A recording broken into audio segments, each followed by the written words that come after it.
Spooky Nook Sports Arena in Manheim, Pennsylvania. I'm in the booth with PJ Riley this afternoon.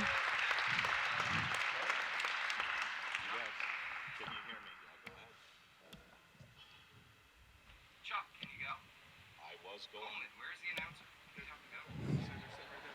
Good afternoon, everybody. This is Chuck Cooley at the Lancaster Archery Classic 2019 at Spooky Nook Sports Arena in Manheim, Pennsylvania. I'm in the booth with PJ Riley this afternoon. Good afternoon, PJ. How are you? I don't think they can hear me, Chuck. I can hear you. All right. Well, let's go. All right. Sorry. Technical difficulty there. We got it worked out. Well, just like that, we're out of the gate. And here we are. Right now, we're looking at this first qualification, or this first elimination shoot-up bracket here. Yep. This is the Senior Open, and this is the final shoot-up. D. Wild. Barry Velarde is our other archer. Mm-hmm. So these are archers senior. They're going to be 60 and older. That's our oldest age division, but they must be at least 60. And you can hear the whistle in the background there, calling out the archers to shoot at their own time.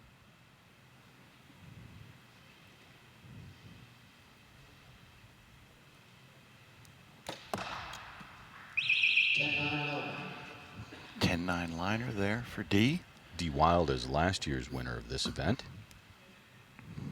He's won just about everything you can win in archery over his lifetime.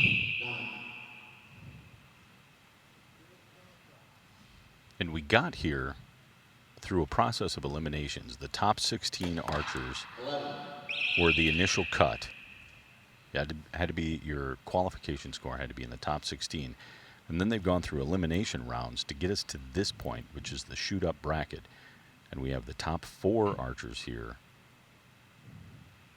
that'll shoot off for a sudden death win. Now, how the shoot-up works, it's 4 ends of what you just saw, 3 arrows, total of 12 arrows for score, 30 seconds per arrow with a top score of 132. Ties are broken with a 1 arrow shoot-off. And new for this year, all shooters must have at least 6 arrows for the shoot-up. So what you see is the archers, we kind of came into this on a sudden thing. So what you're seeing is these archers on a stage, an elevated, lighted stage. They shoot their arrows. We have proctors that'll go down and score those arrows, return the score, or return the arrows. We have the score on the screen. The archers also have a monitor right at their feet there, PJ, so that they can see what just happened and how things are progressing, if they need to make adjustments, move their sights, things like that. Now, taking a look at Barry's target there on the screen, you can see those scoring rings. Give us an idea of what we're looking at for scoring there on that top target and right on down. So top target, you're going to have an 11. Next middle target there, he's just out. That's a 9. And then, of course, his third target, he's out there in the 9. Mm-hmm. So we've got a 31-29 lead for D. Wild over Barry. Probably looks like Barry was just getting his nerves out. Had to take a couple shots, find his rhythm, and then his third one was dead center. So Barry qualified well. He shot a 616 for his qualifier score. D. Wild shot a 621, so just in front of him. 621, I'll take that score. I would have been happy with that this weekend. Their overall score coming into this final end here. And what we do is we rank them. We have tie breaks, and we'll experience this later in the day talking about tie breaks. But tie breaks are unique here at Lancaster in that it's your total score, and if you're still tied, then they go to how many 11s did you hit? And then if you're still tied, it's how many 10s did you hit? Then if you're still tied, it's who dropped the first 11 in the match. Looks like they took a point away from D. It's actually 30-29 after that first end. Mm-hmm. They Yeah, it was initially had posted as a 31, yeah. Yep. Good look there, Barry. Boy, he flinched on that, but it went in the middle. Yeah, he got it off just the way he needed to. D looking super solid. It's new. D has switched this year, new to the Matthews line. Looks like it's treating him very, very well.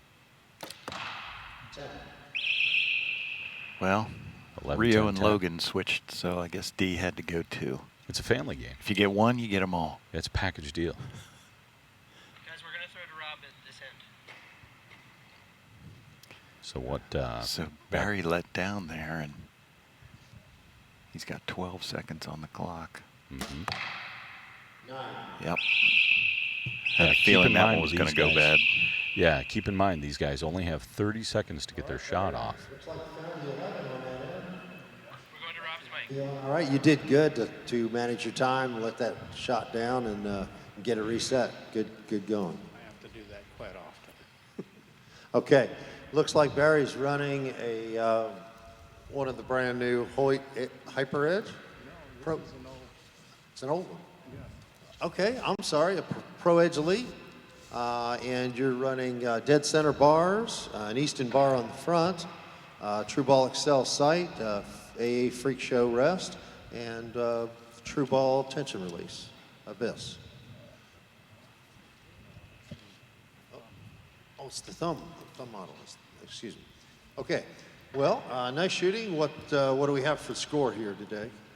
Let's see where the match sits. Got the arrows back. What is it?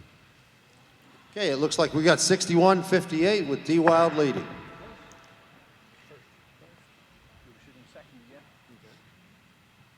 Announcers are coming back.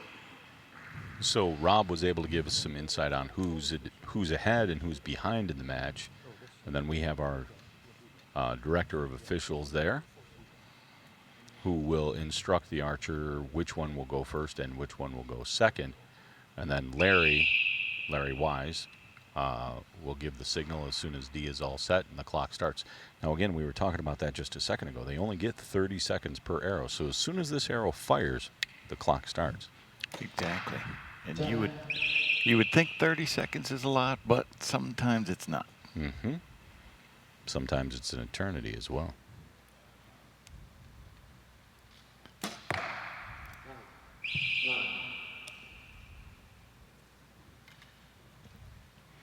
Ten for D Wild, 9 for Barry.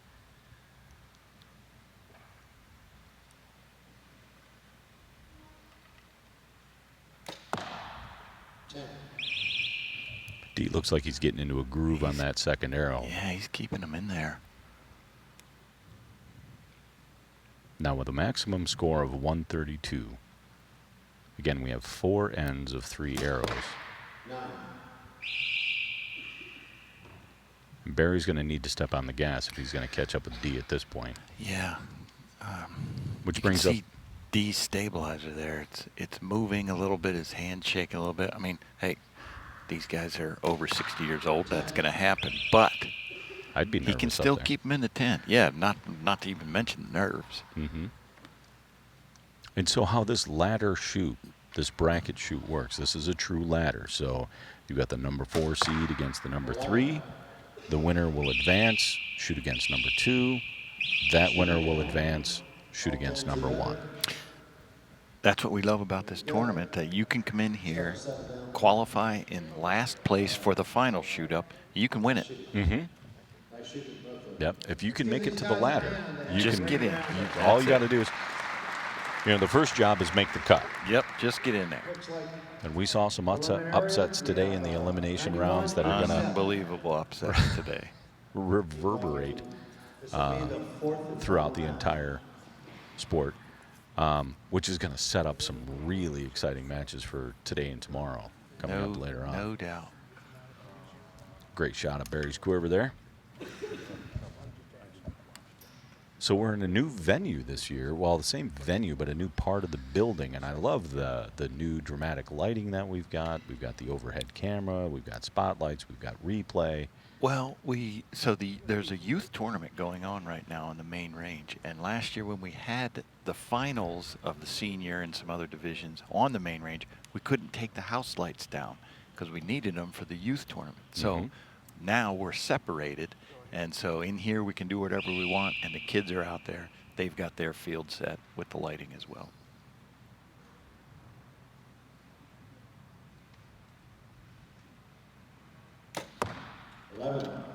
Nice shot, D. D got that one in there.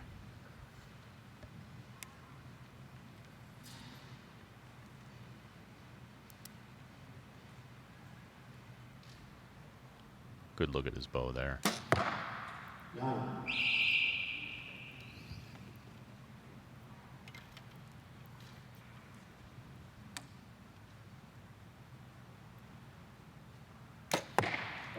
Another one. D's finding his groove now. He's got it. Looking really good. Now, our #1 qualifier for this division was Chris Beeling this year. Shot a .635, but didn't make it through the elimination rounds, got knocked out. That happened in a couple divisions. Yeah, I saw that earlier.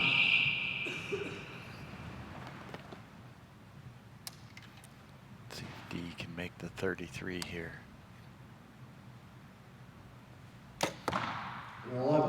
Yep, you got it. 33, the magic number. Nothing you can do. Nothing you can do about that. If the guy you're shooting against shoots perfect, what can you do? Try to keep up. He ended with an 11. Oh, good solid finish there. And we'll go out and get a few words from Rob here. Barry, you take home $250. You moved up from being the 12th qualifier to take 4th place and a check home. Congratulations, nice shooting. Thank you very much. Thank you. D finished out with a perfect end there. Nice shooting. Thank you. I'll get signed again. You would give the boys a run with an end like that. As long as I could get more of them, though. Just one doesn't do it very well. Well, congratulations. You want to stay put or you want to move over? I think it's the next guy's Oh, choice. that's isn't right. it? I'm sorry. I apologize. Okay, I'd like to congratulate D. Wild, 124 over 116. Barry takes 4th place. Congratulations, Barry. And I'd like to welcome. All right. So some nice words there from D and Rob. And now Rob and D brought up an interesting point. We're going to have somebody coming in now to compete against D for the next slot. And they get to talk about position. Share something a little bit. Benny Parenteau, so he's certainly no stranger to this. He's been in the finals many times. And so he could have, if he wanted to, he could have made D move off that podium, and Benny could have taken the other one, but he chose to stay, let D stay on his spot, and Benny chose the left podium. So I see he's got another new bow this year. I remember the first year when he won, he was here with a really old bow. And Rob asked him what he was going to do with his check, and he said, I'm buying a new bow. Yeah, he looks like he's upgraded now, but This will be kind of interesting because we'll have Matthews against Matthews. And as we mentioned, Benny's won this before. yeah, we usually see him in the finals most years, for the last several years. Solid guy. This is going to be a good match, actually. I'm really looking forward to these two guys going head to head. Second? Okay. And it looks like So Larry's asking. Benny's going to go first, it sounds Yep. like.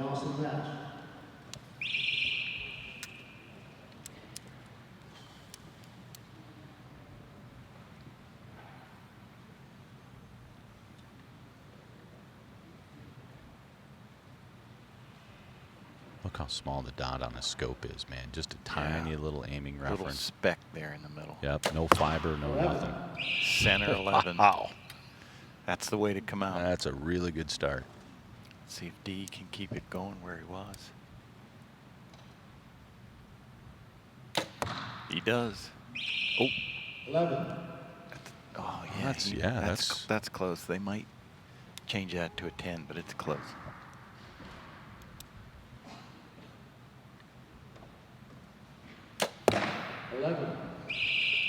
Benny's right in there.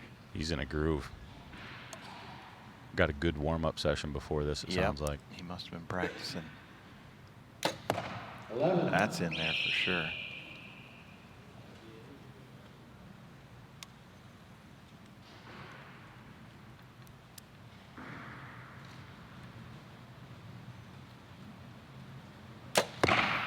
10.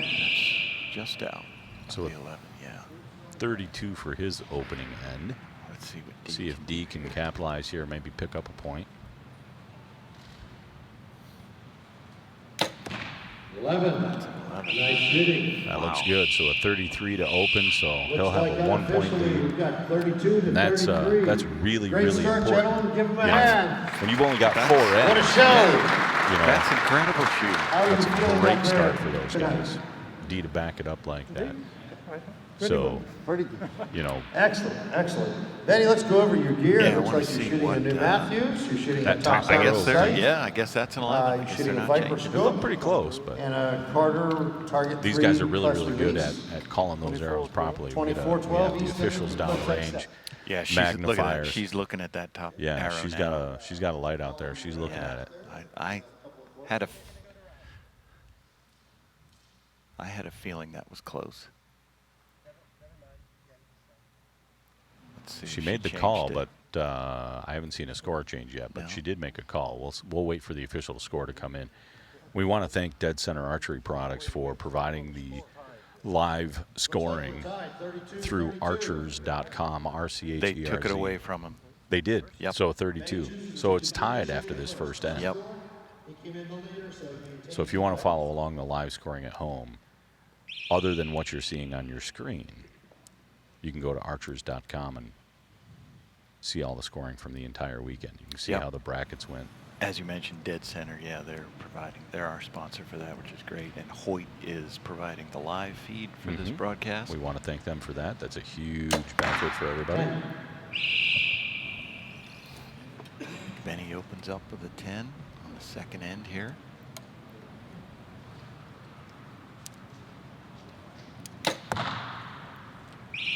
That's probably a 9. I think it might be. That's a little low and left. Now, if Benny can jump and hit an 11 here, spring himself a 2-point lead.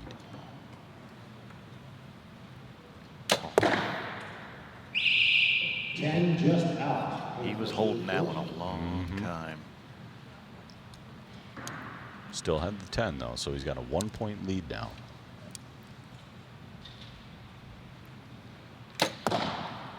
There he goes. D's back in his spot again.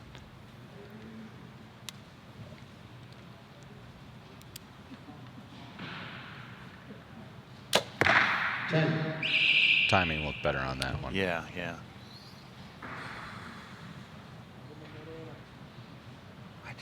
I hope I can hold the bow that steady when I'm their age. I hope I can shoot a bow when I'm their age. It's not that far for you, is it? It is not. That's what's scary. So we're still tied here. Look at that. 62 apiece. Yeah. Halfway through the match. There's room for there, but You know, the thing of it is, now they put up with what I've been doing all along. And I'm used to shaking now because it don't stop. Well, nice job. They're going in the middle. So congratulations. Very forgiving setup. Looking really good. Both guys shooting the new Matthews bows. Benny, again, thank you so much for coming down again. How many years is this for you? How many? Here, it's my first time in 2015. So 2015 was your first year coming down. Every year since. So thank you very much for coming down. Congratulations on making this stage. Okay, a call is being made there on the top target. That was a very close one. She's really giving them a good look.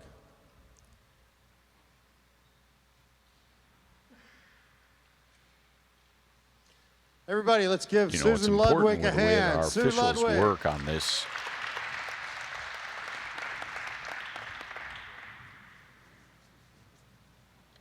are you back to us? Okay, we've got a 63-62 match with D having a 1-point lead. So 63-62, as we just heard there, D Wild's got a 1-point lead going into the third end here. And you can see the official. I mean, we thought we were tied going into that. Yeah. And a huge congratulations to our officials who get down there, and the idea is to make sure that every point they get is the point they've earned. They're making her work today. Mm-hmm. Good looking shot from D. Yeah. Hand looked good. Bow exploded straight out of his hand. Looked great. Somebody's over there with a flash camera. That one kind of a little bit of a pop to his hand there. Dropped out of it a little bit. Yeah. So D now with a 2-point lead. There's a 10. So Benny really needs an 11 here to start to get back into it. Otherwise, he's going to need a solid last end.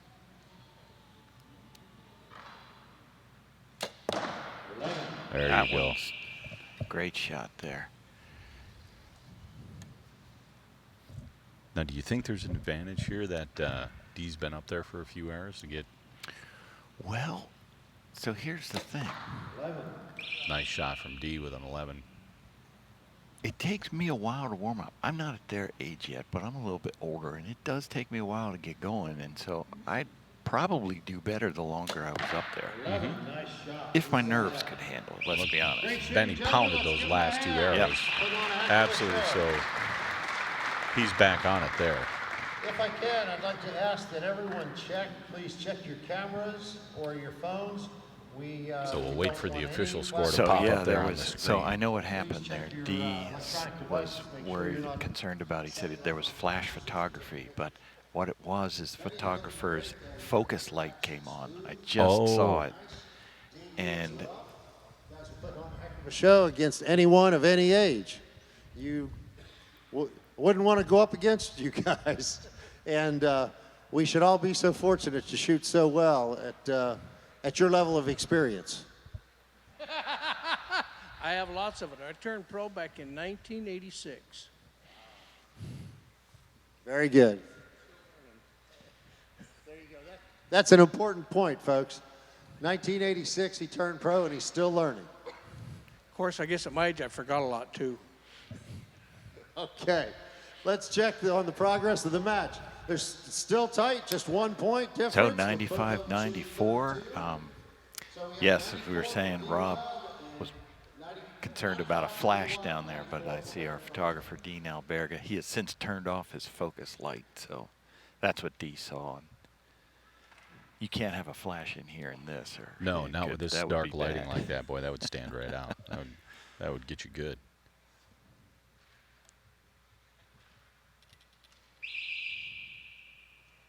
So Deal go first here. Ahead by 1 point going into the last end.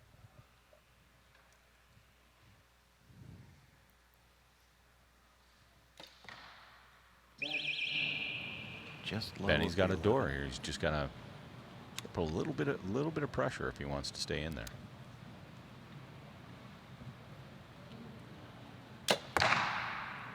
Got it. That's 11. Yep.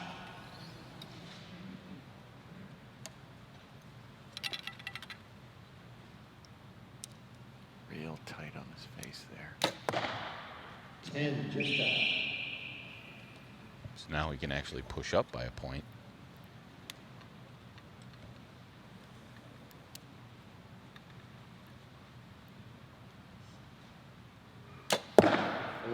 Beautiful. Wow. Center punch that inside out.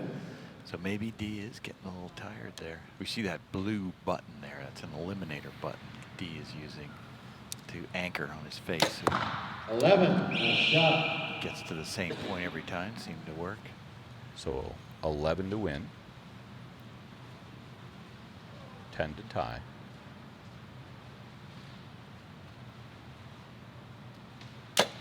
Pinwheel. Did it when he Beautiful. needed to. Beautiful. That was really great shooting. Yep. D, you gave it a heck of a run. It came down 33 to end it out. That's a great way. Nice shooting. Nice shooting. You take home third place at $450. Congratulations.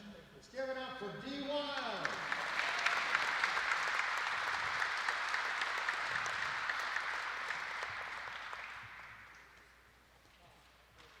So $450 there.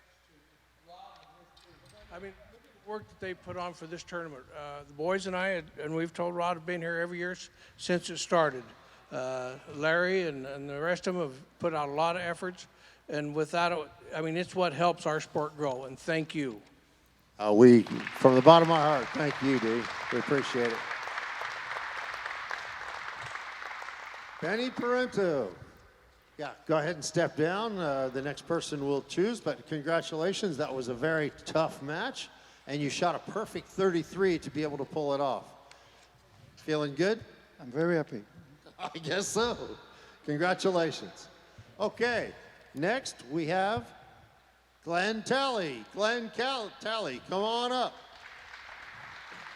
Again, Glenn is no stranger to this stage. Do you choose right or left? Left. Glenn chooses left. Benny will move over to the right. And do you choose first or second? First. Chooses to shoot first.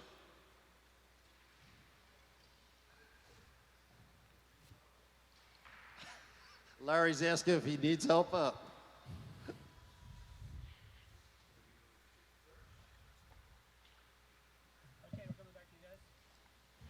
So we see there Glenn Talley enter the stage, and as we were talking about earlier, he did make Benny Parento move off his spot, hoping probably, obviously, that if Benny was in any kind of groove, he'd like to break that. Yeah, especially since Benny's been pounding 11s the last few shots. Glenn shot a 126 in his first elimination match, a 124 in his second elimination match to get him here. 1 point ahead of Benny with an 884 over an 882 He opens to with get an him to this 11. point.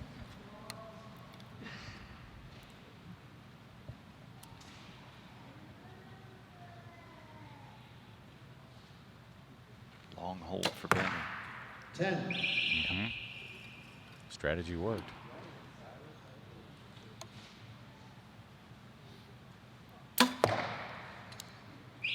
Tall 10. You can see the difference in the aiming style there. Glenn with a lighted up pin. Benny with just that little black dot on his lens. 11. Nice. So Glenn, we also see he's shooting index finger release. You don't see a ton of that in target archery, but there's some of it, and definitely, probably when he got his start, that was all there was. Right. Page has made quite a career out of that. Yep, there are some good ones. 11. That's right there. That's on right the on the line. edge there. I I think bet. he got it. If he's shooting 27s, he got it. Where are you from, Glenn? Media, Pennsylvania. Media, Pennsylvania. Very good. That's near Philadelphia, if I recall. Okay, thank you very much. I see you're wearing our jersey, and I appreciate that very much. To go over your gear, you're shooting one of the new PSE Performex bows, True Ball Excel sight, shooting a Viper scope, True Trophy Taker arrow rest, and you're shooting one of the new Execute releases. Excellent. And gold tip, you're running gold tip arrows. And X-Fire bowstrings. Thank you. Thank you. Nice shooting, gentlemen. Off to a good start. Benny takes an early lead, 32 to 30. So we've got a 32-30 advantage Benny Parento over Glenn. Coming into the second end here, as we were mentioning about Glenn shooting the index finger release. So one of the things that can happen with that is you can start to anticipate when it's going to go off, which can lead to flinching, as we talk about. But, I mean, though Benny is also shooting a trigger release, his is a thumb trigger. So both of them are shooting trigger releases, but they've been shooting them enough that they've probably figured out how to avoid that flinching problem. Yeah, if they've gotten to this point, ideally. Benny with an uncharacteristic 9 there. 10. Glenn gets a point back with a 10.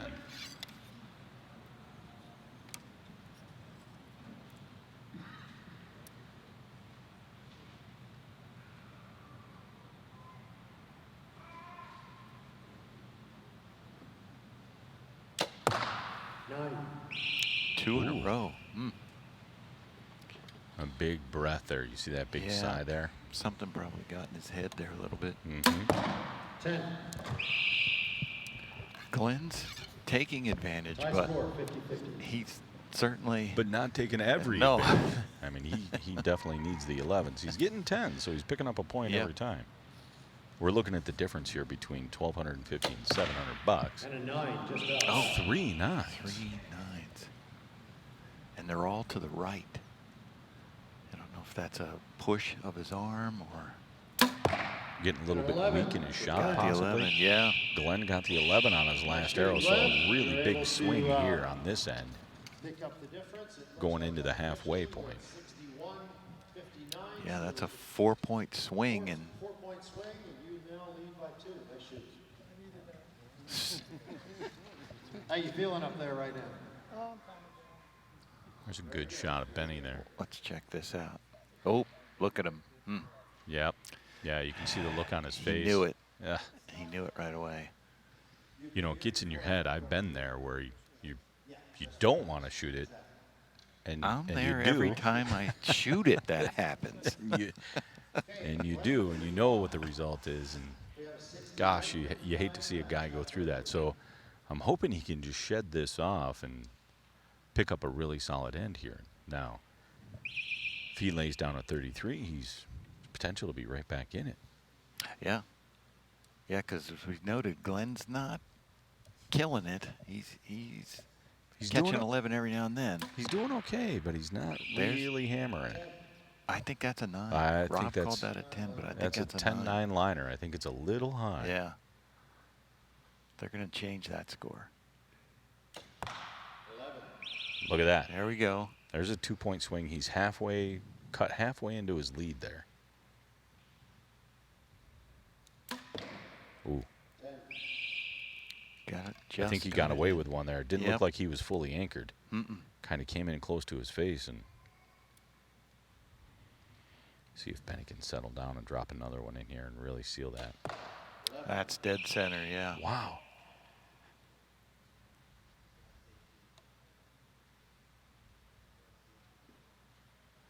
Yes, he's He got it. much more stable in his hold and his anchor there.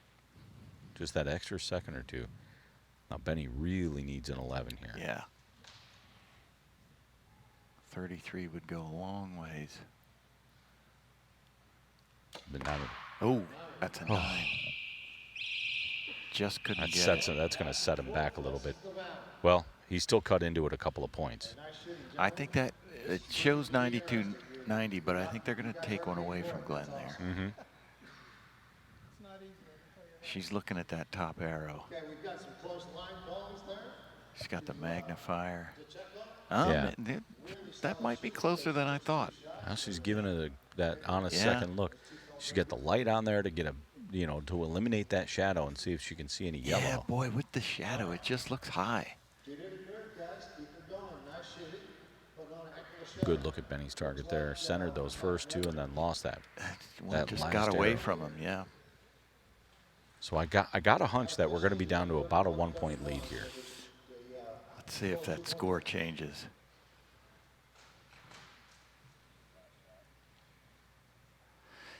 See, it just had that little swirl to it there, and that's you can. his tendency seems to be to go right when he misses. So I'm guessing he's pushing a little bit. Look, they did. They changed the score, so Yep. 90-91. So it's only a 1-point lead going into this last end. That's what you like to see as a spectator, but I'm sure they'd rather have more of a cushion. Yeah, unless you're the guy who wasn't in the lead, and now you're back in the game. Glenn Talley probably wishes there was about a 10-point lead there. You know, you think about it. You know, you shoot 3 nines, and you think, "Oh man, I'm out of the match," and all of a sudden he's right back in it. That's Yeah. a 10, just a little rightish. Just wide. Benny really Gives- needs to lay one in Yeah, here right that here. gives him a chance. 11. Yep. We got it. Okay. So Tie should game. be tied.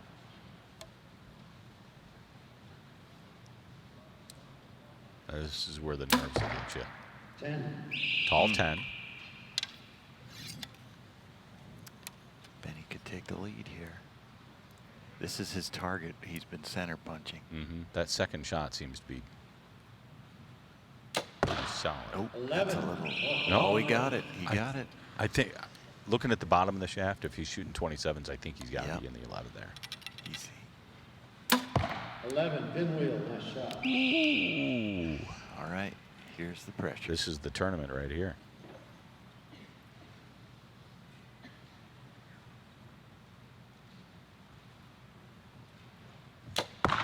Ah, 10. pushed it right again. Might be a 9. That's edgy. I think he got It's that. 5 o'clock-ish. Really tough to see with the shadow. I can't see the top of that, so that's going Couple of line calls there. to have to wait for the officials to get down there. And Officials say. Unofficially, See we how have a the guys tie are match. doing Good on the shooting, line. Gentlemen, back and forth again. You guys aren't Glenn Talley let a big sigh out there. I'm trying. Okay.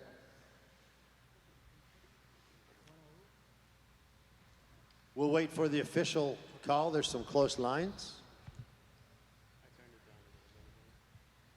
Looks like indeed we have a tie match. 122 each. The tiebreaker will be 1 arrow each, okay, by score. You shoot your 1 arrow, we'll go check. If it's still tied, we'll shoot a second arrow. And if it's still tied, we'll shoot a third arrow. And check that for score, and then closest to the center.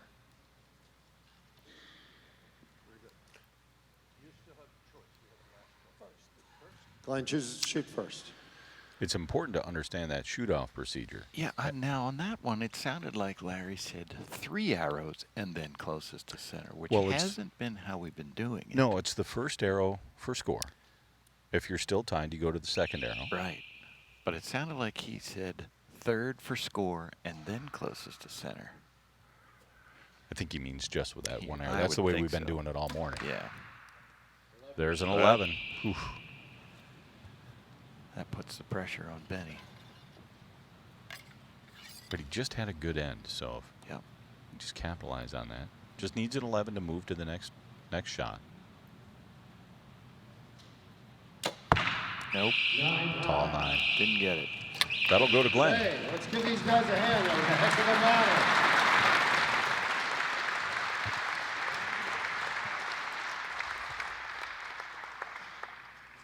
Benny, I want to congratulate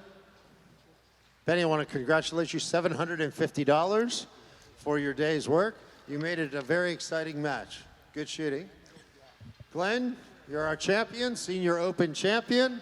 You take home $1,250, and thank you for coming to the Lancaster Archery Classic. Thank you for having us.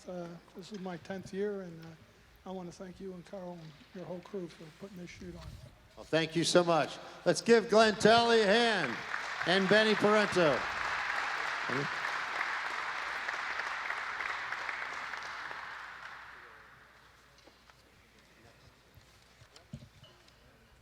Our next match will be Women's Open. Jamie Lee Moore So, and Haley Golden. congratulations. Glenn Talley, Won the Senior Open champ. fantastic. And now we're going to take a quick break here. And when we come back on the other side, we will have the Women's Open shoot off at the 2019 Lancaster Archery Classic.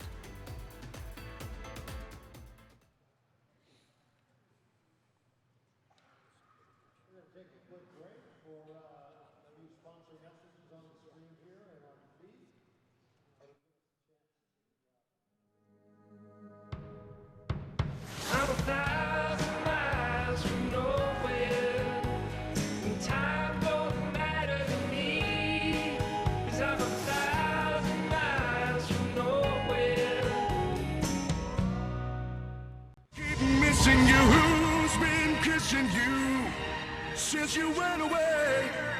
My arms keep missing you. I keep wishing you come back today. My arms keep missing you. Who's been kissing you since you went away? My arms keep missing you. I keep wishing you come back today.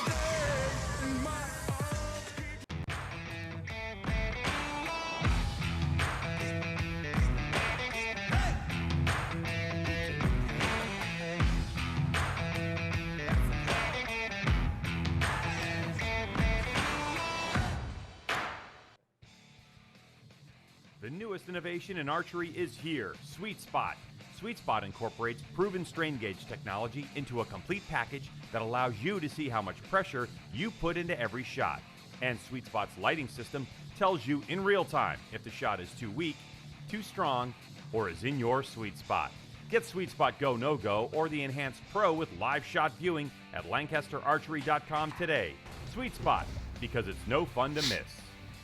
Welcome back to the Women's Open Championship. We've got fourth place and third place qualifiers. Welcome to the 2019 Lancaster Archery Classic. This is the 16th annual event here at Spooky Nook Sports Arena, Manheim, Pennsylvania. We are in the True Ball XL Archery Hall. True Ball XL Black Eagle. Black Eagle. I was going to kind of break those up, but True Ball XL Black Eagle Archery Hall. Yep. This is Chuck Cooley. I'm sitting along PJ Riley. Thanks for joining us today, PJ. We are about to get started with the Women's Open Shoot-Off here this afternoon. Now, this starts off with a top 32 women qualifiers. Last year's winner was Katie Roth. A high qualifier this year was Savannah Bay Vanderweer. She shot a 643 as the high qualifier. And then we've gone through elimination brackets, and here we are with the top 4 ladies that are going to go after a top prize here, $1,250. First match, we have Haley Golden versus Jamie Lee Moore. Mm-hmm. Jamie Lee in the Bowtech jersey. Haley. Looks like she got some kind of team jersey on there. I can't quite see it from Jamie here. Lee? Yeah, Bulldogs. That's that. She attends Union College. She's on a full Gotcha. scholarship down there. Mm-hmm. She finished 3rd here last year in the Women's Open in this same division. She's out of North Carolina.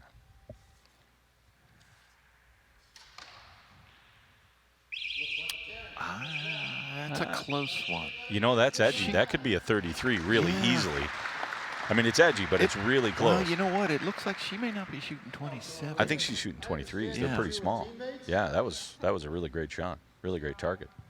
So these two are teammates at Union College of Kentucky. And I imagine you two shoot matches like this pretty often. I shoot bow hunter in college, but I shoot open for like outside. But yeah, we shoot against each other every now and then. Up on a stage like this, you have something like this set up at Union College? Nothing like this, no. I wish it did that. How are you feeling? Nervous. Okay. Let's come over and see how you're doing. Again, you two know each other very well, and that's got to be great on this stage. Yeah,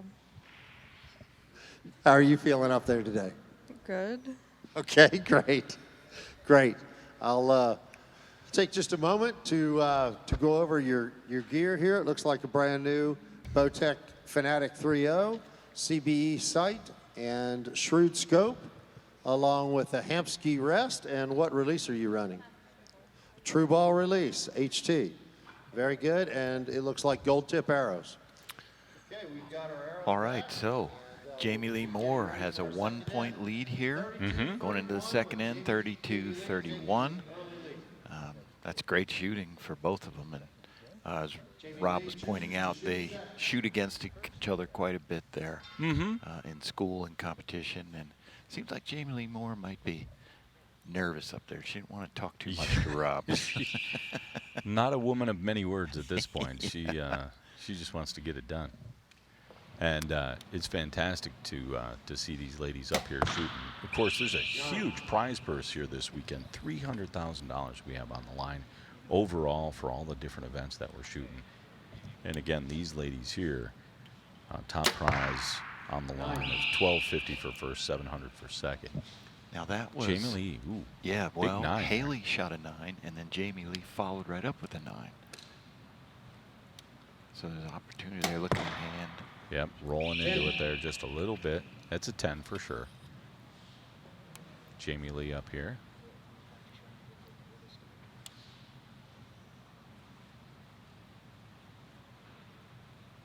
She's pulling. Yep, pull. It went off. That looked clean. Yep. Yep. That did. Back into her groove there. Yep. Didn't yank it, didn't pull No. it, didn't punch it. Good looking shot. She was trusting it.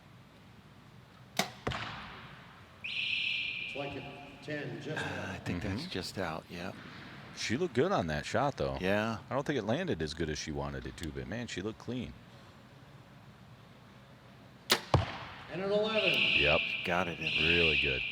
Good comeback there. Shoot Yep. to open with a 9 and finish 10-11 like that. Great job from Jamie Things are Lee. looking very good. Unofficially, looks like we've got So 62 about a to 2-point 60. We'll lead see there. what the officials say. Yep. Get a couple Nice looks at shooting. those arrows there just to make sure.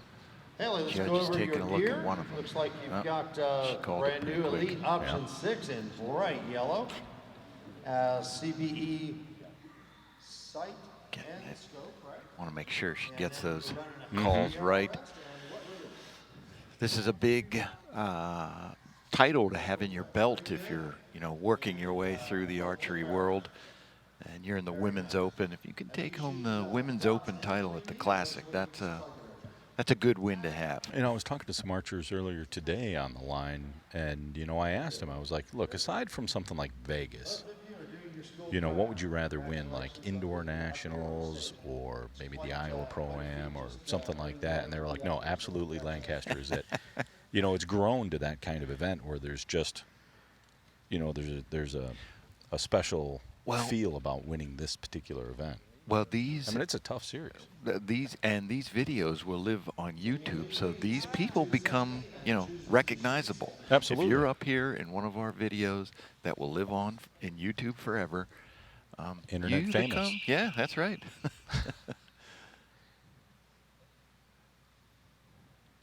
And again, what a cool venue that we have here this weekend at Spooky Nook.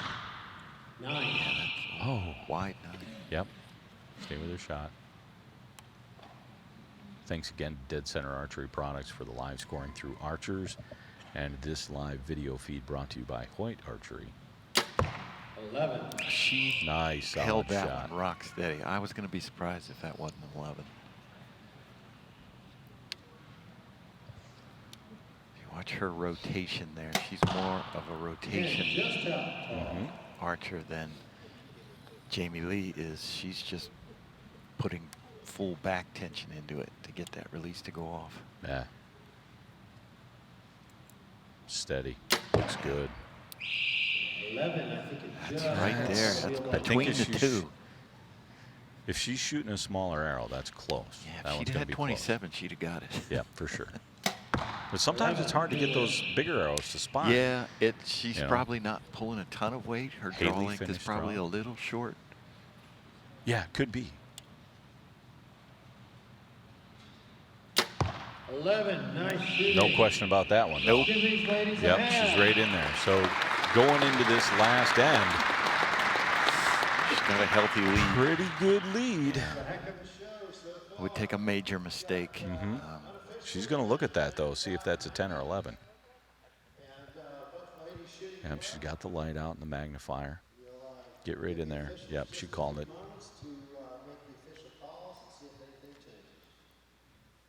What do you love about that yellow bow? That's quite striking. Nobody has it. It's only me. Not seen one yet. No, that's beautiful. Goes well with the Bee Stinger stabilizers. Okay, we'll wait just a moment for the arrows to come back. Looks like we do have a 95-90 match. Congratulations, Jamie Lee. Do you choose to shoot first or second? Second again. All right.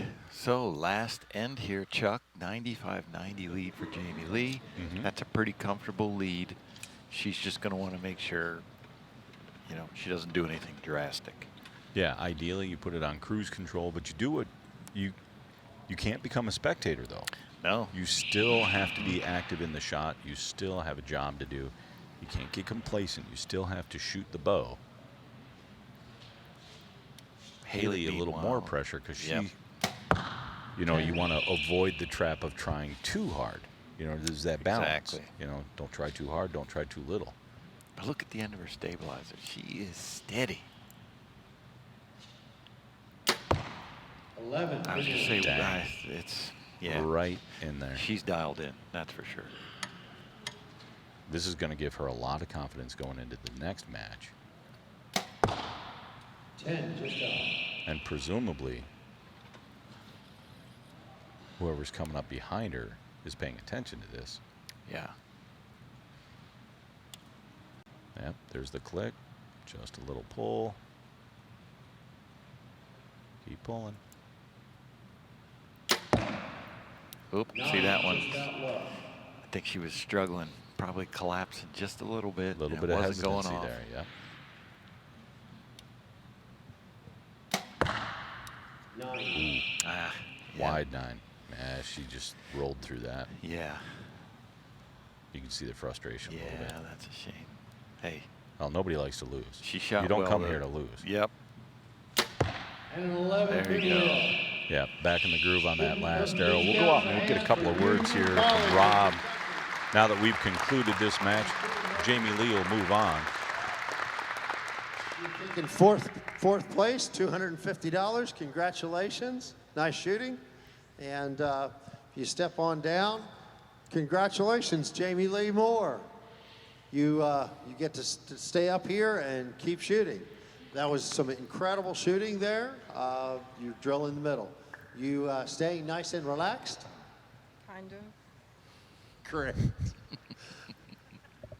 Okay. Our next competitor will be Sachi Keen, Sachiko Keen.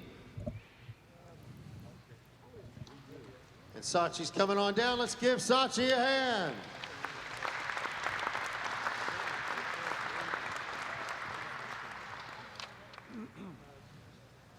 Sachi, do you choose to shoot on the right or the left? I'll shoot on the left. Okay. Sachi chooses to shoot on the left. It's going to move Jamie Lee over out of her comfort zone. It's a wise strategy. All right, so Chuck, we have Sachi Keen stepping in to shoot against Jamie Lee Moore. Mm-hmm. Sachi Keen is one of the best. Oh, we get a good Yeah, that's a great replay shot of there. Yeah, Jamie that's a Lee's great there, shot. last shot. And she's going to need those. So we're saying Sachi Keen, she is one of the best young female archers in the world compound. She's got world records under her She belt, does. literally. Yep. I mean, at this age, I mean, Sachi's no joke. We've seen her on this stage many, many times. I'm excited to see the coach that she's got in the box behind her there. Yeah, how about that? Marissa Harding. Good friends. They compete against each other. We had Marissa on the program last night. Yep. Sachi pulled that thing back with Yes. authority. Look at that stabilizer. No movement.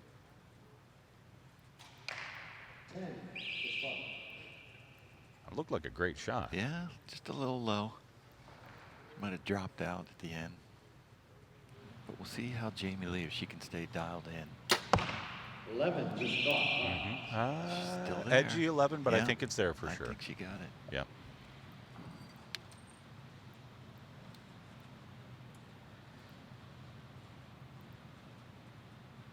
Nice steady shot there. Look at that. Barely moving. Tall 10. Just out. Just out there for Sachi. She's got a Superman belt on. Sachi does. 11. Man, this may be one of those cases where being up there is going to help Jamie Lee. Mm-hmm. She got into that groove early. Sachi's coming in cold. I'm sure she was practicing in the back. Mm-hmm. But A little long on the her hold. stage is different. Yep. 9 just off. Dropped out of it. Out.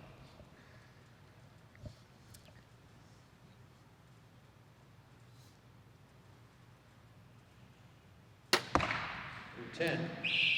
Little tall 10, Yeah. little wobble there All right, from let's Jamie Lee. give I'm these sure ladies Rob's a going to want hand. to talk to Sachi just a little bit here about her equipment and see what she's running with. Sachi, we'll talk about your gear a little bit. You are from where in New York? Staten Island, New York. Do you have to travel a good bit to go someplace to practice? Yeah. So we're looking at binoculars there. Now, Yeah. Chuck, Optologics. she's ED wearing lens. binoculars, Mhm.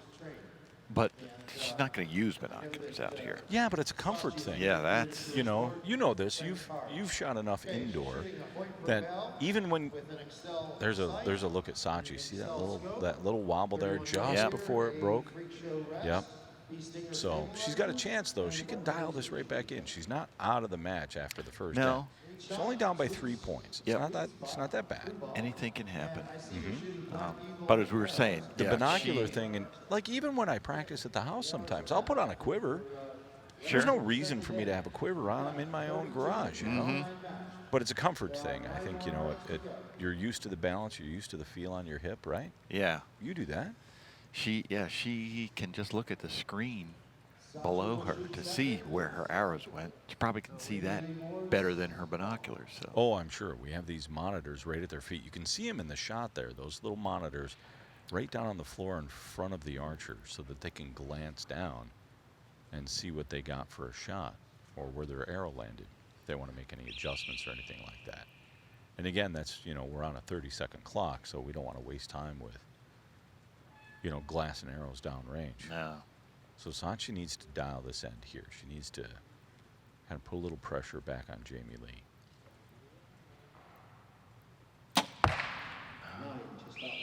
Still sitting low. I think that's a 9, pretty sure. Yeah, it is. Jamie Lee, I think she's just getting stronger.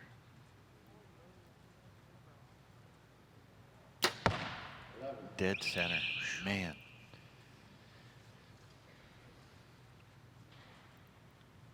She doesn't look nervous. If she's feeling it, she could be tough to beat because she's just putting them right in the middle.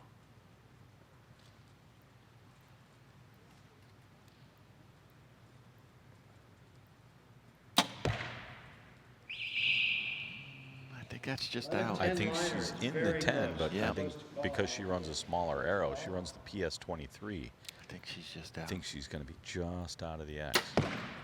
10.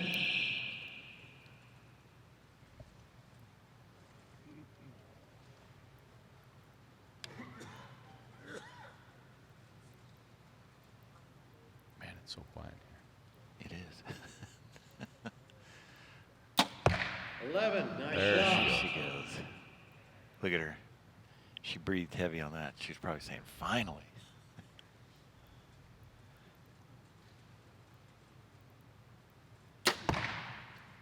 That's an 11. So, Nice shooting, ladies. Let's give Jamie- them a hand. So match that let's. up. Let's hear from Rob out there. Talk to Sachi a little bit. The first two gals that were up, including Mrs. Moore, Jamie Lee, are collegiate archers, and Sachi, I understand you'll be headed to Columbia. Congratulations on that. That's quite an accomplishment academically and from a shooting standpoint. You looking forward to going? Yes. Okay, great. We've been following Sachi's career for a long time. She has been a top competitive archer here in the East and nationally and internationally, competing in world championship events, and is a world record holder. Let's give Sachi Keen a hand, please.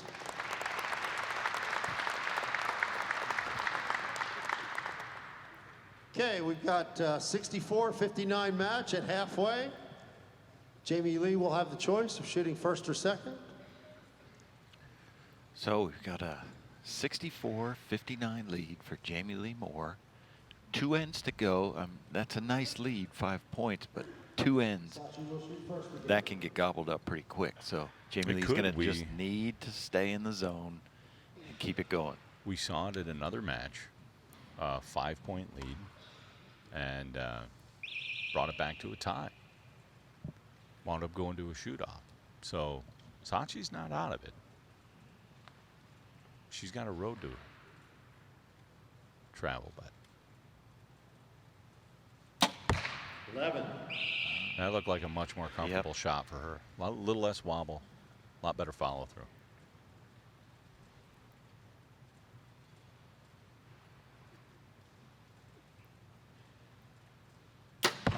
Oh, man. That was not a photograph. That was how still that was sitting. That target, she likes that top one. That top dot, she's got it dialed.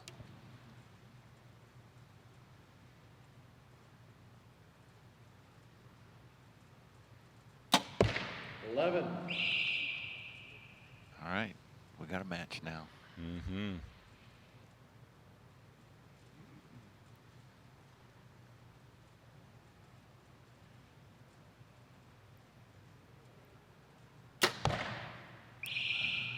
That's close. I think it's a 10 liner. I think she's probably going to be just over. What do you think? Boy, that's tough to see. I think she's I going to think be just high of the 11. 11. Sachi Wow, comes 33. back to 33, yeah. Jillian doesn't want to give too much away. She could really use an 11 here. Jamie Lee, 11. sorry, I said Jillian. Nice shooting, ladies. Good, Let's Jamie give Lee, her a she hand. got it.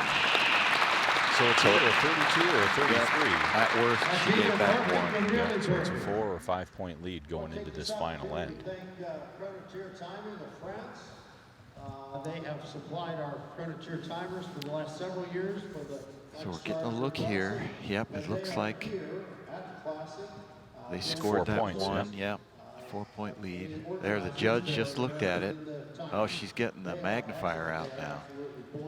Really getting a look. Maybe she, I don't know. No, I just saw her mouth. She said 10. Yep. Okay.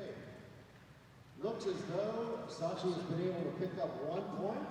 Yep, 4-point lead. Jamie Lee Moore, so Heading into the last end. Now that feels good. Oh, here's a replay here. There, That's last her shot. finishing off a 33, 11, 11, 11. Can't do any better than that, but it may be a case of just a little too late. Yes, coming out of the gate as slow as she did there, with not having killer ends as soon as she came out. Right. So you figure Jamie Lee, all she has to do is keep it in the yellow. Well, I guess she could shoot at 9 versus 11. That's 2. 11, 11, 11 to 9, 9, 9 wouldn't work out too well for her. No, she would lose.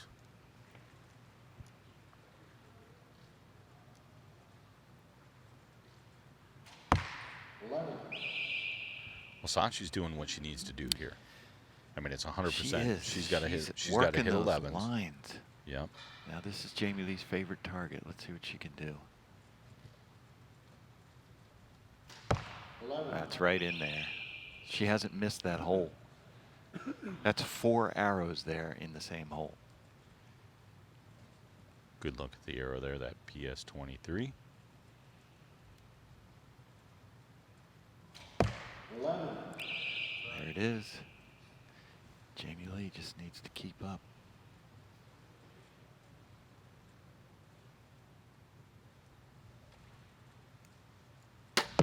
That's an 11. Wow.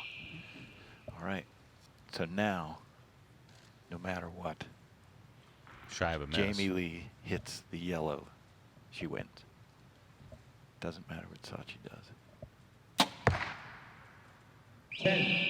10-9 liner. Yep. So she probably just, a 10 on the bottom side She just there. has to hit yellow and she wins. Anything in the gold. There it is. 11. Wow, what a way to finish with a 33. 33.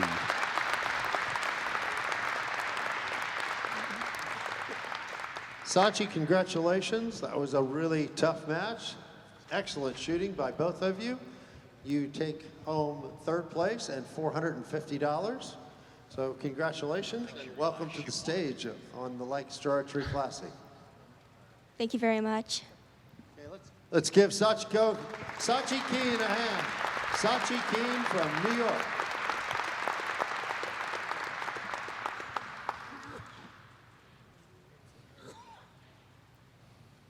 Jamie Lee, you had some awesome shooting there. Nearly perfect ends through much of that match. You're not giving your opponents much of a chance. Nice shooting. You feeling great up there?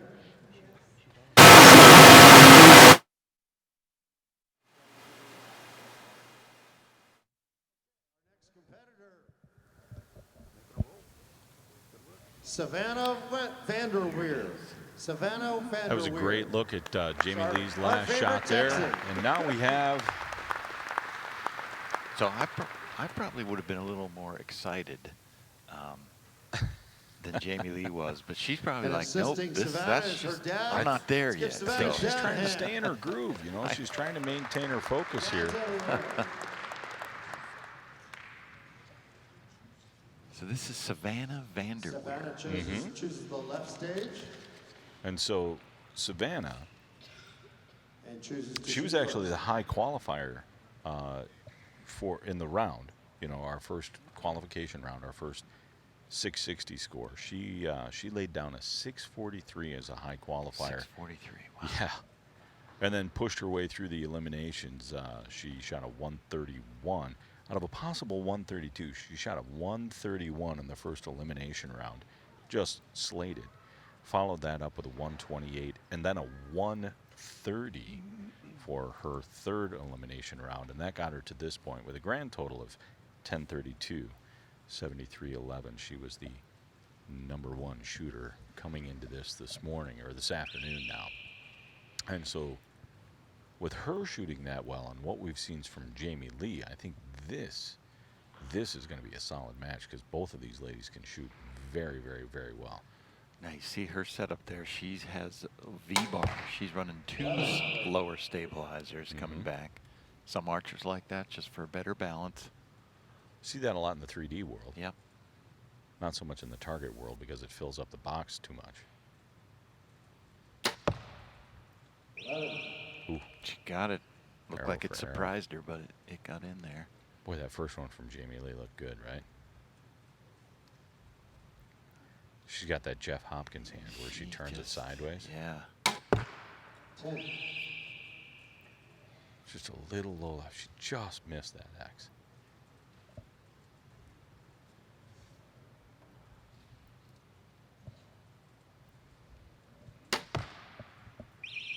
Just wide. 10.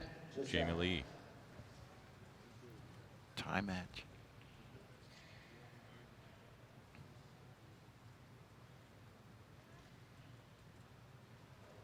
Look at the size of the dot she's got in her scope. Cover Yeah. up that whole yellow. 11. Pounded it. She let out a big sigh there. Glad to get that first end out of the way. Yeah, get that first one underway and shake off those nerves. Tie match. We're going to be tied after the first end. See, we called it. It's going to be a good one. I'm sure Rob's going to want to talk to her and get a few words from Savannah coming in. Great. We want you to feel at home. Okay, let's talk a little bit about your rig. You are shooting PSE X-Tech, and it looks like an Achieve sight from TrueBall Excel, and an Excel scope, a Hamsky arrow rest. What bars? Wind Dragons. Okay, looks like Bowfinger Ultimate stabilizers and Wind Dragon rods. And what release are you running? I've got the HPC. HPC from TrueBall. Very good. And you're running Black Eagle arrows. Looks to be serving you very well. Awesome shooting, ladies. 32 apiece. Let's give them a hand.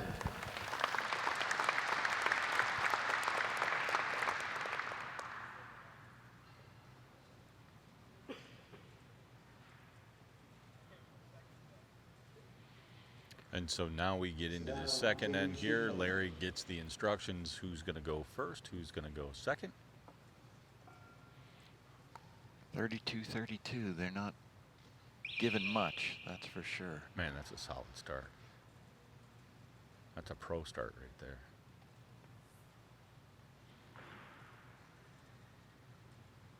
That dot in her scope is just incredible how big that is. Wow. And dead center. Looks like I might need to go home and play with V-bars, huh? That apparently I is generally working. like a small aiming point, but boy, she's making that one work. That's wide, Ooh, 9. wide 9. That's a 2-point swing there. Jamie Lee looks a little disgusted by that. Savannah looking pretty happy by that. Yeah. Wow. She just gave a little smile there. She liked that shot. Man, she's shooting good. tiny little pin there, little green dot. Yep. 10. Edgy 10. She might be wobbling a little bit, Mm-hmm. getting inside her head. Well, the thing Meanwhile- here is, you know exactly what your competitor is doing. Look at that smile there. Yeah. You know what your competitor's doing because they're calling out the score. Yeah. And you can see it on that big wall up there. If you look from where the shooters are standing, all they do is glance at the wall, and we have a huge projection up there, so they can see the whole thing. 10. No. Oof. Tough end. That was a rough end for Jamie Lee. Savannah for sure is going to enjoy this. She'll have a 4-point lead going into the half. And she's doing what she needs to do. 32, 33, that's, she's controlling her part of it. Yeah, but this is what we expected out of her coming in with a high qualifier score. Judge is eyeing up that target there. Looking good, looking good. And let's see, where exactly? Here we go. Take a quick look there. Look at her shot. Nice and Look how steady. smooth. Watch that hand Yeah, come look back. at that. See how she's got that little Yep. flip with a hand there?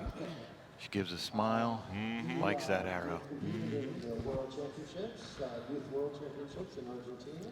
And what are you up to these days? So she's got a lot of swag on her quiver there. Boy, I know archers are superstitious, but that's like she got a lot going on there.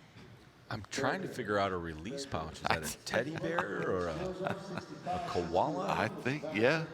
It's kind of cool. It's a big fluffy, Absolutely. fluffy release pouch. She's got all kinds of things hanging off there. Yeah, what is that? Never get Is that an look there. elephant? A mouse? I don't know. I'm going with elephant. You go with elephant? Looks Look on like- the side there. She's got a moose and stuffed animals. She's I got, bet they all mean something though. They've all Absolutely. got to be good luck for something, and she's not taking them off for anything. Nope. I wouldn't either. 10. Maybe I can borrow one. I don't think it works that way. Darn it. I don't think they can hand off luck like that. Because if they would, man, I'd be touching every good shooter on the shoulder, just trying to Get some of that get magic. some All right. mojo There we go. Jamie Lee's back on it. That's back great. into her groove. Good for her. And she picked up a point there, Yeah. which That's was what she's gotta do. she really needed to do that right now. 10. Yeah. Ooh, she got a chance to pick up another All one right. here.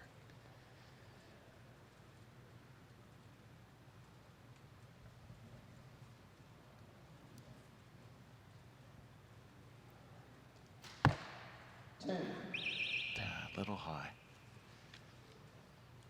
It's hard to capitalize on those opportunities It when is. you need to, right? Because it sneaks into your Yeah. head. I really got to Yes. do this, right? Here's my chance, and you might just be a little tense. That's an 11 from Savannah, so She needed that for sure. she wasn't going to give another one.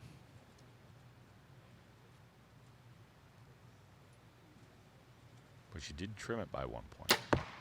11. Italy. Nice shooting, ladies. So she picked up a point. Got it.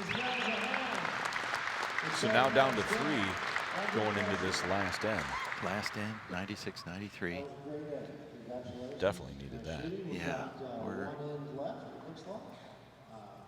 Congratulations. Nice shooting. You feeling better? Kind of, yes. Very good. Very good. Love that smile. And Savannah, it looks like there's closing of the match a little bit, 96-93. 3-point lead, Savannah. Still feeling all right up there? I feel great. She feels great, she says. Okay, very good. All right. We'll wait just a moment for our arrows to come back. all right. Last end. Here we go. 3-point lead in favor of Savannah Vanderweer. Jamie Lee Moore certainly is a tough competitor. She's been hanging in there. She's been pulling some big arrows when she needed them.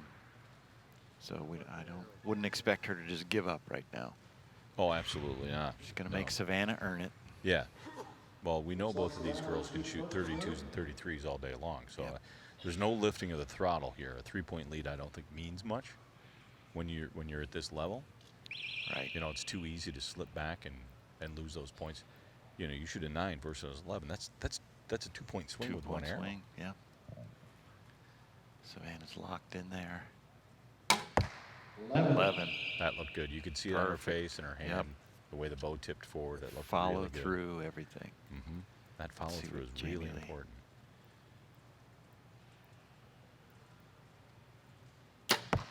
That's an 11. Strong shot. Look good. Stride for stride here. You know, I hope these girls go back and look at this later on and realize how well they're actually shooting. Yeah. 11. Wow. Inside out 11. Look at her smiling. She knows it. Oh, you got to feel good after shooting a shot like that, man. Absolutely. Long hold. Oh, little bobble there. Long hold. She got it. Good recovery. So anything in the yellow, and Savannah takes it.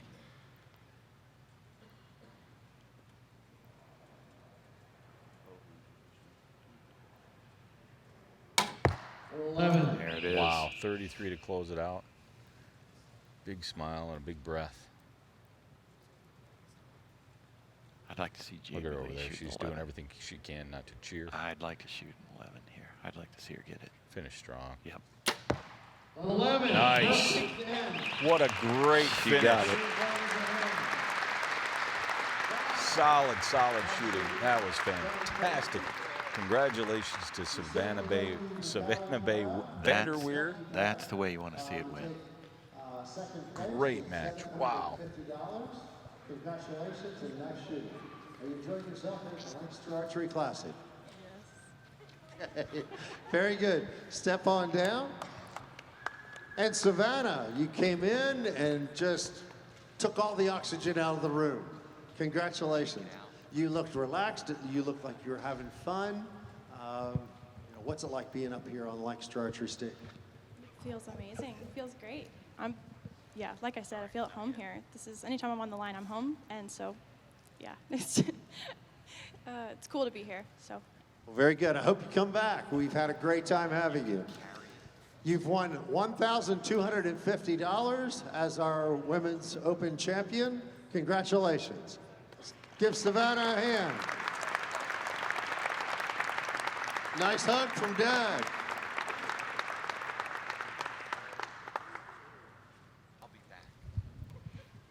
There's a great look at Savannah Bay Vanderweer's last shot there. And the big smile. What a great finish from her. When we come back on the other side, we will continue. Vince Lombardi once said, winning is not a sometime thing. It's an all-time thing. You don't do things right once in a while. You do them right all the time. Winning is a habit. Unfortunately, so is losing. I've learned in my career I'm only as good as the tools I use. 12 for Levi Morgan. One chance, one moment, one shot.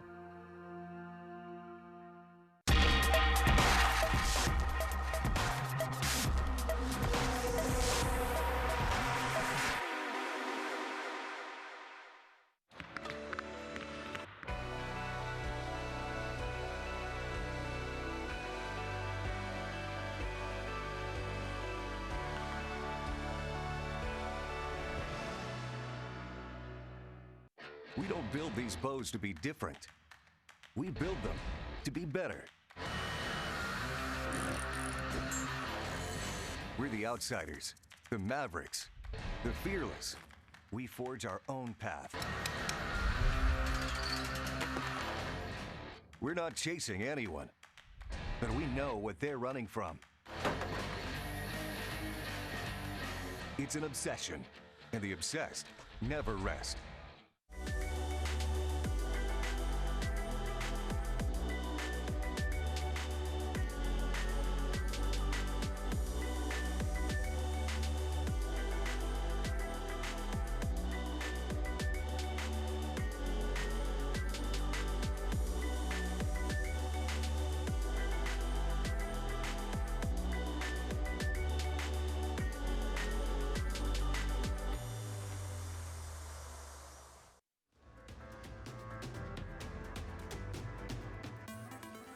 Okay, welcome back to our Masters Open shoot-up finals. We've got Corey Carpenter versus Wayne Johnson. Come on down.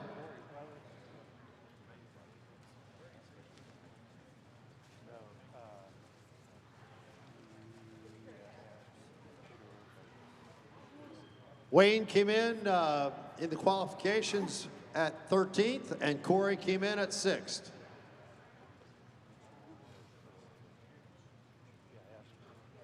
Okay. The top qualifier was Corey. Corey, do you choose right or left? Left? Okay. And do you choose to shoot first or second? First? Okay. Corey will lead off.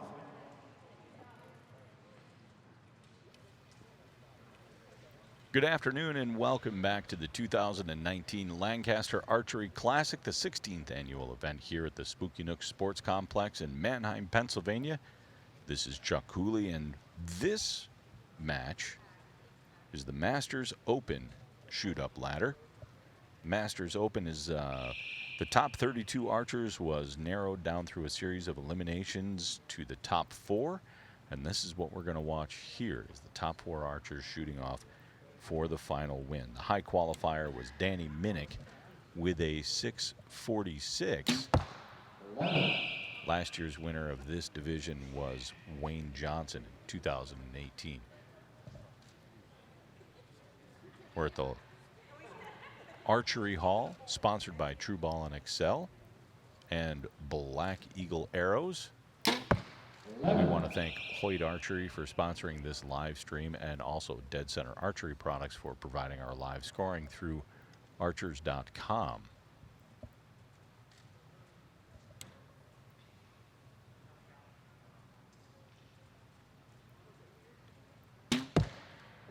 You're looking at Corey Carpenter there. Just shot back-to-back 11s.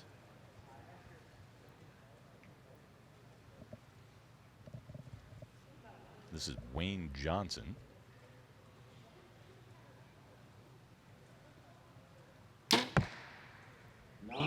Just a little wide right for a 9 there.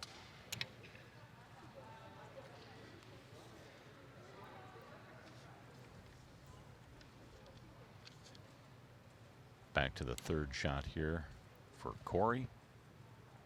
In his opening end, this shoot-up format is 4 ends of 3 arrows, 12 arrows total for score. 30 seconds per arrow, top score 132 would be a perfect round.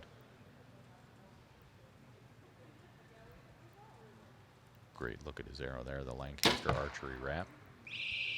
Caught the edge of the 11, it looks like. 11, 10, 11, or 11, 9, 11 there. Finished strong. Looks like about a 1-point match between these two guys unofficially. We wait for the officials to get down there and take a look at it. You can see that little wobble in this replay. Just that little swirl in the end of the stabilizer when it broke, and he knew it. You could see it in his face. Cool look at his veins there. Bideltas, I think they call those. Great look at the Lancaster arrow wrap, though. Those are kind of neat.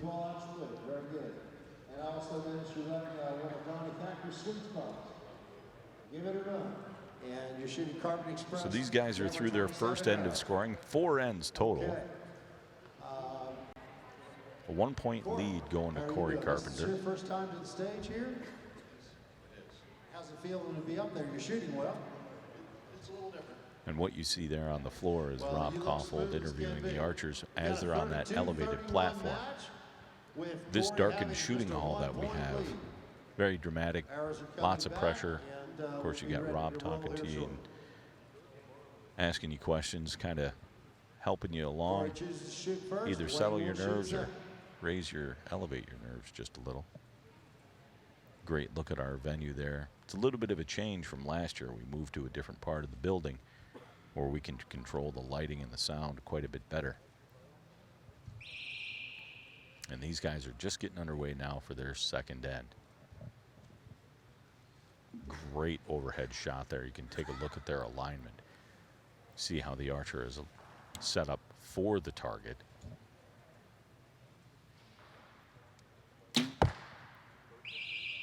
That's Corey with his first arrow. That's an 11 just at the 7 o'clock edge there.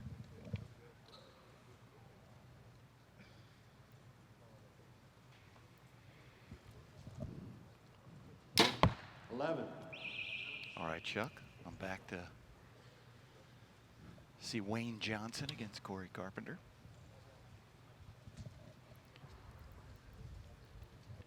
Masters Open. This would be my division here, so let's see how badly these guys would have beaten me. 9. There's a 9. So Masters Open is 50 plus, 50 to 60. Obviously, 60 would be senior. 11. Another 11 from Wayne. Man, he's looking good there. He had that one little wide right shot there in the first end, but other than that.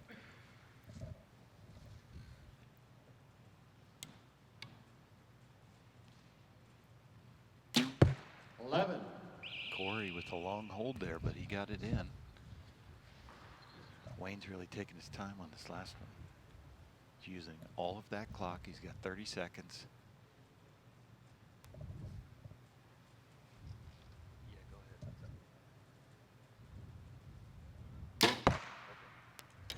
I think that's a little tall. Rob's saying liner, but I think that's just out. Yeah, I'm gonna tend to agree with you there. That looks that angle there. Let's talk to Kind of a- Corey about his gear.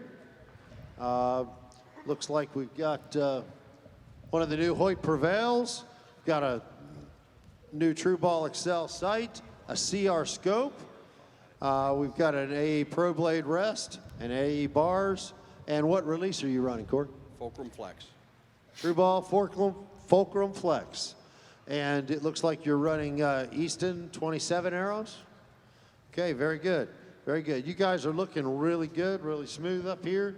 Got a tie match, 63-63.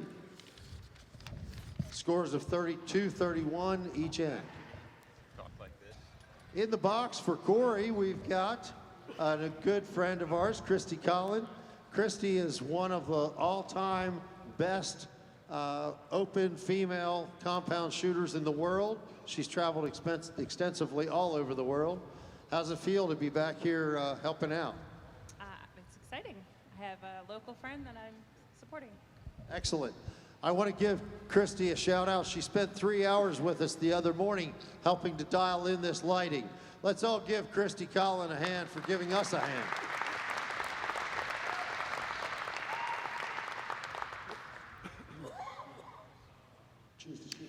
So Rob was thanking female pro Christy Collin there. She spent about 3 hours the other morning while we set up this range helping us get the lighting right. Nice. You might think, well, you just put some lights up, you know, whatever. But what we were finding out is there was glare coming through lenses, glare in the eye, you know, shadows. We wanted to make sure it was as good as possible for the archers. So we brought Christy in to stand there and see what worked. And she was a big help there, so we appreciate that. And the reason why you bring somebody like that is, and Christy's got a lifetime of experience, you know, on the international tour, on the national tour. She was touring pro for as long as I can remember. She actually worked for you guys for years She too. did. She worked for a couple years for Lancaster Archery. Yeah. It was great having her there. She still helps us out. And It's we good to have appreciate people like that on hand that you know you can trust. And, Yeah. And make sure we get this right for the archers. Well, there's a comfort level, so she can sit there. Someone's not intimidated. She'll say, "Yeah, that light stinks." That's a little tallish, I think. He might have the line of the 10 there. It's going to be close. That's Yeah, wide. that one's definitely So that's 9-9 back to back. He's trying to shake that off. You can see him. Ooh, also a 9. Just out.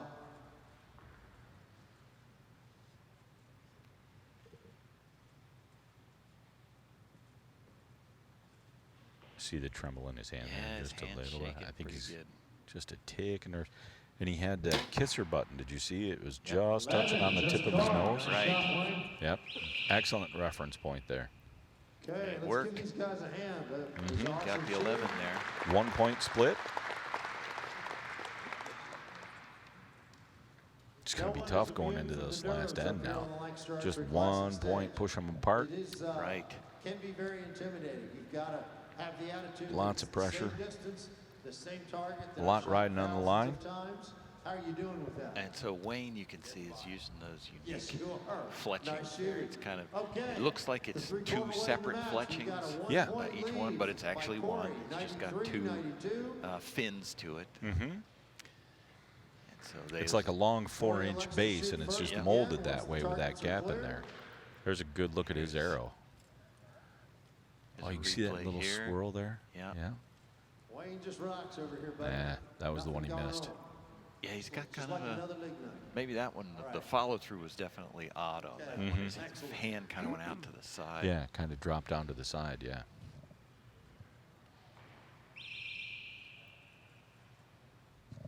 So last end. So Corey will lead Corey. this off. Yep. It looks like he likes that top target. He's got 3 pretty good ones in there. 10 just out. Just out. Yeah, I think that's going to miss. 10. It's Yeah. leaning the wrong way.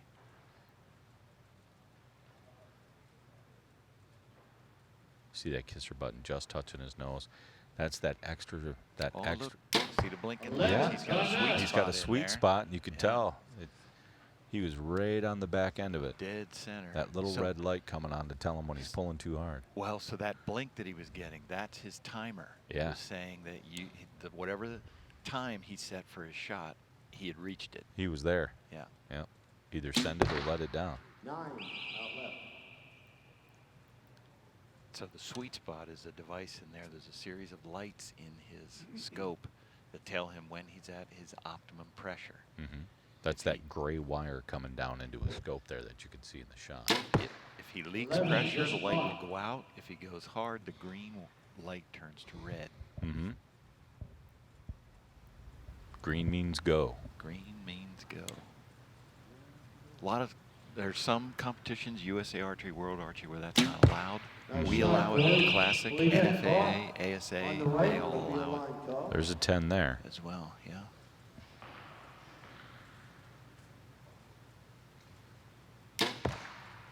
And 11 finish. Wow. 33. Sweet spot's working for him. And that'll move him forward. There he is. Excellent shooting, gentlemen. Nice handshake between those two guys. So that'll be Wayne Johnson moving forward against Corey Carpenter. That's a way to come back after a 29. Mm-hmm. Look forward to having you back next year. Will you be here? Absolutely. All right. Well, thank you for coming. And he hails out of York, Pennsylvania, correct? Nearby York, Pennsylvania, just half an hour from here. Let's give it up for Corey. Nice shooting. Wayne, that last end was awfully good to you. Nice shooting. Thank you. Just had to get the right headset and do what I know how to do. Well, that worked, channeling a league night, right? Absolutely. Okay. Next up, we've got Bob Riedinger. Here's his Bob shot. Riedinger. Look at that. He still has that Yeah. flip out to the side, but it works for him. But it didn't have that drop. Yeah. He looked a lot better there. Yeah. Doesn't look happy with that, even though it landed in the 11. But I'd take it. Bob will be shooting Bob on the left Riedinger. and will be leading shooting first. he's our incoming athlete, Bob Riedinger. He qualified with a 642, made it through the elimination brackets with a 128 and a 125 and a 126 to get him into this position. He chose to let Wayne stay on that far podium there.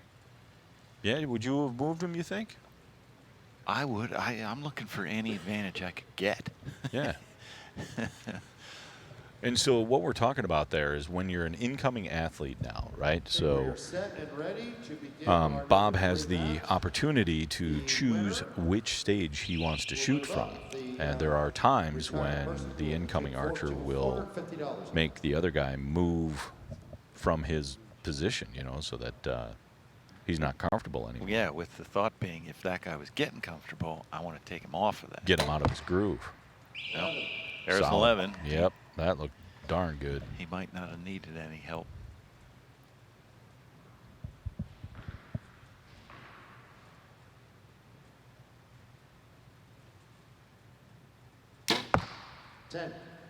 High 10. A little there. tall 10.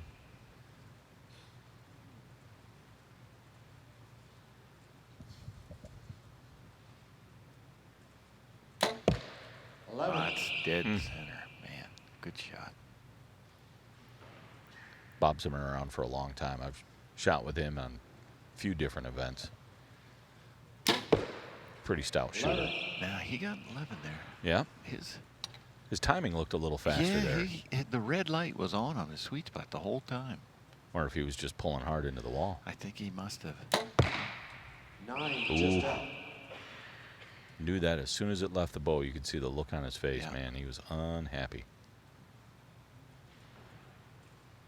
You know what? It might be just that I'm looking through the back. That could be a green, and I'm just seeing it through the cable. No, I'm 10. I was seeing a little bit of a red. He Yeah, might. it was red, but that's what I think it might be the angle we're at. It could have been green from his angle. Of course, he could just be running on red, just pull and go. Just max it out. Well, strangely enough, we're tied after the first 3 arrows here. Now, this particular shoot up again, it's 4 ends of 3 arrows, 30 seconds per arrow. Top score of 132. Winner moves on, loser goes home. TRX 38. True Ball Excel sight. And so these guys wouldn't have gotten any breaks, so they shot their elimination matches this morning. Oh, let's go to a replay here. There's that last shot. Yeah, that was that shot that Just Bob a little was. wide. See that look on his face there? Yeah. Mm. But as we were saying, these guys shot their eliminations all this morning, so they're shooting a lot of arrows today. Well, shoot your qualification, shoot your elimination this morning, go take a nap, have some lunch, come back. It would have been a short nap.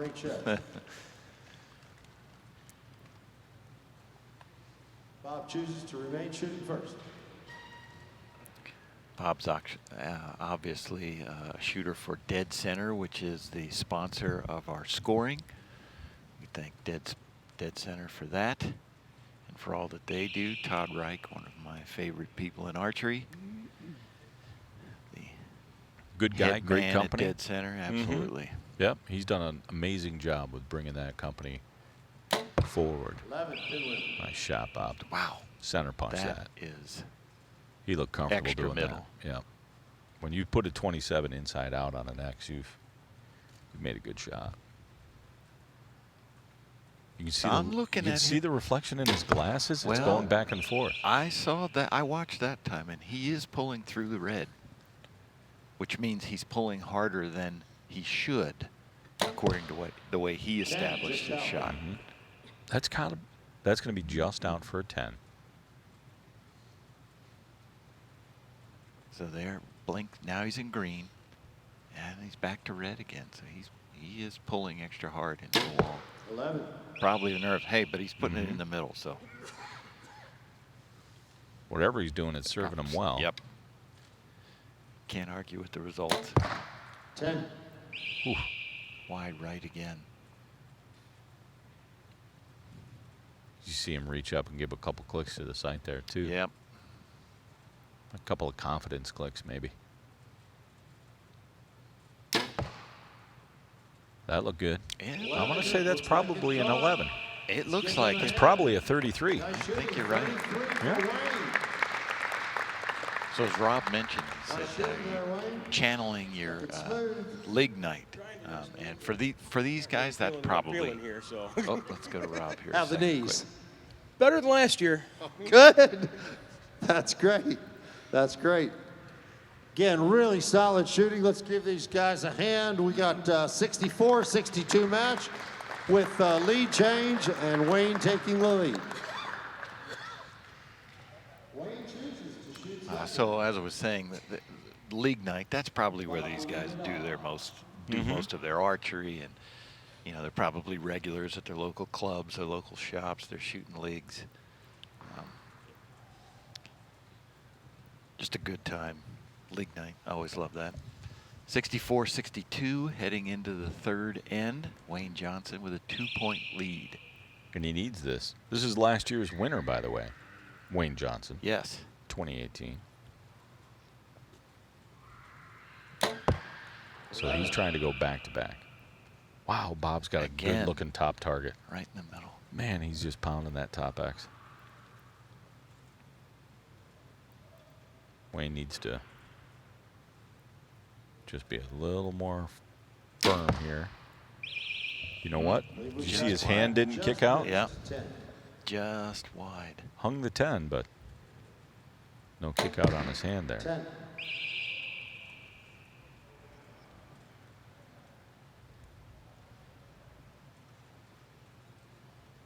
There's a good look at that sweet spot there. That digital device up at the top. His timing looked much, much better. You see how much smoother that was?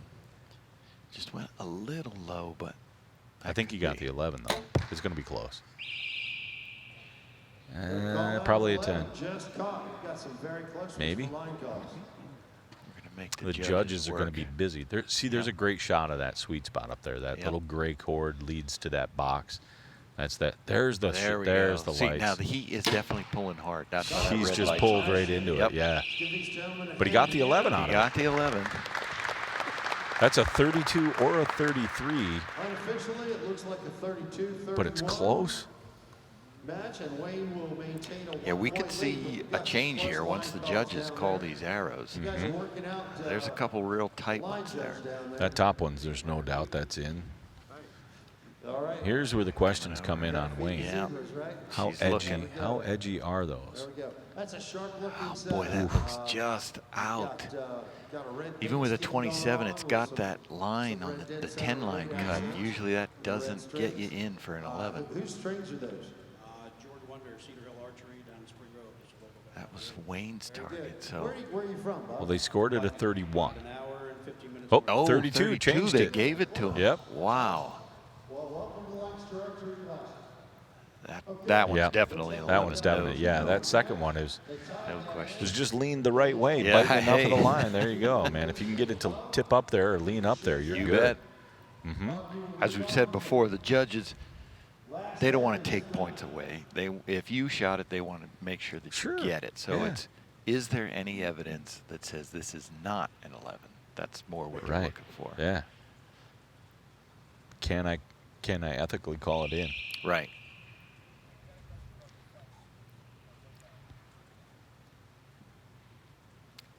Now, when we'll get a look here at Wayne's fletching when we come back up. 11, just gone. So Bob's got the 11. He needs that. Yeah, there's a good look at his veins there. So I think they call those bideltas. It's a single fletching. It's not two. That is one piece, but it has two fins instead of a regular parabolic shape of a feather. It actually has two fins on it. Just a different design. Yeah, it's as if you took a 4-inch vein and just kind of cut that shape into it. Yeah. One way. And the then idea other. being that it gives you the steering you need without being too much interference there. Right. And being offset slightly, you can see that front set of veins, those smaller ones, they're in a slightly different rotation. Yep. So the theory there being there that the air turbulence or the steerage, we've got a flash back there on a camera. 11, nice shooting. The air disturbance being more, having a better profile so that you get more efficient steering of the arrow. Indoors, you want that arrow to spin. Mm-hmm. Spin like a football. Yeah. Right. The more it spins, the better you're going to do. Okay, let's see how things shape up. Man, we could have a tie right here. Things are very, very close. It's going to be a close one. I don't think there's anything. I like ties. Yeah, we'll go to a shoot-off. It's now, exciting for me. If we go to the shoot-off here, To see if we We maintain a tie match. Is your heart rate climbing yet, Bob? It's getting there. All right. Miro looks relaxed.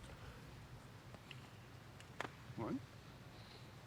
Okay, it looks like the official call is a 127-127 tie. So we've got a tie break. Let's give these guys a hand. Nice shooting. So they're going to change those targets out now. We're going to go to a shoot-off. Now, the shoot-off format is they shoot one arrow each for score. And if they're still tied, they shoot one more arrow each for score. And if they're still tied, the third arrow is essentially closest to center. Score does matter, but an 11 beats a 10, so right. Closest to, so you could just call it closest to center. So it's one arrow, see if you're tied, one more arrow, see if you're tied. Then the third arrow will be a definitive winner. No matter what, this will not be more than a 3-arrow shoot-off. There's a great look at those veins. So that's called bi-delta. Yep. It's the bi-delta vein there. That's what I had thought. You can get those through Lancaster, and it's cool he's got them on the Lancaster wraps, too. Yeah. Bob sends one in There you there, go. solid, great shot. So now Wayne, So for he him has to to move match. on, for it to have a chance at a repeat this year, he's got to hit an 11 here. Got to get it. Pressure arrow here. 11. You got it. Got it. All right. So now we go to one more arrow. Single arrow shoot-off. Oh, we got the judge Mm-hmm. slowing him down. Rob called it, but technically the judge has to go up Judge and has to call look at it, yeah. Make it official.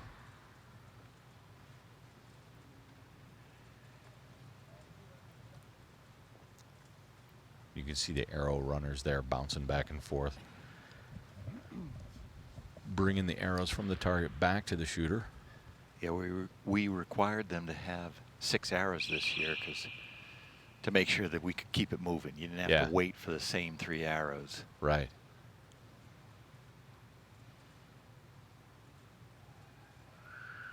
Oh, he's steady. That looks good. Yep. I'm going to say that's an 11. Man, That's he's inside. making them when he needs them. Mm-hmm. Let's see what Wayne can do here. This is the target he's had trouble with. That's single. 11. Not there, he does it. So this will be the closest to center. That's fantastic. Once again, the judge has to call it. Yep. But we can clearly Ball see from Miss Sue Ludwig. 11-11. Oh, she's got the magnifier out. Wow. It is very, very close. Ooh, yep. I think that's inside. I think so. So she'll help. That's a She'll tank. hold out both her arms. Let's give Sue Ludwig a hand. She Yep. says Good job. that's a tie.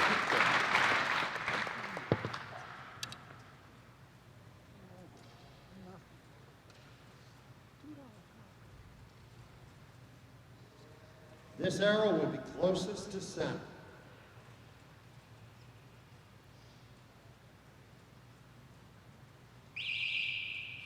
So one arrow closest to center, 30 seconds to make the shot.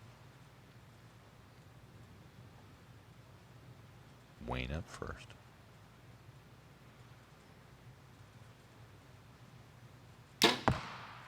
Boy, it's an 11, but it's tall. It's beatable. Yeah. Bob's got to tuck a good one in there. Oh, 11 at the I think same he did position. it. I'm going to say that's the I winner. think he did it. I think he's got it. I think he's dethroned the champ. It looks like Wayne is conceding, but Cannot determine which are technically closest. We will have to wait for the shoot judge. another one. Mm-hmm. See, our She's got 'em. cameraman's getting Yep. in there nice and tight. She's got the calipers out. Yeah, and she'll measure. There's a crosshair there in the Yeah. center of the X. She'll measure from that crosshair to the center, or to the edge of the shaft, and then she'll compare it to this one here. And if this is larger, It's going to take a caliper that? measurement. I It's think, yeah, very, very she close. does. yeah, There it is. there it is. Looks like Bob takes it. Bob reading her. Wow. That was close. Fantastic. Congrats on third. $450, Wayne. You're our past champion. You've had a heck of a ride here at the Classic. We hope to see you again next year. Absolutely. Wouldn't miss it for the world. Thank you for coming back. Let's give him a hand. Nice shooting. Bob, you get to keep your heart rate up. All right, let's see who you're facing. Okay, There we next get to we see have Danny Wayne's last shot. Now here's Bob's. It was just a little more perfect. Boom. Yeah, Well, young man. that's a good angle there. Danny Minnick was our top seed in So now we've got Danny Minnick here. Danny Minnick was our high qualifier coming into the weekend after the first qualification round. Now that 660 round that we shoot on Friday. He shot a ridiculous one, didn't he? 646. Yeah, that's what I thought. Yeah, he laid one down. Danny had a That's a great shot. And he pushed through the qualifications with a 129. pro eliminations. Looks like another 129 and 128. Just absolutely solid scores going all the way through the elimination brackets. So Bob came out a little wobbly, but then he found his groove and he was finishing strong. So Yeah, I think he missed that one arrow. that could be trouble for Danny. Danny makes him lead off. And, you know, he didn't make a move either. 11. Yep, right I back would to have the 11. I would have definitely made him move. As good as he was shooting. Yeah. Yeah, man. You're going to stand on a different stage. Look here. His arrow came off the rest. Oh. And now that's So important because he's that's only got easy. 30 seconds. Oh, there it is again. Oh, man, don't get timed out. Down to 14. Hopefully his coach is talking him through this. Somebody in the box. Yeah, he's got to get it together. 9, 8, 7, 6, 5. 9. Just like Oh, see that? I know that's a result of having to rush. Yep. But it's not as bad as it could be. He got a 9. He He's got only 2 got points. the gold. So that's 10. one of the problems with the fat shafts on the blade rest is they tend to fall off. Mhm. What I'd rather see him do is come to full draw and lift the arrow on With if his it finger. falls off with his finger, Yeah. rather than fight it. But maybe that's not comfortable for him.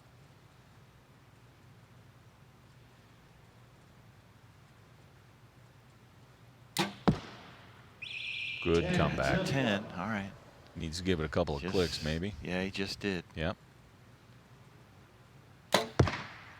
9. And there's a 9. See, he could tie this match up. If he hits an 11 right here, that whole first arrow Doesn't matter. calamity that happened is evaporated. It means nothing. And it just goes away. And he can get right back into his groove here. He's got a very unique anchor. Looks like it takes him a while to get to To it. dig in, yeah. But obviously it works. Oh, that's a high. Tall Just 9. out high. Too many clicks. All right, so Shake off the nerves 2-point here. match. First end, that's not as bad as the damage could have been. You shot a tremendous qualification round. Which but- model Hoyt is that? Podium? It's a Hoyt podium. Very pretty red, white, and blue design. Shooting a True Ball Excel sight. What scope is that? Shrewd Essential scope. A Pro Blade rest. Carrying Nikon Optics AE hot rods. All right, Easton- so Easton sticks. 30 to 27. 28, as we said. And as we were what, talking release are you shooting? about Danny, I see a lot of archers who Shooting a stand the release. arrow falls off the rest. All right. And then usually they, Well, they'll stay at full congratulations draw for and getting just here to reach the up with stage their after index the finger opening and end. lift it on Looks to, like we've here it got is, a yeah, match right there. 30-28. He lets So it back down. going back to ground zero is difficult. So he Bob popped it chooses back to up, shoot first. and then, oh, he got it there. But Yeah, but now at this point, he's in yeah. a big hurry. He knows he's on the clock. you can see him moving around there. And Mm-hmm. if he could come to full draw and just take his index finger and lift it onto the blade, then he can be at full draw. Low. Bob looked pretty steady there. Yeah, he settled down there. So let's see if Danny has that figured I out. don't think we've seen the best of Danny yet. No. I mean, you don't get the high qualifier by having to start like that. Mm-mm. Nice ease into the button Into there. the thumb there. Yeah. Looks like he's a Just out. back Just tension. low. He pulls through with his arm. He doesn't squeeze with his thumb. Mm-hmm.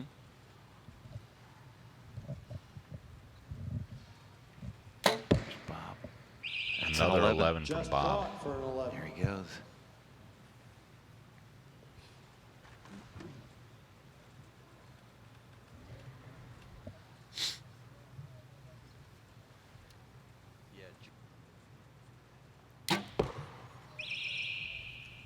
That caught for an 11. Nice shot. So Danny right back in it now, starting to find his groove there with a 10 and an 11. You got a 10. I think Bob's got a 10 there. Just low So, there. you know, look, if Danny pops another 11 here, you know, I don't think it's all that bad. Now he's keeping pace. He's got to pick up a couple of Yeah. points here. He can't keep doing this. Wow, look at all the weight he's got on that rod. He likes to lean back, I guess. Makes that bow sit still, though. Oh, that's a wide one. Ah, that one's gonna hurt. That shot didn't look like it was that bad. It must have just drifted on him a little bit. Yeah, he doesn't like it. There's That's- wiping his hand off. Might have got some sweat on there. Yeah, that's 4 points. Division.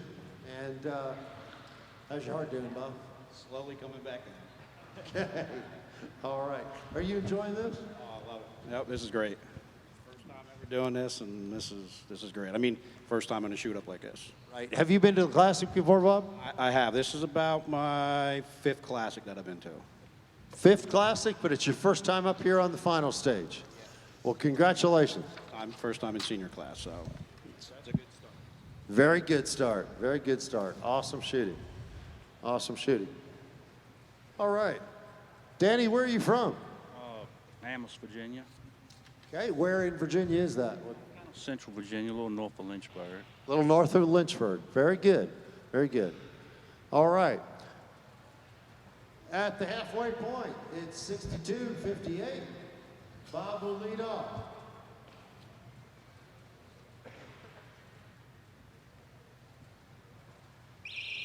So Bob will lead off and get us started here on the third end. Bob with a 4-point lead. Bob Riedinger. First year as a senior. Masters. Masters. Let's not Yeah, push him sorry. over the hump there yet. Masters.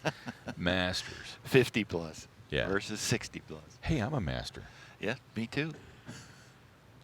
I didn't feel like a master this weekend. I feel like Yeah, archery. that's- I feel like archery mastered me this weekend. That's a bit of a unique term there. Danny right back in that same lower hole. Well, there's there's an interesting thing there. Did you see Bob's stabilizer? Look how close it gets to his hip there. I did see that. I noticed that. When he's at full draw, when he leans back, it's He's got a 15-inch rod, which is why it comes back so far. super close to his Yeah. hip. Danny, on the other hand, has 12-inch, but he has so many weights. It's basically It's all the way as back, close to almost to his his hip. belt. Yeah. Pull, buddy. That There looked you got better. it, You could yeah. tell that was a better shot, just in the way his hand worked. Hey, see Bob's stabilizer there? How close it Yeah. is to his hip? That is right there. 10, just out. So I'm going to say that's 11, 10, 10. So both these guys now are wiping their hands, so maybe they're feeling the pressure and their hands are getting a little sweaty. Like grip could be slipping around a little bit more than they want.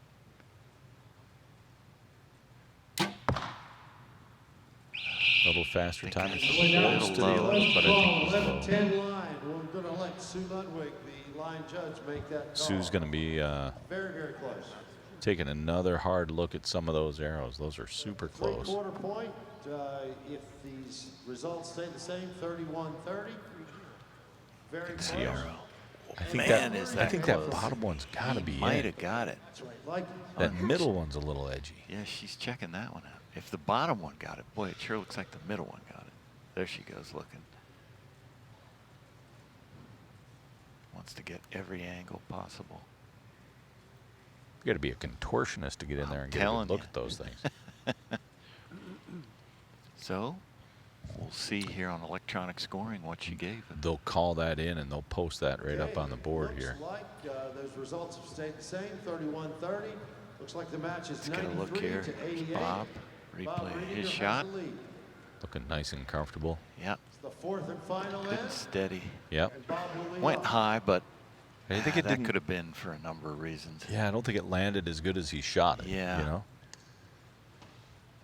I would guess that's exactly where his pin was, Hmm. if I had to guess, because sure didn't look like he messed up the shot.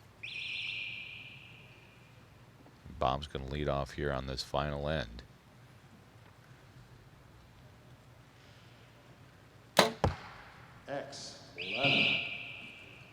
even have to look. He knew where that one went.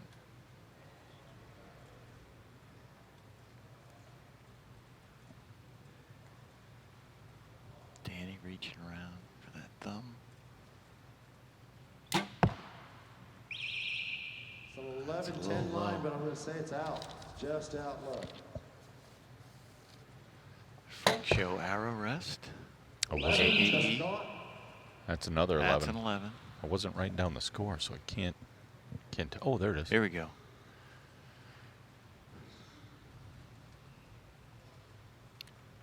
So let's see. He took a while to get started on that. Look, he's at 11, 10, 9, 8, 7, 6, 5, 4. 4 seconds left. Man, he used that whole clock. He did. Bob is, meanwhile, he's like up and shot. He I don't was think ready. it didn't even advance 3 seconds. So he was there with a 33. Danny taking his time. Yeah, man, he's It takes him halfway a through while the to clock. Get in. Look at this. He doesn't even get anchored till about 12. 6, 5. 10, just out. Go up. Just a Give tick these low. guys a hand. 33-31. That's going to give the win to Bob. Bob Reedinger. Danny, this is your first time on the Lancaster Archery Classic stage. How is it up there? How nerve-wracking is it standing up here in front of this crowd and the lights? It's a little nerve-wracking. Not like home, is it? Not at all. Will you come back and visit us again? Oh yeah, oh yeah. All right. This can be addicting getting up here. You want it. You want to do it again. Okay. You take home $750 and second place. Congratulations. You had a heck of a run here at the Lancaster Archery Classic. Let's give Danny a hand. Congratulations to Bob Reedinger. It wasn't that easy. It fell in place. That's just all it was. They broke where they were supposed to break, and everything felt really good. I mean, even being nervous, the shots felt really good. Well, you had a lot of shots that you made it look easy. You have a bright future here on the stage. $1,250, $1,250. Bob Reedinger, let's give him a hand. Likens, Pennsylvania. And a big congratulations there to Bob Reedinger for winning the 2019 Masters Open here at the Lancaster Classic.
Welcome back to the Lancaster Archery 2019 Classic Lancaster Shoot-Up Archery Finals Classic. This is and the the bow hunter 16th division. annual.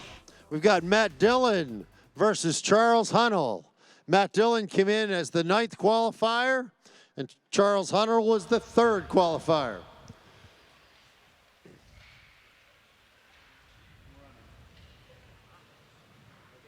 Charles chooses the right.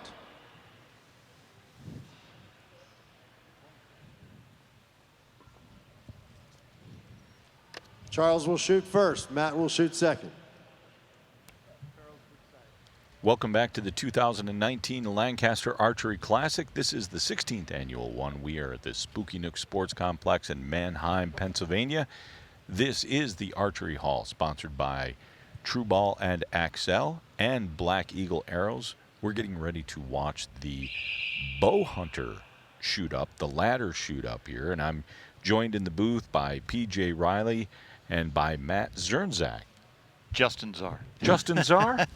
Somebody Matt, said Matt Zernzak. He'll be next for Barebow. Oh, Barebow. Well, hey, Justin. I can be whoever you need me to be. Nobody introduced us. He just climbed up here and sat down. I figured that's who it was. So Justin is from bowhunting.com, Bow Hunter Die, one of our valued partners here. Mhm. And so their main thing is bow hunting, and bowhunting.com has put up contingency money in the bow Yes. hunter division.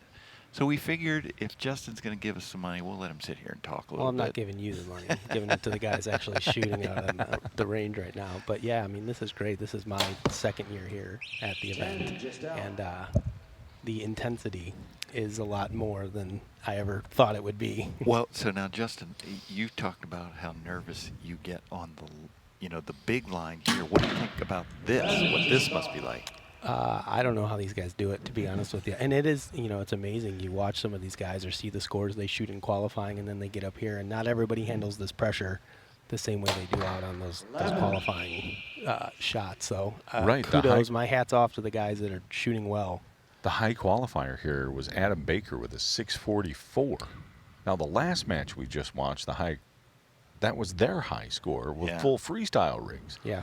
So, But now, I talked to Adam because he was here last year as well, and like Adam says, you can shoot the best qualifying round in the world, but it doesn't mean anything if you don't get through those elimination rounds. And here, Adam didn't make it. right. So right now we're looking at Matt Dillon and Charles Hunnell. What do you know about these guys and their setups? Tell us a little bit about what the bow hunter setup is. I'm not as familiar with it. What are the differences there? All right, so you're limited to a 12-inch front stabilizer from the front of your riser all the way to the end of your weights. So your weights count as well. You can't exceed 12 inches. Whatever attachment point you use. Whatever you use. 12 inches. 12 inches. You can have anything for side rods, and actually, if you look over there, Charles actually is running V-bars. He's got 2 side rods there. And that's legal. And that's legal. Yep. And there's no length limit on those? No length limit on them. Now, what and about then- your sighting system? So his sighting system has to be a pin, and they say it's fixed. Now, it can be adjustable, but the deal is once you start shooting, you can't move it. Right. So it can be a target sight, which is obviously you can click it, move it. And you can dial it in, but once you fire your first arrow, that's it. That's it. You got wherever it is, there. it is. Yeah. And I know the last couple years of me shooting, and some of our guys came to shoot as well, you get into these matches sometimes and you find yourself shooting a little left or a little high. And all of a sudden, there's not much you can do about it other than just compensate by where you're holding your pin. So it brings a whole nother level of absolutely, difficulty. I'm going to aim just off the X for the rest of the day. Super. That's probably good for your confidence. Man, Matt came charging out of the gate, laid down a 32. Charles Hunnell laid down a 31. So beautiful start to this match. So we should talk about what that does with that short stabilizer is their sight picture is going to move a lot more. It's just not as stable as having the long rod out there. I tell people it's like the difference of holding a full-length broom out in front of you or holding a dust brush. You can move that dust brush a whole lot more than you can that full-length broom. Oh, for sure. Doesn't seem to matter to these guys, though. Yeah. Look how steady that Look is. at that. I mean, Man, did he just punch that right in the middle. Charles, I believe, was in the finals last year, Mhm. if I recall. Matt is a new face. I don't believe we saw him here last year. A little bit of a floating anchor. See that? He's got his nose off the string. You know, there's only one other guy I can think of that does that. But his next shot of Matt, I hope the camera sticks on his follow through because it is wicked. Is he pulling a ton of weight? No, it's just his follow through is violent. I don't know if he's getting It's a little working. English or. He's got a pair of 11s up there. I know it. Watch this follow through. Look at that. He just rips it around. Man, he's there. pulling on that thing. You don't want to be standing behind him. No. I think that goes back to the phrase "rip the limbs off the riser," right? Hey, 11, 11, 11. Or he might have a 32, but whatever. It's a good couple of arrows. That's definitely a 33. Yep. Wow. Crazy good shooting by these bow hunters. So, to be able to hold that dot on. Let's talk about your gear here. It looks like you're shooting a Hoyt Prevail with a Shorelock sight, a CR Apex scope, a Freak Show rest, dead center stabilizers, and what release are you shooting? The Trueball HT. Very good. A lot of people shooting true ball at this classic tournament, shooting Easton aluminum arrows. And Charles is shooting gold tips. What release are you running? Stan. Stan release. And shooting a Darton Vegas 3D. Darton Vegas 3D with a CBE sight and a CR Apex scope, trophy taker rest, and dead center stabilizers. We love the folks at Dead Center, great PA company.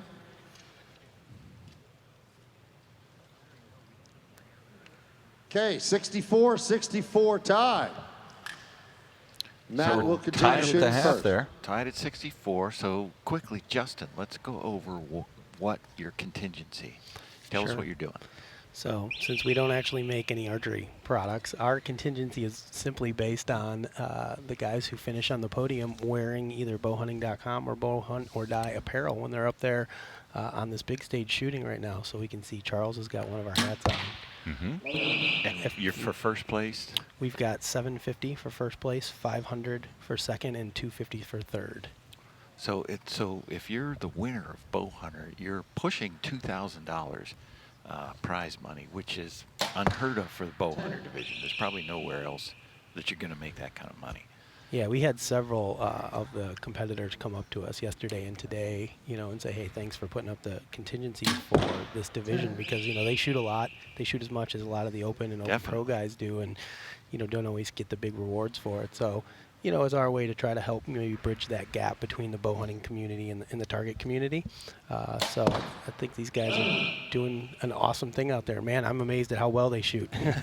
I come here as an average bow hunter that doesn't do a lot of target shooting, and these guys definitely put me to shame for sure. Well, we appreciate that contingency because, we'd like to highlight all the divisions, and if we have a partner who can help us put the spotlight on bow hunters, hey, we're all for that. So there's a chance here to take him 2 or 3 point lead. 11. That'll give him a 3-point lead going into the 32 final round. Yeah, that's great. There's a good shot of You see his his bow hat? hunt hat, right?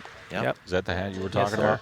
So real quick, tell us what, Bowhunter Die and bowhunting.com. Tell us all about it and why it's important for you to support this. I mean, other than just giving away money for guys who shoot bow hunter, there's got to be a method to it, or there's got to be something behind it. Well, I think makes it there's a important. couple different things, right? If you look at just from a high level of what bowhunting.com is, right? We try to be the #1 source for information about bow hunting and archery. So if you want to learn about bow hunting, whether you're just getting into it or whether you've been doing it forever and you want to just learn new tactics or techniques or share stories with people, that's really what bowhunting.com is all about. And then Bowhunter Die is our online-based show. So we're fully streaming. We're just actually finishing up our 9th season of that. Hang on one second. There's Justin, some we good just looks saw there at his shots. His Yeah. last arrow there. And That grimace, finishes and he off still pounded the 11 with it. I know. Yeah. But Justin, I know one of the things that people love about your show is A, that it's web-based, so anybody can see it, and then B, that, I mean, you guys are just regular guys. There's not, you're hunting your own properties, your leases, things around home. A lot of you self-film, you film yourself. Yeah, yeah, we've done a little bit more public land stuff here the last few years, and ventured out of state on some kind of DIY type trips. And yeah, I mean, for the most part, our guys are pretty just regular people. You know, Todd's a little irregular at times, but you know, by and large, you know, we've had a lot of success with that show over the last 9 years. But with Lancaster being one of our partners, you know, every bow hunter is an archer. Right. You know, and at his core, and all the hunting and scouting and things, tactics we do doesn't mean a hill of beans if you can't make that shot when the time comes, which is why this type of, you know, technical archery is so important. A lot of bow hunters tend to overlook it. Yeah, I think if a lot of bow hunters did some indoor target archery, they would see the value of it real quickly, that it just makes you a solid archer. And then getting up here, nerves, you know, the big bucks coming in. This is the closest thing to simulating kind of buck fever, right, that I think you can get in terms of archery. I think that's going to be a little low. Low, yeah. Yeah, it's close, but I think it's going to be a little low. Is your web service, is it free? Is it? Yeah, it's totally free. You can watch it on really? our website. You can go to our YouTube channel. We have a Roku channel and an Apple TV channel as well. Wow. So a variety of different ways to watch it. They get millions of views every year. Yeah. It's incredible, the traffic they've generated. Pennsylvania is a popular state for us, too. We've had a lot of people come up to us this event. Yes. Charles is laying it down. I always that's love going it. to be an edgy one. So Lancaster Archery, we do tech tips for Bow Hunter Die TV show, and I always like it when somebody comes up and says, "Hey, you're the guy from Bow Hunter Die, aren't you?" PJ's trying to steal my job. Man, you got to watch that guy. Charles is Charles killing laid it down out a there. 33. What can you do? Bow Hunter division. A 129 out of a possible 132. He only missed 3 X's the whole match. I think he got that last one. Matt did. I think Matt did too. Yeah. Yeah. He caught that one. I think it's a little too much too late, but.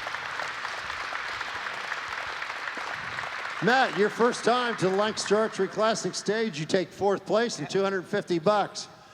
How's it feel to be up there, and you looking forward to coming back next year? Yes, I am, and it's a lot different than home. Does this simulate big buck coming across the field? You're anticipating, your heart rate's up. Does it feel kind of like that? Actually, I don't hunt. You don't hunt? You just love shooting bow hunter class. Well, you do it quite well. 4th place, $250. Congratulations. Our next competitor is John Wheeler, our 2nd seed. Came in ranked 2nd. John Wheeler.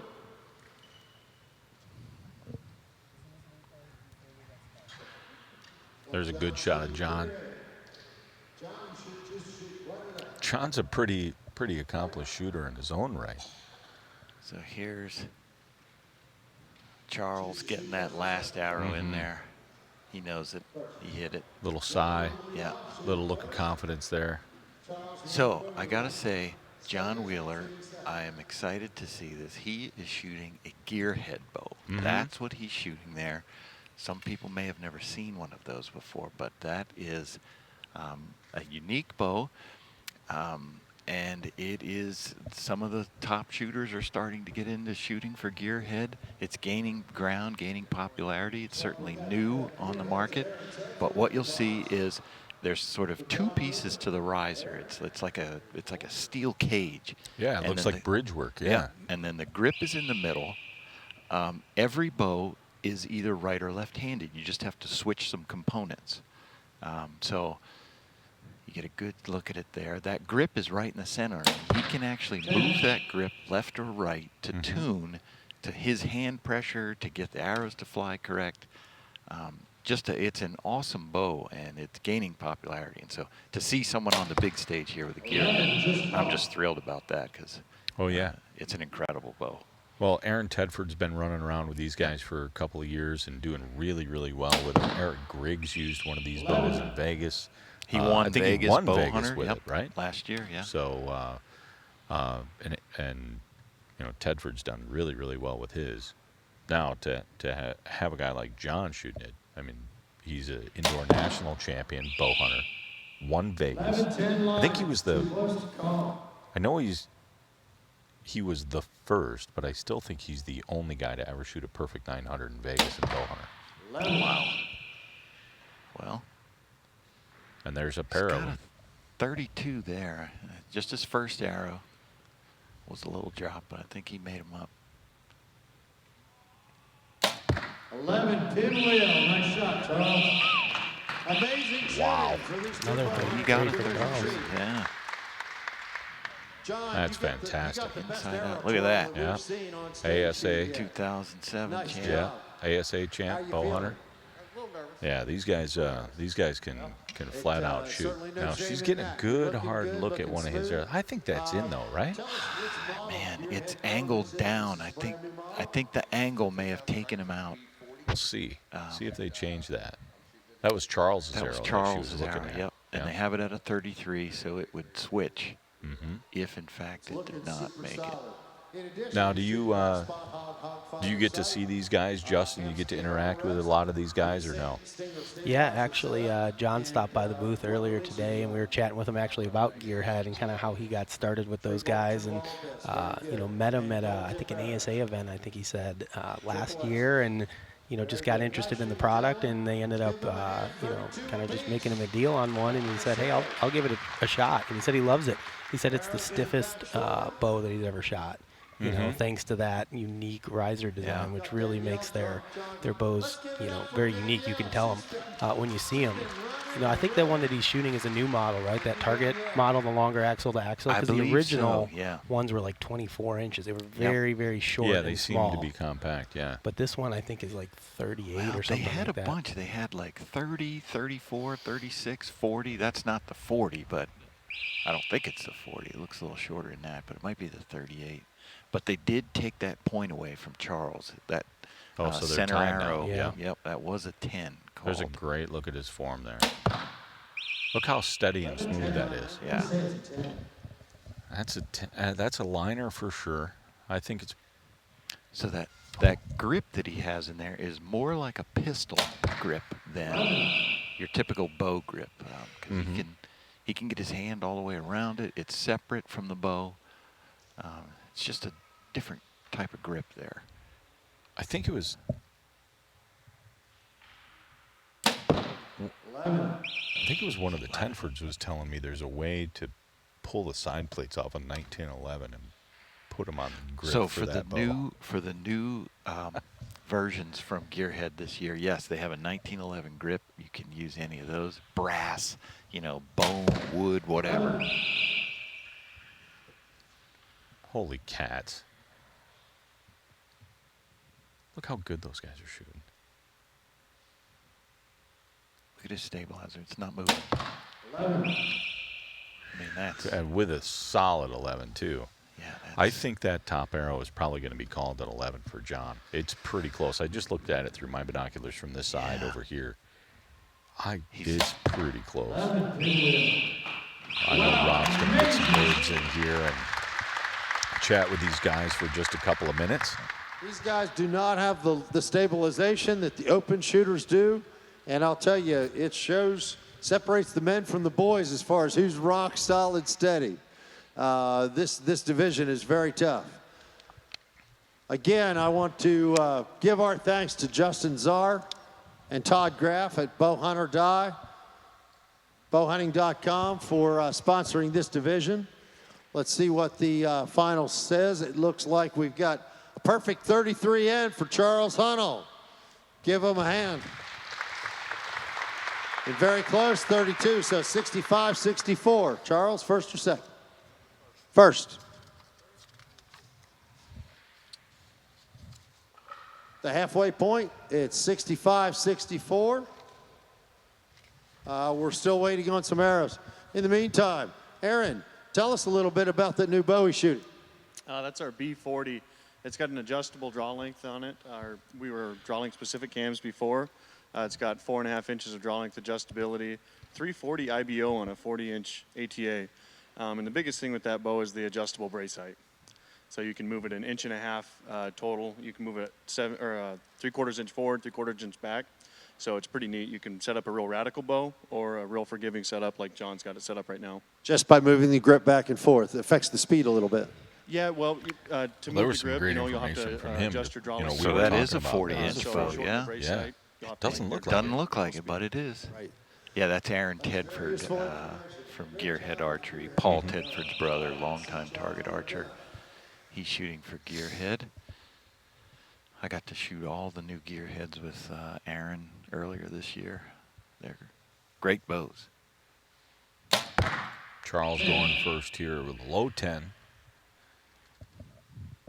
I noticed, Justin, you must have gotten with John there because he's got there. Look at that logo there, bowhunting.com, bowhunter die. Yeah, Matches your he vest. stopped over and got a hat today as well.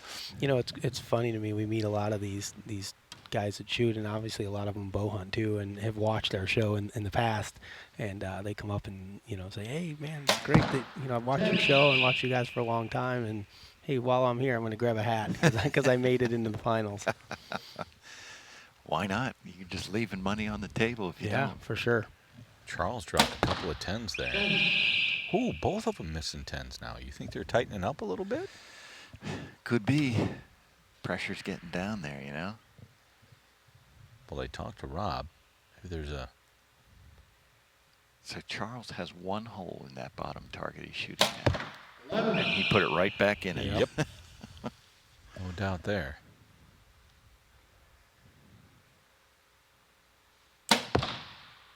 Ooh. John really needed that too. It's going to be a 2-point. Yeah, you can see that motion of his hand there, that dip bang. Yeah, where the bow drops out from underneath. Yep. So he's got Charles having a 2-point swing or a 2-point advantage right now over John Wheeler. Going into the last end. There's a good look at his Hogfather sight there. Yeah, that's popular sight. Actually, popular sight for bow hunters. I mean, target shooters use it, but it's also popular for bow hunters. Look at that bottom target there. Just that one hole. That's a confidence boost there.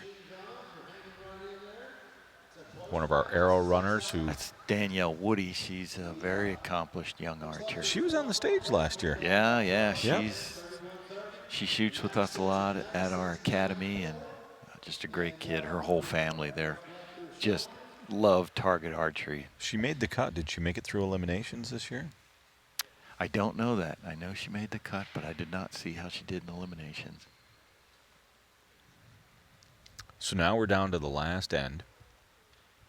3 arrows to decide it. 2-point swing. We've seen some big changes earlier today watching matches. What do you think? You got the way Charles is shooting, he's going to be tough to beat. I was going to say, what's your forecast here, Justin? Do you have big giant checks to hand out? I do. We do have big giant checks to hand out. You have big cardboard checks? Cool. Yeah, definitely. Hey, man, if we're going to do this, we got to do it right. We got to look good. Just bit at the top side there. Johnny really needs this if he wants to stay in this and have a chance.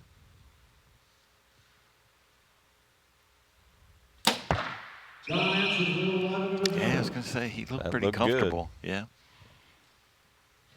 You look that good when you're shooting a deer? I like to think I do. Well, I liked your reference yesterday to your score, how you didn't care for the number, but what did you say about what would happen? They all would have killed a deer yesterday, my shooting. I didn't score very well, but the deer were all dead.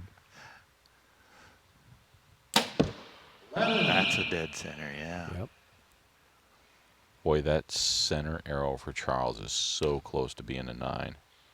That's going to take a really good look from the judge, I can tell you. Yeah, it looks like they called it a 9. I think he got that one. Yeah, I think that's an 11. John needs this one. He needs this 11. He got it. Wow, we could have a shoot-off here. Wow, that's awesome. Look at it. What a great finish. Exciting, guys. Wow. How you feeling, John? I'm good. I love it.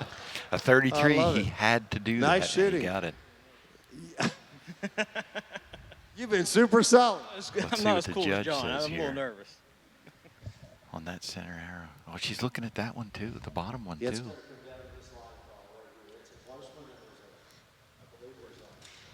She gave 2 looks.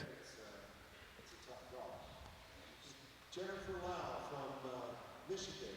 Let's give Jennifer a hand. So let's see what the call is.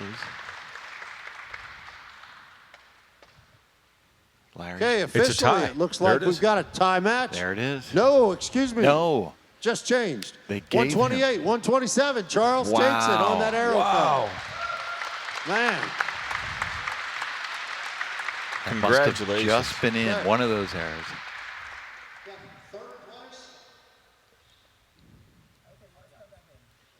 So one of those arrows, I don't know which one, but one of them obviously was just in. Maybe that 9 was a 10, or that 10 was an 11. Yeah, yeah. Well, we saw her giving a really hard look at that. Yeah, yeah. So That's incredible. What does John get? What does John get for third place? $250. $250 Yes, sir. from you guys. Yep. So And Charles a big giant check to take home. And so Charles Hunnell, then he's at least guaranteed. At least guaranteed 500, Right. 750 if he manages to pull all the way through to the end. Well, that's fantastic. So that would be a unique contingency check to have, because right now there's only 3 in existence. Well, last year's. That's what I mean. And so then yeah. the ones So this will be year. 6 now.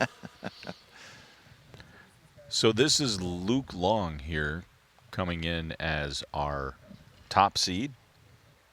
Luke Long shot a 641 in his qualifier.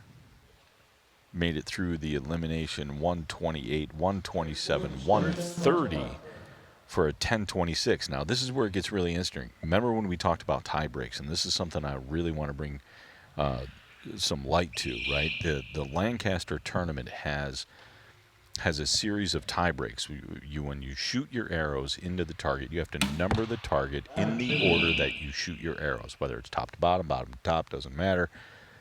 And when we enter the scores into the scoreboard, you have to put those arrows in there in that order, and that's for tie breaks.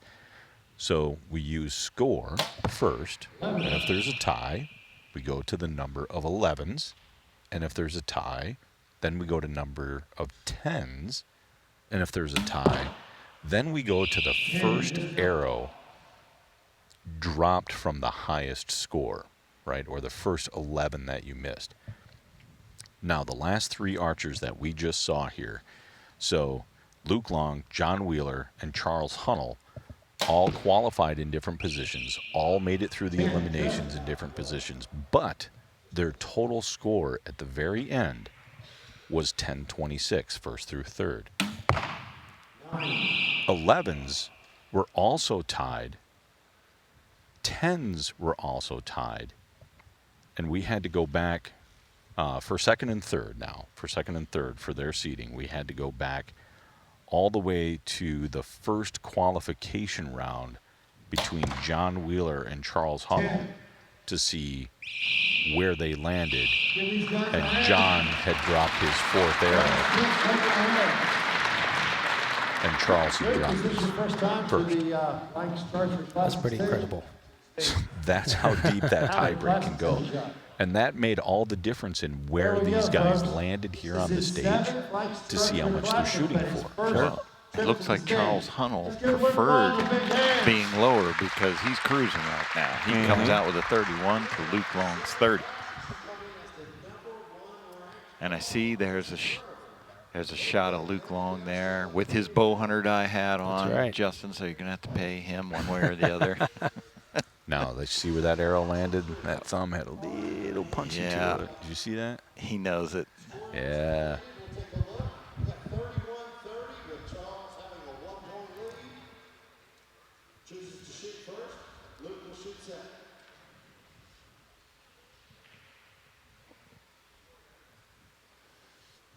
Both of these guys wearing bow hunt gear? Yes, sir. Both are. Yep. 1, 2, Different, 3. different colors of the same hat. Yeah. 1, 2, 3. They all. So tell us again, so if people are listening at home and they've got a something they can write on, or a Sure. notepad or a scribble something. That's a clue to you people at home to pick up something to write with Write right something. now. Where are we finding this? Yeah. So bowhunting.com obviously is our main website. You can Right. find all the information about the show there as well. The show's available on YouTube. If you have a Roku streaming media player, you just look up bowhunting.com and add our channel. Same with an Apple TV as well. Or if you want, if you have an Apple or an Android device, you can go to your app store and just search for Bowhunter Die, and we have a native app. You have your own app. Yeah, we have an app as well, and all 9 seasons of the show are available through the app. The nice thing about the app is every time we upload a new show, you get a notification on your phone that says a new episode has been posted, so you don't miss it. We actually had one up yesterday morning, and I think we're scheduled to have 2 new shows this week, Tuesday and Friday. And that's through bowhunting.com or Bowhunter Die? Well, bowhunting.com is kind of the vessel that we use to get Bowhunter Die out. The name of the show is Bowhunter Die. Gotcha. 9.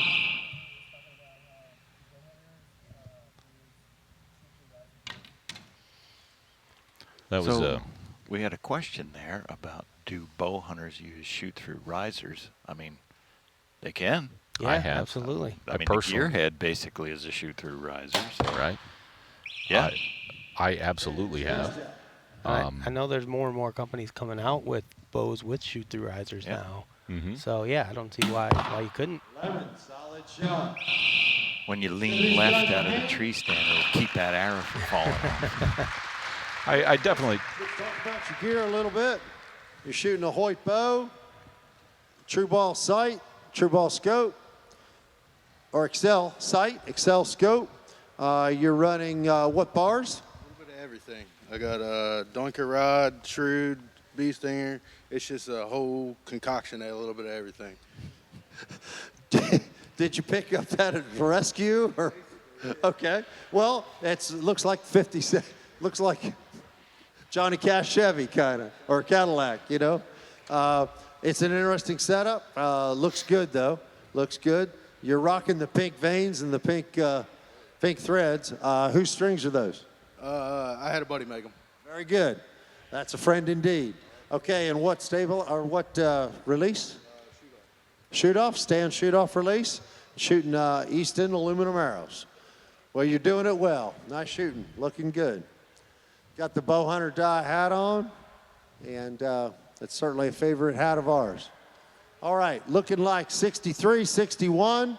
Charles having just a 2-point lead, the halfway point. Sounds like I'm going to have to get over to the booth and buy a hat. Better get them before they're gone. Set one aside, man. I'm going to be here for a couple hours. Go tuck one in a box somewhere. I like that Luke described that his setup, he's using something from just about everybody there. Like he just went into the tool. Hey, what do you got laying around that I can use? Yeah, and he makes it work. But he's, I mean, he's that just killing shows it, you, yeah. and he's rocking it. Absolutely. If it works, go with it. You know, getting back to the shoot-through riser thing just real quick. Yeah, you know, probably not a lot of hunters are shooting a shoot-through riser. But this is competition. Yeah. You know, shoot what works. Well, one of these days when we get the real Bowhunter Die division, where we're wearing camo and face paint and we got blood on our bows And in you gotta here, shoot broadheads. we probably won't be seeing so many shoot-through risers. You know, Paul Morrison, who's one of our staff members, he's here with us.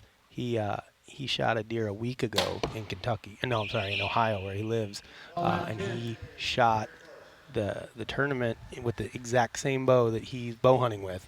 Actually shot a 605. He shot a 610 last year. He's one of the better shots on our team, and he was shooting standard diameter carbon hunting arrows, literally his exact hunting setup. Brought it in here, and yeah, he did have a stabilizer on it.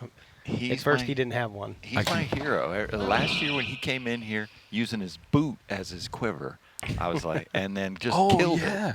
I was like, that guy's my hero. I years ago, no joke, did the same thing. I was shooting, back then I was shooting a PSE. I was shooting it really well. And I thought, well, this thing's already built and it's already tuned, but hunting season was a week away. And there were 23 diameter shafts, big shafts, so I just screwed a broadhead onto it. I put short stabilizers on it. It was a red bow. deer are colorblind, man. Yeah. So, and I killed 2 doe with it. They didn't die any less. 95-93 here. Charles maintaining that lead.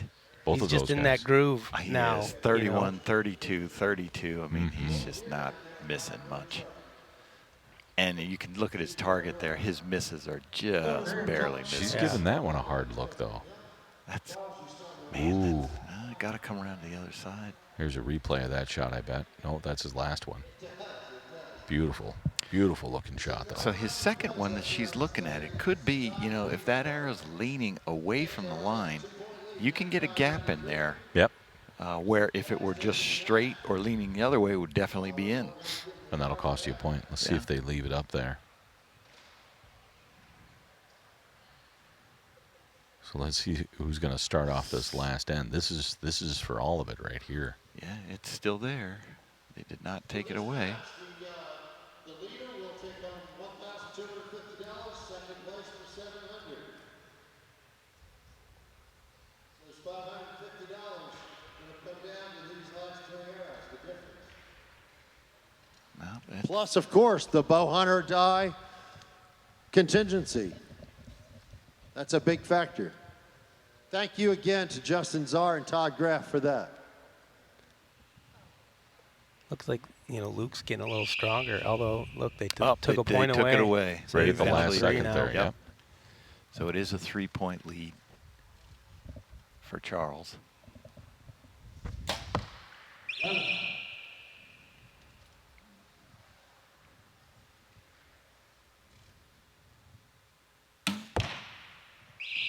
Ten, yeah. 4-point lead.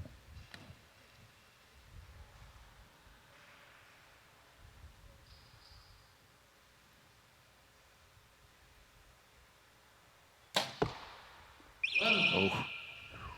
What's this mean That's for you just guys? in What's the payoff again for you guys? Bow hunter die? Yeah, $750 for first and $500 for second here. Man, that's a Wheel good that looking one. shot. Yeah, might be. I think he knows it's just a little too late. Charles has got to not do anything silly here. Just shoot a good shot.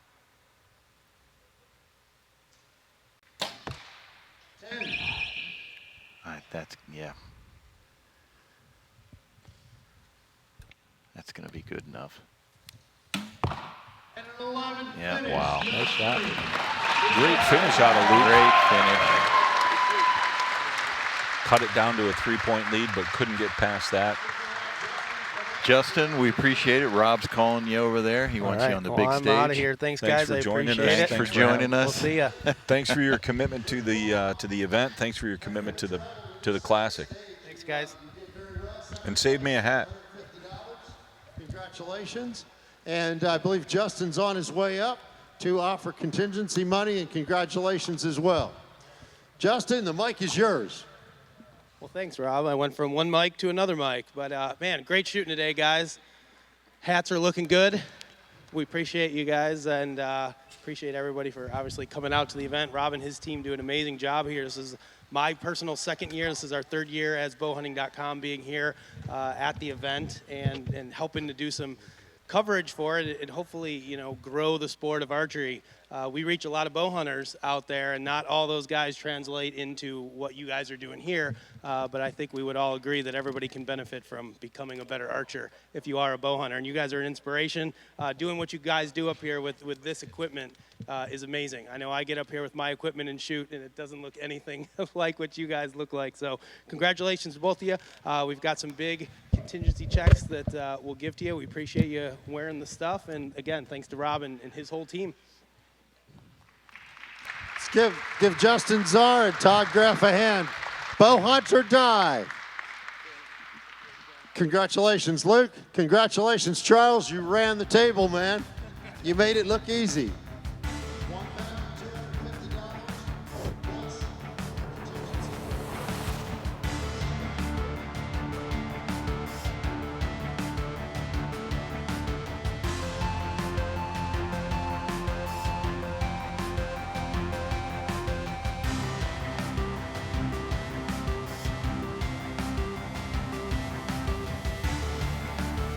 I'm a 1,000 miles from nowhere, and there's no place I'd rather be.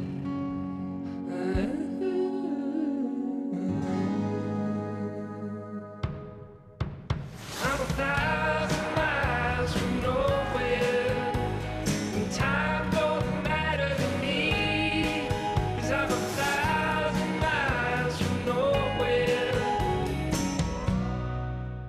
Keep missing you. Who's been kissing you since you went away?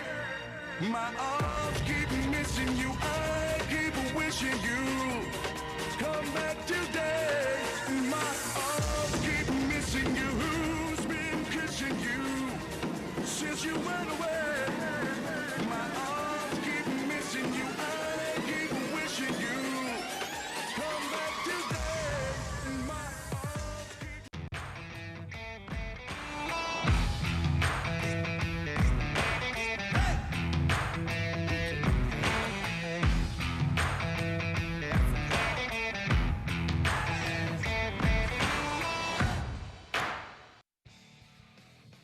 The newest innovation in archery is here, Sweet Spot. Sweet Spot incorporates proven strain gauge technology into a complete package that allows you to see how much pressure you put into every shot. And Sweet Spot's lighting system tells you in real time if the shot is too weak, too strong, or is in your sweet spot. Get Sweet Spot Go No Go or the Enhanced Pro with live shot viewing at LancasterArchery.com today.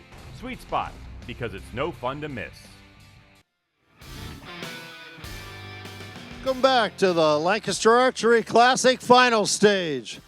In the next division is the Youth Male Recurve Division, shooting Olympic recurves. We've got Benjamin Herr and Zachary Kim. Let's give these guys a hand. The 4th seed was Benjamin Herr, who qualified 6th, and the 3rd seed was Zachary Kim, who qualified 4th. Okay, Zach has chosen the right stage. Zach, you choose to shoot first or second? First.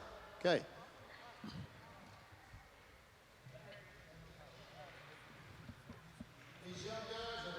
Welcome to the 2019 Lancaster Archery Classic at Spooky Nook Sports, Manheim, Pennsylvania. We are in the True Ball Axel Black Eagle Archery Hall, and right now we're getting ready to have the ladder shoot up for Youth Recurve Male. I'd like to welcome PJ Riley alongside of Crystal Gauvin. Thank you very much, Crystal, for stopping in. I appreciate that. Happy to be here. So we asked you to join us because you're kind of a recurve expert. And I don't know about expert. No. I mean, we've witnessed what you've gone through as a compound shooter and a world-class, world-ranked, top-shelf compound archer, making the transition into recurve. Look, by any stretch of any imagination, in my mind, that makes you an expert because I've seen how well you can shoot out here.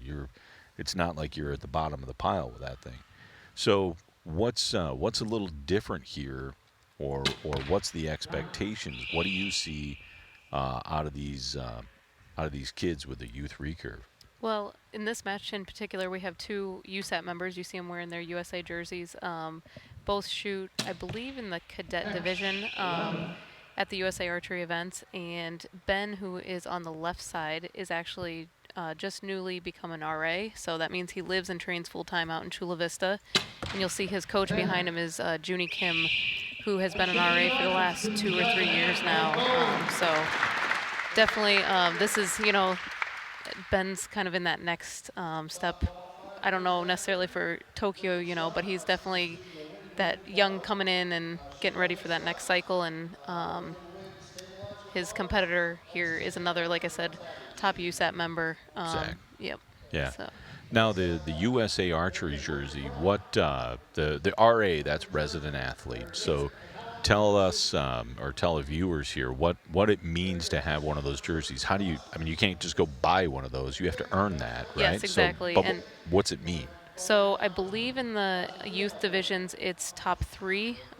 It might be 5. I know it's not 4, so I apologize. I never came up in the youth division myself, starting later in life, so not positive. But you have to go to a bunch of different events, indoor and outdoor for the youth. It's not just outdoor like the seniors.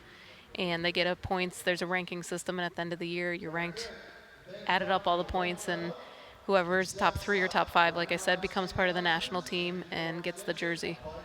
So if you're wearing one of those, you're one of the top 3 in the country. Yes, yep. That's fantastic. And just to be clear here, for everyone who doesn't know Crystal, she left compound when she was on top. It wasn't like her game started to diminish and so she switched. She was at the peak and decided to go recurve on her own, which that's admirable. And how is it going? Admirable or crazy. I don't know which it is, but it's going. There's definitely better days than others, and this indoor season's definitely been a struggle for me, but actually this weekend finally started seeing some progress and some changes I made, so hopefully moving in the right direction again. One thing I do want to point out again in this match, you see Ben shooting a 3 spot, which is what you see all the compounders shooting pretty much, and Zach's shooting a single spot. So you do have the choice in this tournament to shoot either, and you'll see a lot of recurve shooters like to shoot the single spot because unlike compound where your setup is basically the same no matter what height you're shooting or distance you're shooting, with a recurve, just that couple inch difference between the bulls really makes a difference. I was shocked coming from compound at how much that changes your shot. So the single spot can definitely be an advantage. And do you use that single spot? Wow, look at that. It's fantastic. Nice. 11, Looks 10, like 10. 11. Yeah, I think 11, 11, 10. So you do risk some bounce outs and hitting your own arrows, but gives you visually something easier to aim at, and like I said, you can set up consistently from shot to shot. Do you use it as a framing? I mean, are you lining your scope up inside those rings, or your aiming reference? Yes, I mean everybody uses something a little different, just like compound. So some people have just a big open ring, and some people will use. We're allowed to use a. All right, let's go out and talk to Rob here a minute. Very good. We wish you well then. Let's give Ben Hur a hand, his commitment to archery. Okay, it looks like we've got a match. Zach Kim is moving ahead 62 to 55 at the halfway point, and I assume we'll continue to shoot first as soon as the range is clear.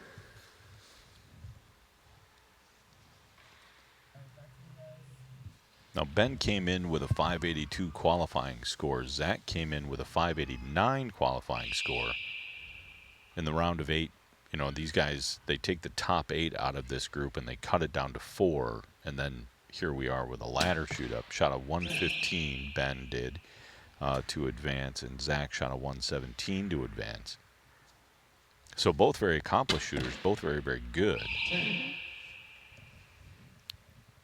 That's one thing a lot of people don't realize is when people move out to the training center to live there full time, it's really a big adjustment for a lot of people, and their scores can dip down. Changing form, working with a coach daily versus, once a week or something like that. Just the whole dynamic of living and training and just focusing 100% on archery. Mm-hmm. Now, Crystal, they're both shooting X10s, it looks like, very slim arrows. Tomorrow, we're going to see Brady Ellison out there who's shooting 25s. I was looking in his quiver today. So why would they stick with the skinny arrows for this? So a lot of recurve comes down to the feel, and the feel of the arrow coming through the clicker is crucial for giving you a consistent shot and giving you a clean release. And that carbon to the metal point, you get used to a certain feel, and switching it up can be really tough, especially. Zach, that's nice shooting. You get a chance to shoot a lot of indoors? Yeah. Very good. You like indoors or outdoors better? Probably outdoors. And if I may ask, how old are you? I'm 15. Wow, 15 years old, shooting groups like that with an Olympic recurve. Let's give Zach a hand. Incredible shooting. Looking very smooth, very composed up there, not nervous at all. Congratulations. And Ben, you had quite a travel here to get here from California. Have no jet lag at all? You're used to that? You're nice and young? No, I had jet lag when I got here. That was really bad, actually. Well, that can happen, but in the position that you're in, you have to get used to lots of travel, and you have to deal with that, and I'm sure you're learning to do that. So, okay, I believe we're ready to roll. 93-86. Zachary Kim has the lead, and will continue to shoot first. We've got one end left. This is the last end. So, Crystal, just to finish that thought about the different size arrows, you're saying that the clicker feels a certain way with the carbon arrows versus going to, a big 25. Exactly. And then you add on just the tuning, and I mean, that's same as compound, but it definitely adds another layer that it's definitely a lot harder to tune a bigger arrow out of a recurve than it is a compound. When you see those, those ones just that are on fire. When you see those ones that are just out, are you thinking, man, I wish I had 23s? Yeah, I had so many in qualification of shooting with a bunch of compounders, and one of them said, man, if you just had a little bit fatter arrows, and I just wanted to say, no, if I had fatter arrows, they'd be much further out right now. I can't believe the score that Zach is laying 11, down. 11. He's only shot 1-9 the entire match. Just pounding the center. And that 11, just shows, 11, 11. shows you, people think they have to shoot the 3 spot, and there's, a pride thing. But look, he's showing that a single spot can definitely be an advantage. Wow. A 126. And he'll advance, clearly. 33 in. Look at those That's ends. great. 30, 32, 31, 33. Look That's at that. strong shooting. I hope there. he saves that target.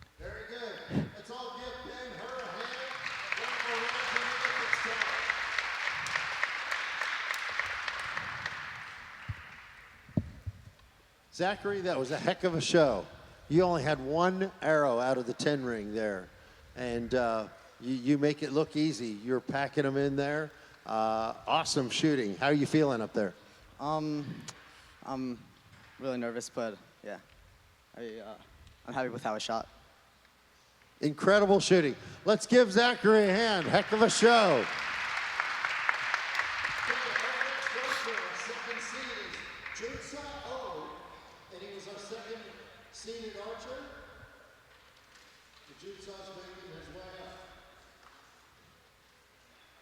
With him is his proud father. So coming in for our next shooter, this is Junsa O, who qualified with a 6.02 and made it through his elimination bracket with a 118, total of a 720 to get him to this point.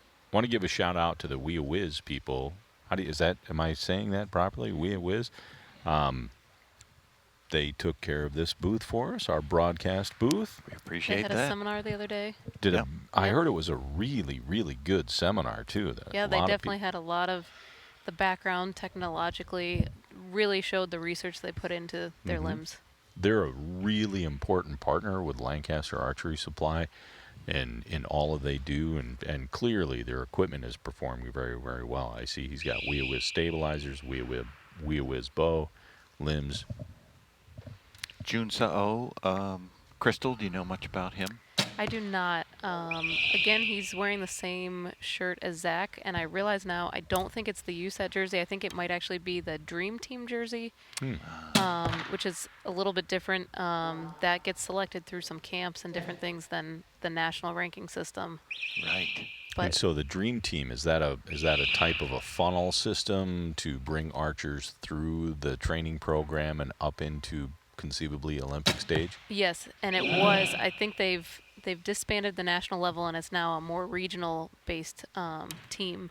But I'm sure these two are very familiar with each other then, if they were, because those camps, the kids really get to know each other. They meet up a couple times a year and shoot against each other on a regular basis. So his hand was shaking there pretty good on that shot, but he held it in the 10. Also shooting a Wea Wiz bow. Oh, crushed it. Yep. But that's probably 311s. It looks like it. yeah, so he's struggling a little bit in his setup, you see. Yeah. But Lucky. I take that. Yep. What did you see that he was struggling with there? It just looks like a little bit of the weight, so I don't know if he's shooting his outdoor setup. Some people switch to lighter limbs indoors. And with having shot matches this morning, you know, he may just be a little tired, and then the nerves on top of it can add just to some struggle coming in to your anchor. Those are two pretty good-looking targets, regardless. That's some great shooting there. That's ridiculous shooting right there. That's. And you'll notice they're both shooting a single spot. So Yeah, I saw he switched over. I tell my students all the time, you know, people think they have to shoot the 3 spot, and it's not about using those outer rings. You know, that's what people think. Well, I don't shoot 6s and 5s. I don't need, you know, the single spot, and it's not about that. Well, I think we witnessed it here last year. Was it Casey? Yeah, Casey shot the single spot, I believe, last year. And she had a big glance out and actually caught points. Teresa and I had talked about it. And if I'm remembering it accurately, it was one of those things where we had kind of said, look, if she was shooting a 3 spot, she would have probably had a 0 because it glanced out so far. It was either Casey or Connor. I can't remember. But a big glance out. And so there's an advantage there. Yeah, you don't mean to use the 1 ring, but hey, every once in a while. Yep. Professionalism, power, and passion written on the back of that riser.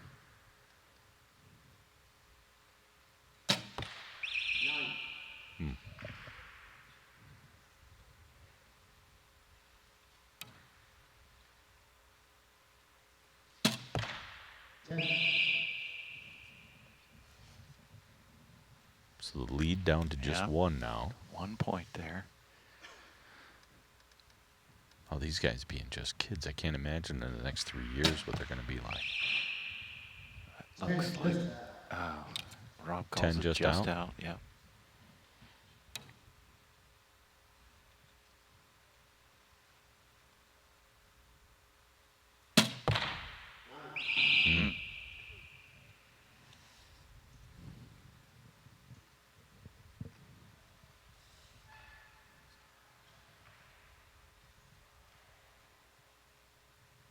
Now we see a lot of that tremble here. That was a wobble. Do you feel or visually see that when you're at full draw? No, in fact, I picked up my compound for the first time in 2.5 years this fall, and I couldn't believe how much movement I was seeing with having a magnified lens. And I guarantee that I'm a lot more Zach. stable with the compound. So, Crystal, with Zach trembling like that, I mean, he's in the match. There's nothing you can do about it. How do you fix that? If you were his coach right now, what would you be telling him? I'd just be telling him to have fun, but in terms of the actual shot, you just kind of have to shoot through it and just keep pulling. The problem is with the clicker, you can definitely get hung up as you start to shake and you see more movement, but you just have to keep pulling through, and your sight will settle down if you do that.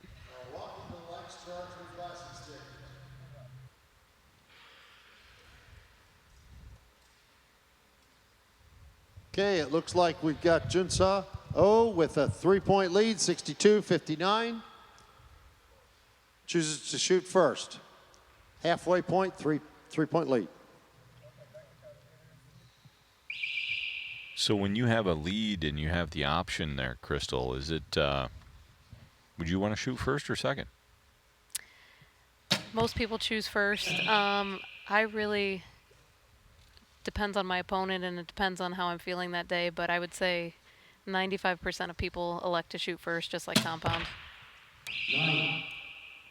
Same mental thought, get it done, get it out there, make them think about what you just did. And for me, sometimes just the way I'm shooting, I actually prefer to go second because I shoot better under pressure, I found, and so if I know I have to shoot a certain score, I tend to do a little better. So. Oh, really? Ladies out there, take note. Yeah, see, his group's just widening a little bit there. Yeah, do you think, it could be him getting tighter? He was 11, 10s. Now he's out in the 9s. Yeah, I mean, you see them on some of their shots holding a little longer than a typical recurve, and that's, you're holding, these guys could be holding up to as much as 50 pounds, even though they're young. A lot of the men are shooting a lot of weight, and so every second they hold longer, really tiring them out for that Yeah. next match.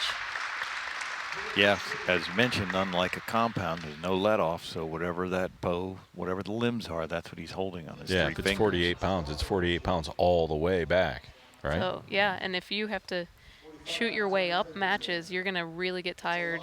Versus a compound, you know, to shoot a couple matches in a row really isn't a big deal. Yeah, yeah, you can build up that endurance pretty easily.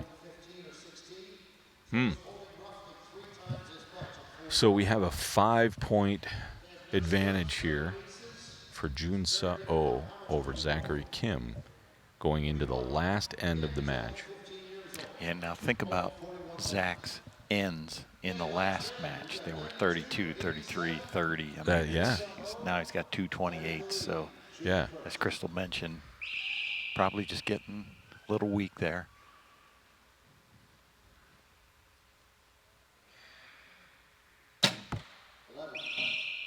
Could start.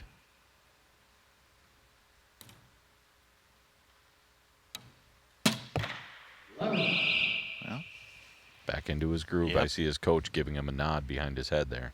And you saw the timing on that last shot was much better than some of the previous. Right.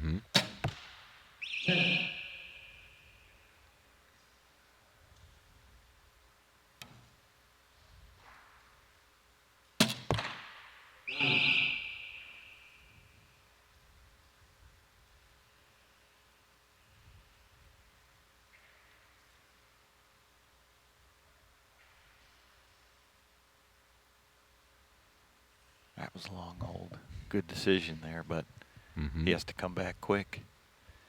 Well, he's got 10 seconds 12 on the minutes clock. for recurves an hour. 5, 4, 3, 2. Got it out there. I mean, a 0 would have been disastrous. So take the 9. 11. Good end there. for Great Zach. finish by Zach. Yep. Look at Junsa. He's thinking, man, I'm glad I got that last arrow. Yeah, I off." got away with that one. But Zach's going to be happy. He finished on a good end. For sure. Yep.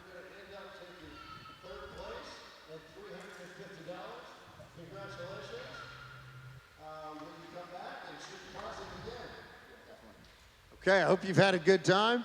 Let's give him a hand. 15-year-old Zachary Kim.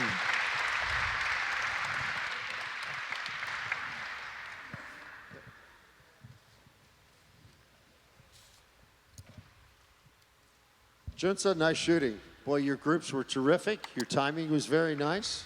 You look very relaxed there. Okay, it's time to introduce your the next competitor, your challenger, #1 seed, both in qualification and through the elims, Dallas Jones.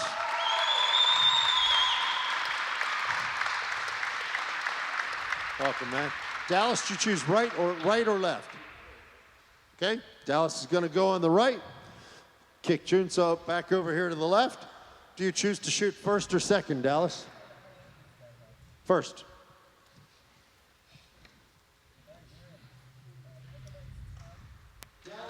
So now we have Dallas Jones joining in, and he will compete for first or second place over Junsa Oh.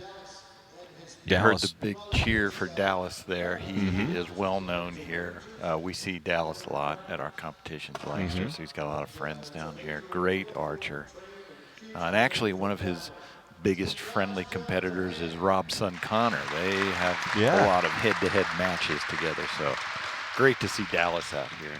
No surprise that he's the #1 qualifier here. Shot a 6.13 and then shot a 112 in his match to progress to here for a 7.25. How old are these guys? I know this is the youth male, so it's anywhere from, what, 11 to 17 or 12 to 17?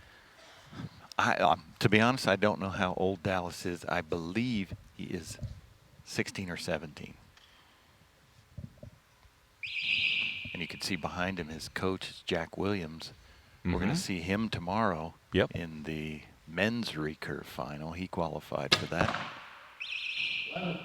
And I think Dallas's score would have put him in making the cut in the adult division. So In the men's great division, shooting. yeah, with a 6.13, yeah. And now, Crystal, he is shooting, looks like 23s down there. It does. Yep. Dallas. Yep. Yeah, you could hear it right away. As soon as it hit the target, I was like, "Ooh, that's a big arrow." And he's got a much longer draw length, it looks like, so he can also probably get away with those a little easier in terms of tuning. Right. So unlike compound with recurve, you really have to get the correct spine with the correct length because of the clicker position. So it's not like a compound where you can just leave an arrow long or cut it extra short. You really have to fine tune that perfect spine. Now, did that help you coming from the compound world, learning how to tune these, or is it a whole nother science? Oh, it's a whole different, yeah, I've had much people- harder. Yeah, I've had people try to explain it to me. I'm like, well, there's a lot of variables there, Yes, man. yeah. Plunger weight and Yep, all yep. that other kind of stuff seems like it's kind of crazy. Well, Dallas comes out with the 31, so Mm-hmm. those arrows are working for him. He looks like a big kid, too, so I'm guessing he's probably pulling some weight on those limbs. Mm-hmm. So 31-27 for the first end there. Yeah. I know Brady was talking about he played with 27s, which is the largest diameter arrow that's allowed, and couldn't make it work. Just said it was too much. He shot him here before, so He it wouldn't have been his has, first time. yeah. I'm hoping to see him and Crispin shoot off tomorrow with the 25s versus the X10s. I think that'll Right. be Yep. great. And that'll be a rematch, won't it? A multi-rematch. Yeah, They, I think last 2 years. 2 or 3 years in a row they've matched off for gold. And what did I was going to say Crispin just beat him. What was the last? Rome. In Rome, Or yeah. was it Rome? Crispin shot perfect 30-30-30 Yeah. in that match. It was great. Yeah, I watched that online and I thought, man, is he really cruising right now? With the X10s he Exactly, was shooting. and that's Yeah. that's what he said. There's no point in him switching when he knows that's set up good and working. And Are those 23s? Looks like a Can you 23-12. tell? Did see 23. I was checking. I was like, maybe that's a 25, but I think it's 23.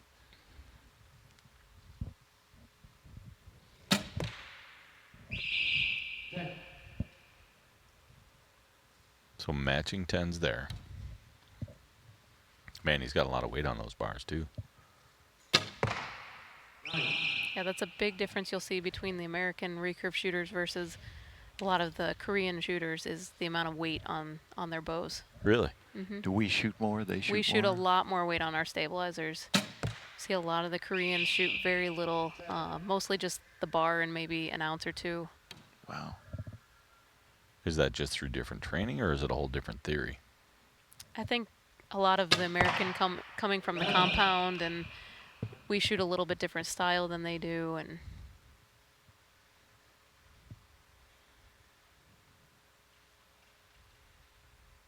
A little long on the hold there. Yeah.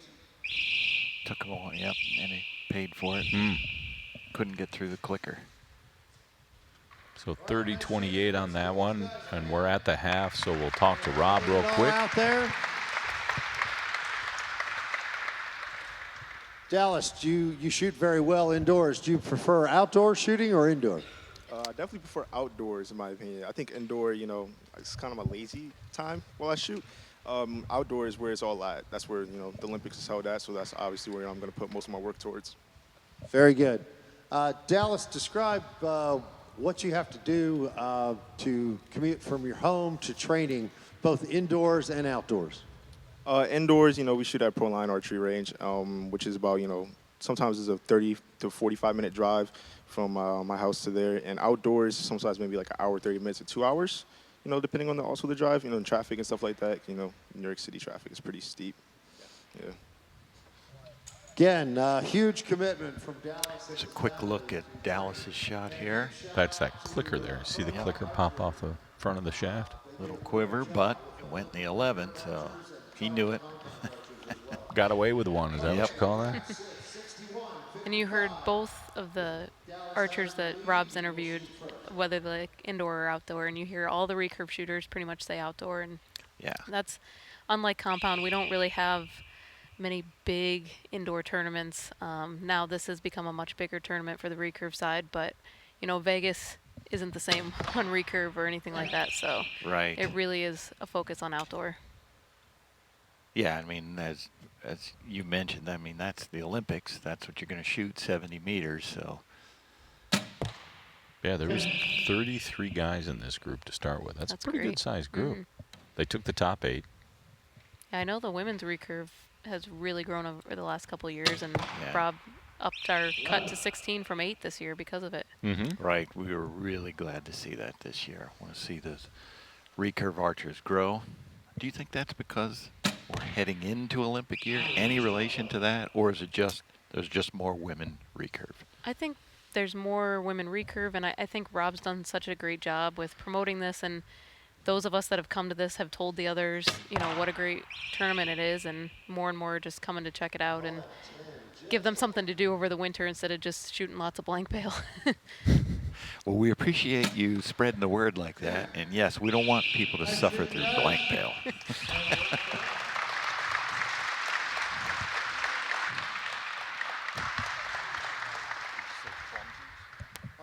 Okay. So we had a question there from the internet. Somebody was asking about a plunger. Plunger weight? Plunger pressure?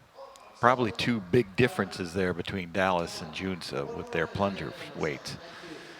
Just given the arrows, I would imagine. Yeah, the plungers have different springs in them. You can have a stiffer spring, a lighter spring. All that affects the tune of the arrow. And that's where we spend a lot of our time, unlike a compound that's going to be moving the rest. You know, we really can't move a little piece of a rest. Yeah, you can't move the rest up or down. So you guys have, on the inside of the riser, there's a compression piece, a plastic button more or less, that moves out of the way because of the arrow, the paradox of the arrow. And you have to adjust that. Now, that gets back to that thing where when I was asking you a few minutes ago, there's so much art and science into, well, if I change spine but go with a stiffer plunger, or, you know, go stronger or weaker, and what about my arrow length and point weight? And even material, you know, carbon there's a versus good look at it aluminum right there. is going to Yeah. change how you want your plunger set up, how you want the arrow pointing, all of that. I can't imagine trying to sort. I mean, It's not fun. Like- I'm not going to lie. well, with a compound, it's like, okay, rest up, rest down, rest in, rest out, Yep. done. Maybe some blade tension, you know, whether you use a 10-12 or a 8 blade. In field, I've shot with recurve archers, and they'll change the tension between different distances. What? You know, in one shoot, just to get their arrow to fly the way they want it to. Yeah, wow. I'm probably not smart enough to be a recurve archer then. Now, Crystal, when you started shooting compound, way back in the olden days, we actually shot a cushion plunger on compound. I don't know if that was before your time. Yeah, I started compound actually. I think we have I hate to interrupt, we have a winner here with Dallas Jones. Go home in second place for $550. Nice shooting. It's been a pleasure having you. I hope you come back next year. Yes, I will come back next year. Okay, thank you. Let's give Junsa a hand and wish him well in his quest for Tokyo 2020. Dallas, boy, you're showing off today. Way to go. You and Connor had a very close match earlier today, and you came out victorious. You and he have shot many matches. You and Junsa have shot many matches. And, you know, the head-to-head competitions and the camaraderie that you guys make, and, you know, you're making lifelong friends with each other. And, boy, congratulations. You're really, really getting it done. You take home $1,000 for first place. Congratulations. Thank you very much. I appreciate it. Really appreciate it. Well, we all love Dallas. I can tell you, all the guys and all the parents, you know, that travel, they love you and your mom. You guys are great people, and congratulations. Give them a hand. Congratulations. Thank you.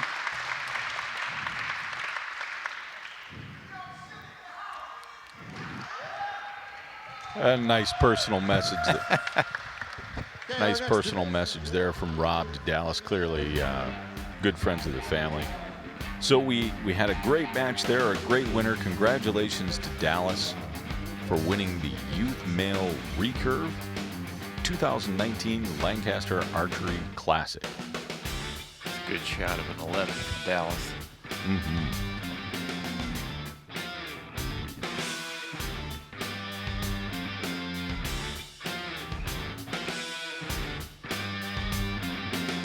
Once said, winning is not a sometime thing. It's an all-time thing. You don't do things right once in a while. You do them right all the time. Winning is a habit. Unfortunately, so is losing. I've learned in my career I'm only as good as the tools I use. 12 for Levi Morgan. One chance, one moment, one shot.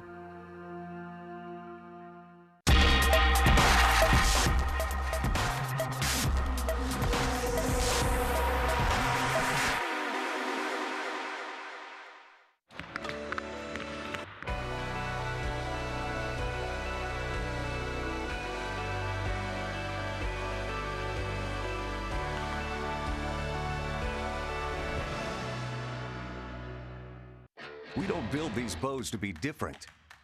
We build them to be better.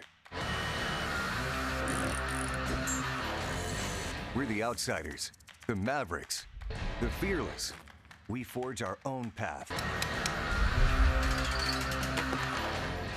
We're not chasing anyone, but we know what they're running from. It's an obsession, and the obsessed never rest.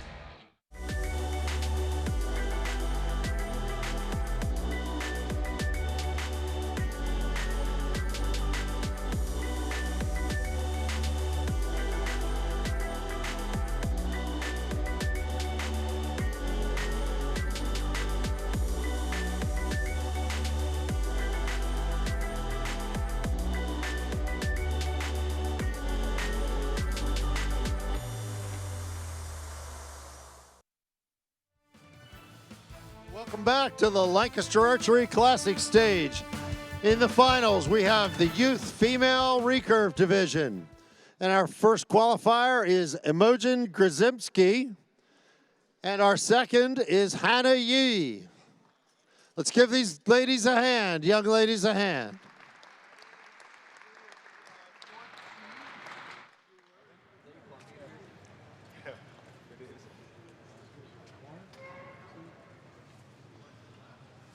Okay, Hannah Yee chooses to shoot on the left stage, and she chooses to shoot first.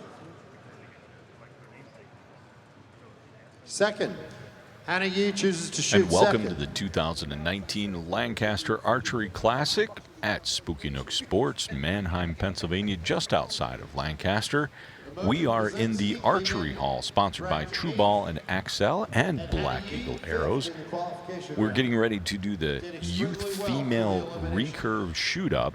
It'll be the top 4 ladies left after elimination brackets. I'm joined this afternoon with BJ Riley and Crystal Gauvin. Welcome to the broadcast.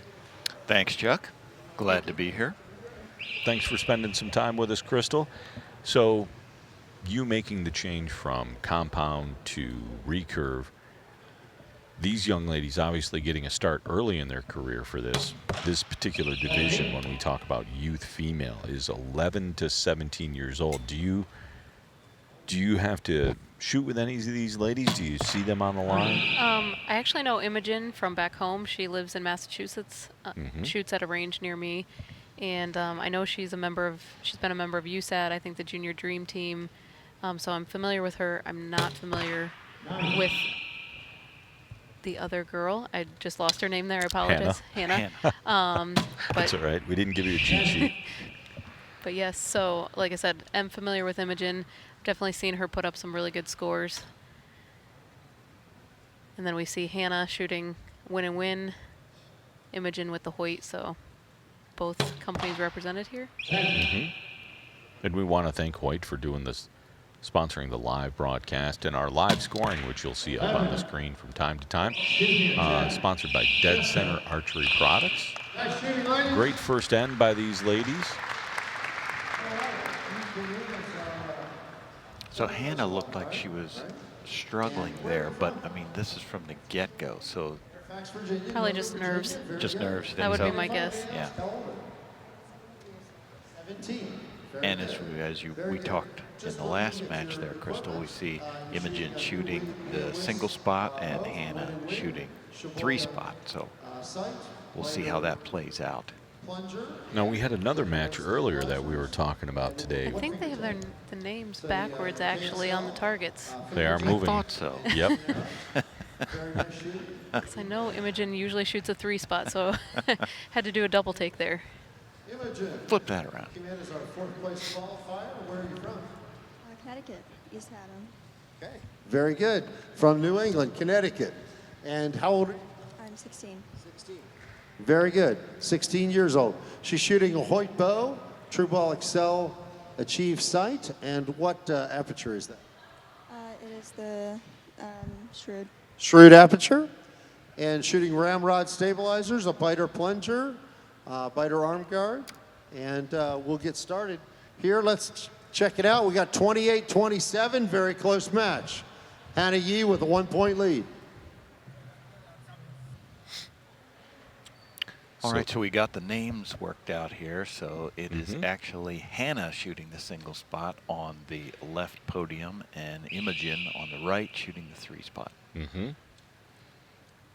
Another thing a lot of people don't realize here in this finals venue with the way the lighting is, I know having shot recurve in this setting last year, it really can be tough to see your string, and that is crucial for recurve, really knowing where your string placement is. If you can't see that, or if it's blurry, you know, that's going to cause you some left and rights. So it's interesting to see. We're in a slightly different venue this year, so I can't speak for how it is here, but interesting to see how these archers do on that first end. Now, I know.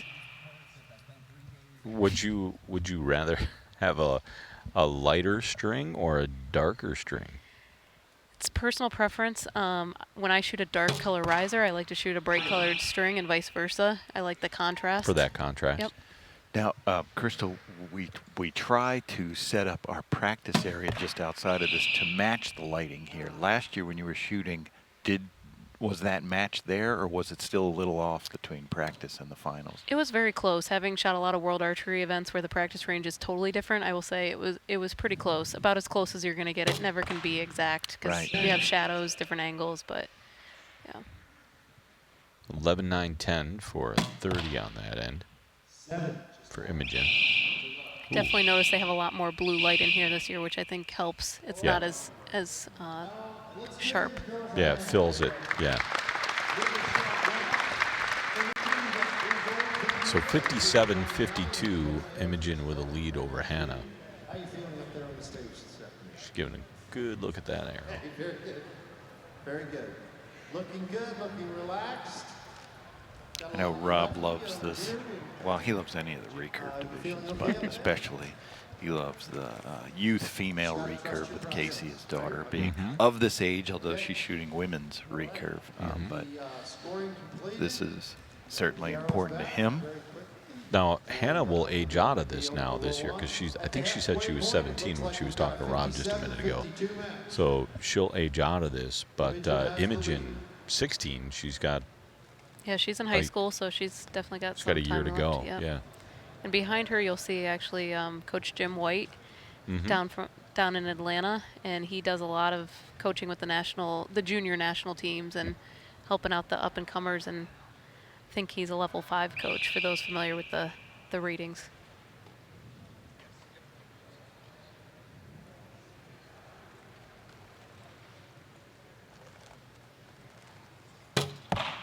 So you saw her definitely struggling to get through the clicker on that one.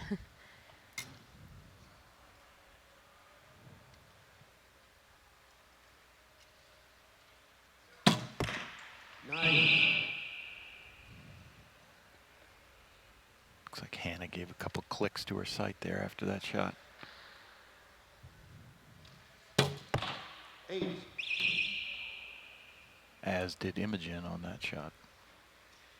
And you'll actually notice some of the girls in this youth division shooting something similar to what people are familiar with, a 23-12, but a much lower spine, like a 16-18, because even the X10s don't necessarily go out to a weak enough spine for these short draw lengths, lower poundage.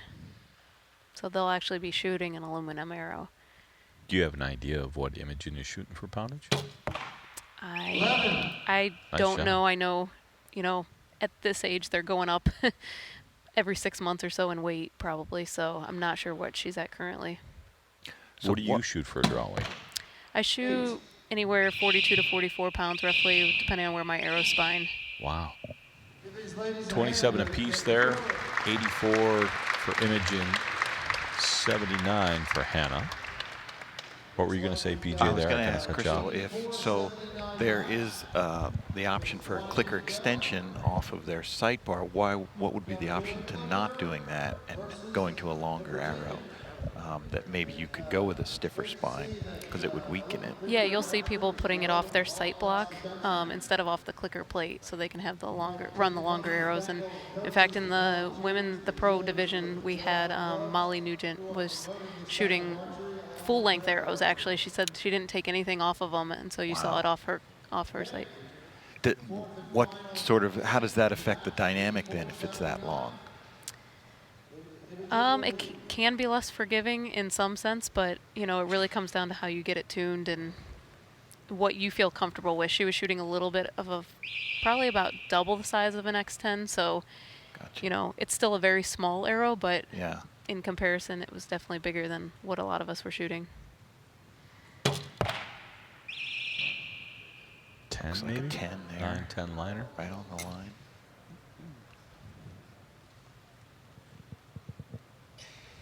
What's with the little stuffy animals off the back of the thing?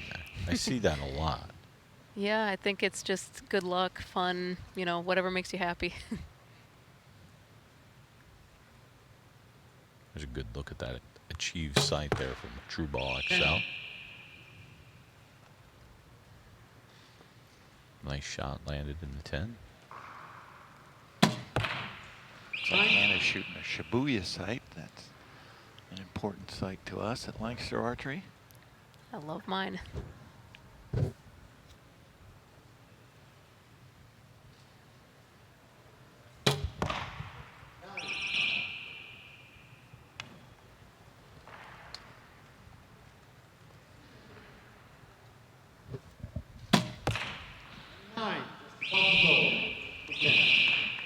Hannah corrected herself after that wide sixth there. She brought it back in. 113-103.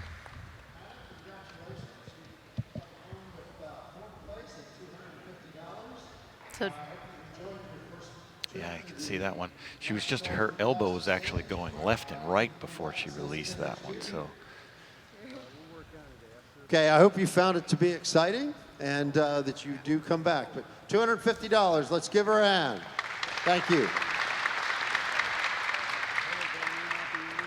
Okay, the next competitor is second-seeded archer Brianna Lau from Michigan. She came in with a 7th place qualifying score, and she will get to choose right or left. Right? Okay, right stage, so Imogen will have to move over to the left. And we'll get target faces set.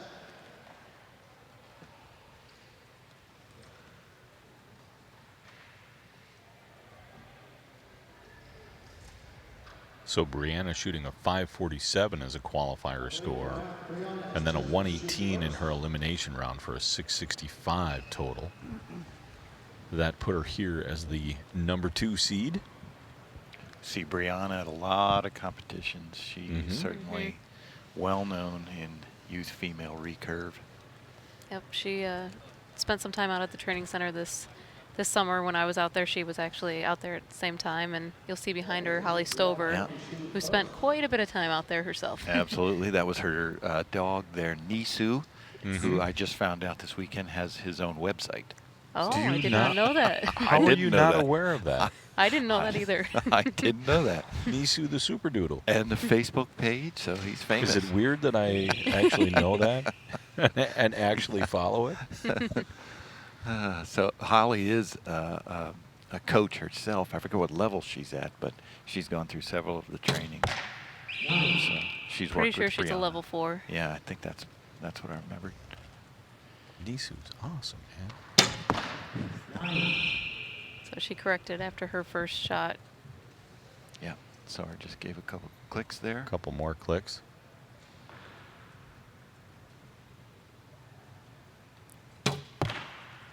So a lot of elbow movement, just like we saw in the last match Yeah. with Hannah on that shot. It's a lot of arrows. Look at the vibe on that stabilizer. Yeah. That's what mine looks Close. like all weekend. Right there. Rob called it a 9.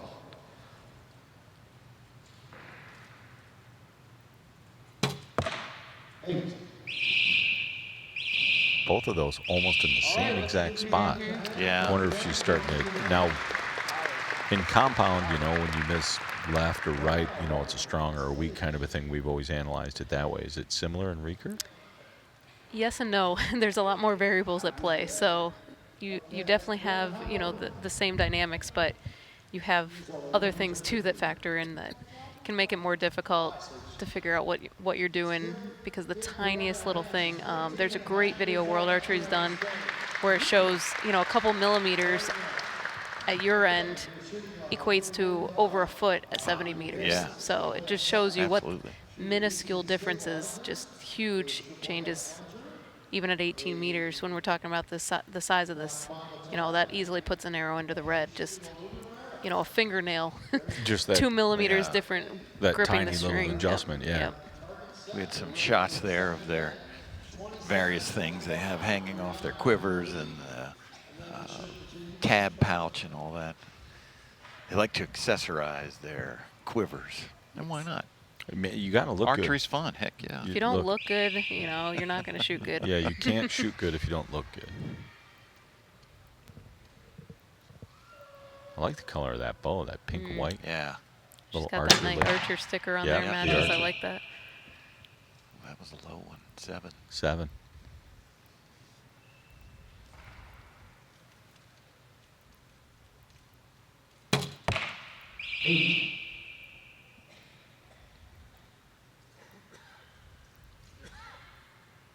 She's got the twirl down though.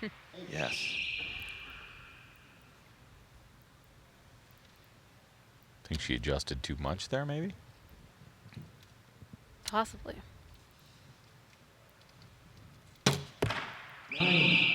Give it to Imogen. She's working that. She looks like she's fighting it, but she's trying to stay in that form.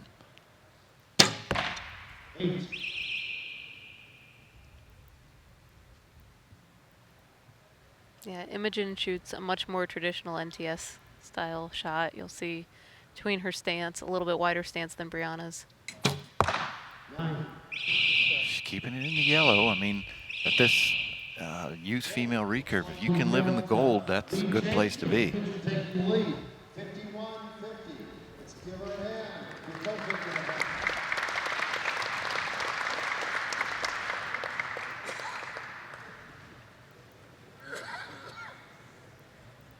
Okay, Imogen, you look very relaxed. It looks like you're starting to settle into things. How does this stage compare to shooting at home? Oh, it's not like shooting at home at all. Okay. How do you recommend that archers coming and planning to shoot on either this final stage or a world archery stage? Have you ever practiced this at home? Shooting on a stage like this? No. But, you know, it's an amazing experience. You just shoot the shot that you came with. Every archer up here must trust the process of the hundreds or thousands of hours of practice that they've done, and that's the real secret. Same distance, same target, just trust your process and relax. Okay, the midway point, we've got a small lead change, 51-50. Imogen taking the lead, and she will shoot first. So Rob said same target, same distance. I'm not buying that, though. The last time I shot here, I know the target was at least 30 yards farther. It was out there. And the stage felt like it was 10,000 feet. Yeah, those platforms I'm not a fan of. We actually practiced with them back home. We set it up a couple of times where we dimmed the lights in the building and put a couple of spotlights up there. And as experienced as I am shooting and everything like that, when I got on that stage, I looked at my Fitbit and I was like, dude, I'm not even shooting my bow, and my heart rate is elevated. So Yeah, I'm terrified of heights, so when I had to step on that last year, that was not good. I remember you were wanting to be right in the middle. Yes. And don't touch me. Brianna, I think It's only... There's an 11 from Great Imogen. shot. Good, she needed that one. It's only 6 inches, Crystal. Maybe Okay. maybe a foot. It's like stepping up onto your porch. Yeah, no.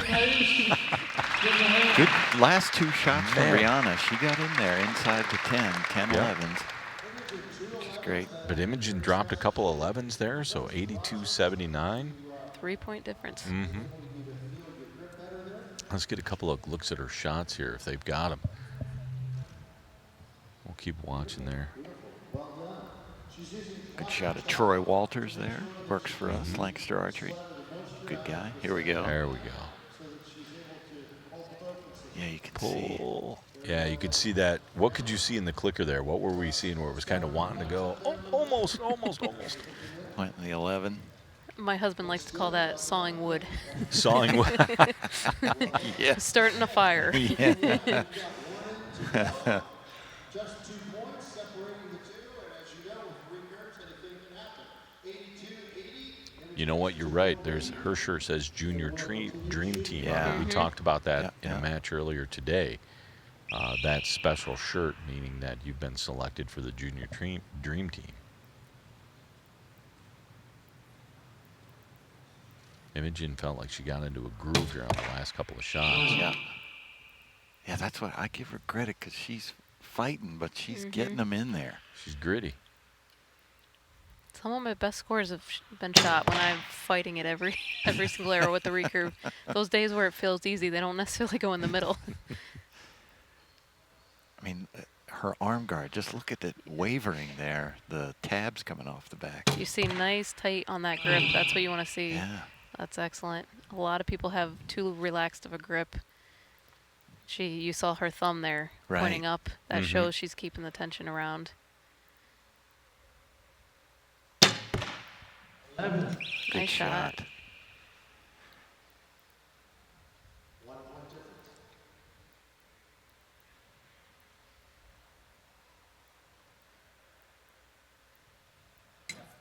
Oh, good catch. What does So she you got? heard the click go off. And her arrow fell off.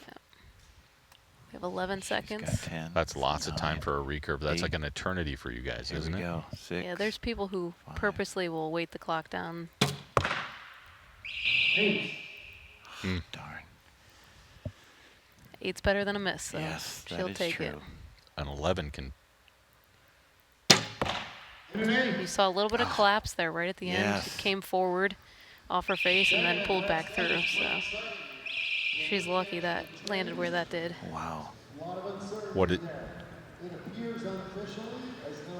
She had a chance to take the match right there did. too. And Oh, probably felt that. Felt the nerves. Even just a 9 would have tied it. Yeah. I was hoping for a shoot off personally. Yeah. Yeah, absolutely. Imogen, I'm a fan now, because boy, she just stayed in there mentally. She did what she had to do. And she's really committed. Last I heard, she left public school to be homeschooled so she could focus training Wow. more with archery because she knew going to school all the time she didn't have the time to put in that she needed. So Good for her. Well, she's got one more match to fight through. Our final competitor, our first seed is Whitney Jensen from Phoenix, Arizona. She will then go to the competition. She gets to choose right or left. Right, okay. Take the right stage. She also gets to choose first or second. First. There's a shot There's a of look at Brianna that there. last shot there. You could just see. Yeah, that she was sawing that Yeah. sawing Sawing the back wood, and as forth, you like you said. say. Yeah. I'm excited for this next match. We see. So this is Whitney Jensen qualifying. She's our #1 qualifier, 563. and shot a 118 in her elimination match. And I really like Whitney. I got to shoot with her 2 years ago here. Was my first recurve tournament. We shot on a bale together. And really great kid to see where she's come in 2 years. It's great to see. And you see Dick Tone behind her coaching her. So Oh, yeah. Mm-hmm. obviously she's Casey's coach as well, right? Yep. So he's done a great job with both of these girls.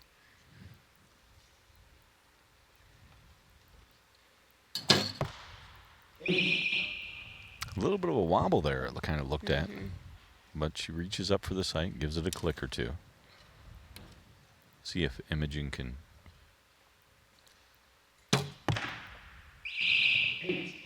Yep, that's another 8 for sure. Now another thing you'll notice, I don't know if you mentioned earlier, but we get 30 seconds here on the clock. Mm-hmm. Typically at a World Archery event, when you see these shoot-up formats, it's only 20 seconds. So that's it does allow that time to let down and a little bit more. Yeah, what we saw in the last match would have been fatal. Exactly. Yeah, exactly. you'd have zeroed out. You'd have never had time. From what Imogen went through, she would have never had time to recover. Yeah. So a great start here, and 27-23. Whitney Lancaster Jensen. Archery State. I love it. 4-point lead having there. a lot of fun. Very good. That's the name of the game. Okay, let's review your equipment real quick.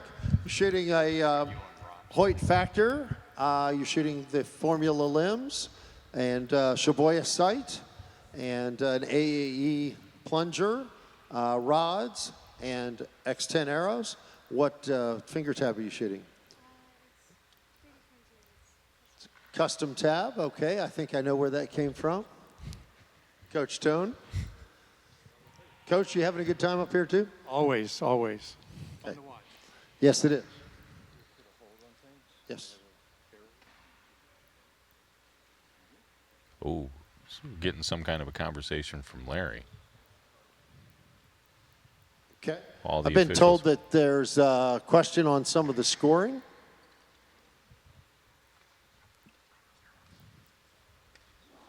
So they're before they're pulling arrows now. This is one of the important aspects here, is the officials, because we have such a large team. Nobody does anything until somebody else gives them the official word. So before they're pulling arrows, they're going to check something. The official has come back from the bales to talk to Larry, and then talk to our scoring team, which is right behind the scoring table. We'll take a couple of looks here. These are at Whitney's Whitney's arrows. That looks replay. like a 9, 8, 9. Mm-hmm. If you saw the replay, she closes her left eye, which is pretty unique for recurve. I know I always closed my left eye shooting compound, and when I switched, everybody said, you got to shoot 2 eyes open, you got to shoot 2 eyes open, and I've been shooting the last 2 years closing my left eye just like Whitney. So happy to see I'm not alone. Long discussion Yeah, here. I'm not sure what's going on.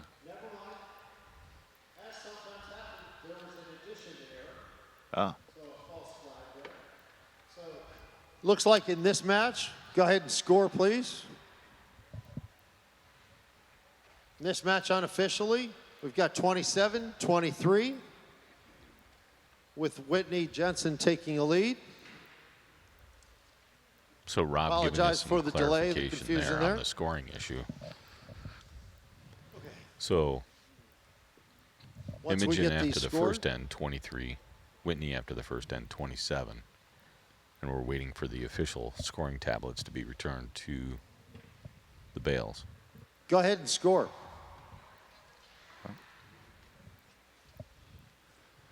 So was it Judge the last downrange. match Yeah, is that they asking. were- Oh, they're waiting for.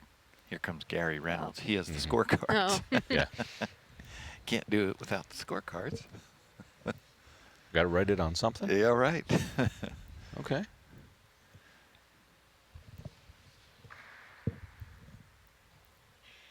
One of the things that's really important is that we take the time to make sure we get it right. Definitely. You know, Right. and one of the things you saw there, nobody touched the arrows. Nope. Nobody pulled them. Nobody did anything foolish. Let's wait. Let's get it right. And that's critically important. I think that's important for people to remember at home. You know, I had a conversation with the people when I shot on my bale this weekend is, okay, look, before we ever even shot our first practice end, I was like, okay, look, who's on my bail? 4 people came over, and it was a couple of amateurs and great people, lots of fun. I said, okay, who's doing what? You know, let's not wait until, okay, now we have to score, and we've avoided that awkward topic of who's writing, who's going to punch it into the tablet, and who's going to call. So we got it all squared away in advance, and, you know, if you do those things, man, it makes it so much easier. But the important part is until you're ready to get it right, don't pull those arrows. Great first shot by Whitney. After a long delay like that, yep. Yeah. That's huge. After a delay, you want to come out strong and show that you.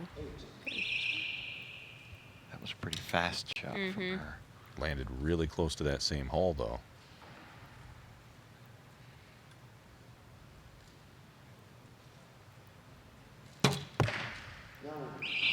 Low 9 Bringing for him Imogen. up. Yep.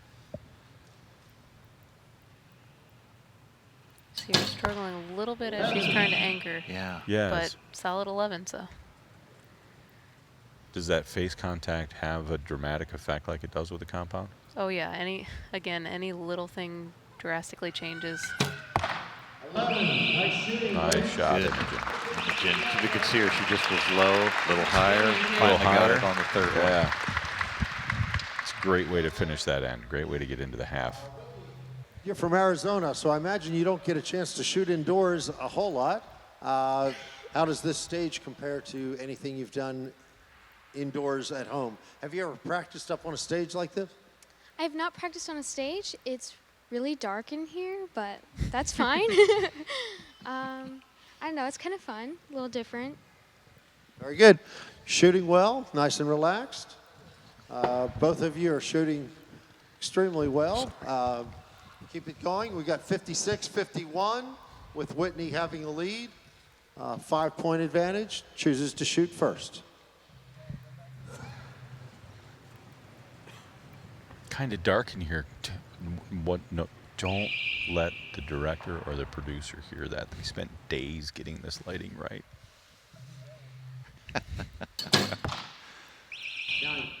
Good shot, though. She looked, you know, that looked like she wasn't Yeah, twitching her lips as much there. Yeah. Starting to settle in, probably. Yeah, I mean, unlike a compound that's got the hard, fast stop, and you got the peep, and, you know, even if you didn't draw back exactly the same way, you can find, you know, find your spot. Can't really do that with a recurve. No. Imogen's coach gave her some words after that last arrow. Let's see if it made a difference. That she keeps hitting that hole there on that second Little arrow. left. Yeah. Unfortunately, sometimes your eyes get drawn, as you know, just like with a compound.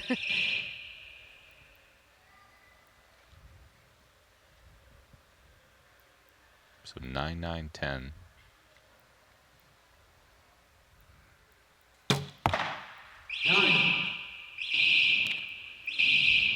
Imogen was a 9-8-9. So 7-point difference there. Whitney, 84-77. Would you like to see World Archery go to a total score game like this rather than a set point game? I would. For me, I mean, the game's the game, and I think you got to learn to shoot whatever the format is. But my first indoor season with Compound, we had set system and then went to cumulative. And for me, I think cumulative picks the better all-around archer, just like more arrows. You know, overall, yeah. I would rather see, you know, qualification rounds go back to 144 arrows instead of 72 arrows, because I think really the top shooters rise to the top, where you can have someone get lucky, or with set system, you know, I do think it favors the underdog to an extent. Makes good TV, favors the underdog. But I think there's information out there. I mean, if you took a look at stuff, you could probably make an argument that many times the archer with a lower score winds up passing through. It's just a different way of thinking about it. I've had, you know, people say, you know, they like set system because they can really go for that 10, or in this case an 11. They can really go for that perfect shot, and if, you know, if it's off and they have a flyer, it's no big deal. They like that. Whereas, you know, in cumulative, you really being more consistent is more important. Wow. Cumulative. Wow, Nice there shot you go. from Imogen. Yes. Cumulative, of course, every single arrow counts. Exactly. So. Exactly. Well, we're coming down to our last couple arrows here. 9, 9. I was just telling someone this morning, my least favorite part about set system actually is you want to 6-0 somebody. You want to, you know, win easy, but then you're sitting down for 2 or 3 ends if they're shoot-offs. Yeah. And personally, I don't like that. I really like, you know, once you're in a groove, I like to just keep going. Whitney Jensen. Whitney Jensen takes that one, 110-106. So those well done. first 2 ends well really done. paid off for her. We hope to see you next year. Will you be back? She'll be our champion. Of course. Okay, very, very good. All right, congratulations. Let's give Imogen a hand. Second place, $550. And Whitney, you come in and you blew through some great ends there. $1,000 for first place. Congratulations. You're our Lancaster Archery Classic champion. $1,000, Whitney Jensen. Come on down, ladies.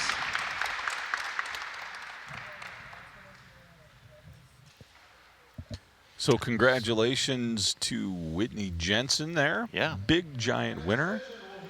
Congratulations to her for winning the youth female recurve division here at the 2019 Lancaster Archery Classic. And Imogen working her way up from 4th seed all the way into 2nd. Good That was for great. her. What a great day. Great confidence builder. I think it's great for these kids to get this experience shooting on this stage that they won't get anywhere else. Absolutely. Good shot there from Imogen.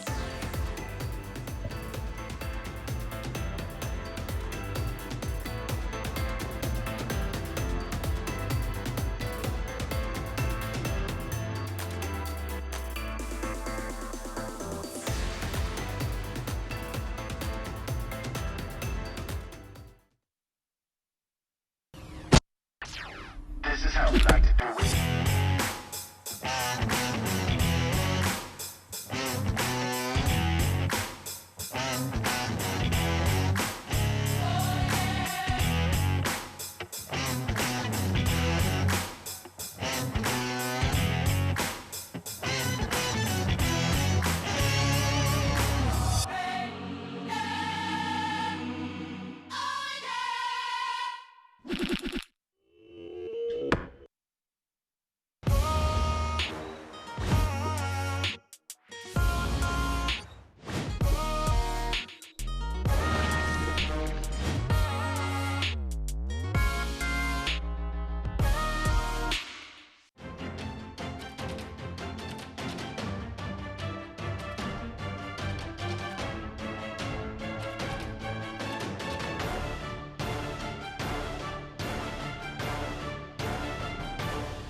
Welcome back to the Lancaster Archery Classic final shoot-up stage.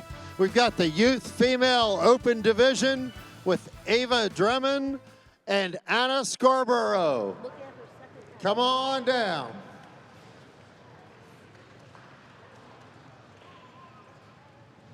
Fourth seed was Ava Draymond. She came in 6th in the qualification. And then third seed was Anna Scarborough.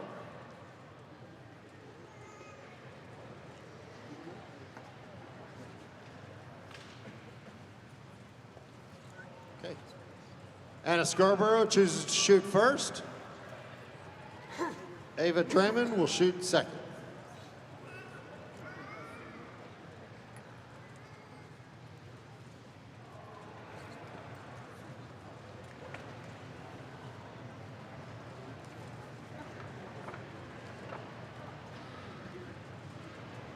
at the Spooky Nook Sports Complex in Manheim, Pennsylvania. This is Chuck Cooley alongside PJ Riley. Hi, PJ. How you doing, Chuck? Good. Welcome to the Archery Center, sponsored by True Ball and Axel and Black Eagle Arrows.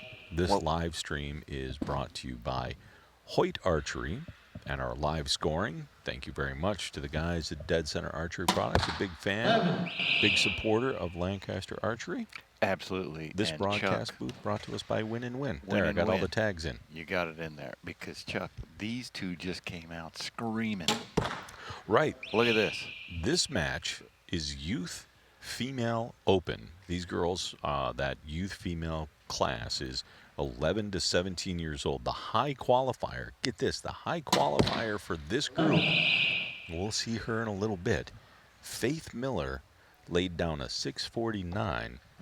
And they only take the top 16 into this group, and then they whittle it down into the top 4, which is what we're going to see here now. There's the first non-11 shot. Mm-hmm. Ava Draymond, Anna Scarborough, they are on fire here.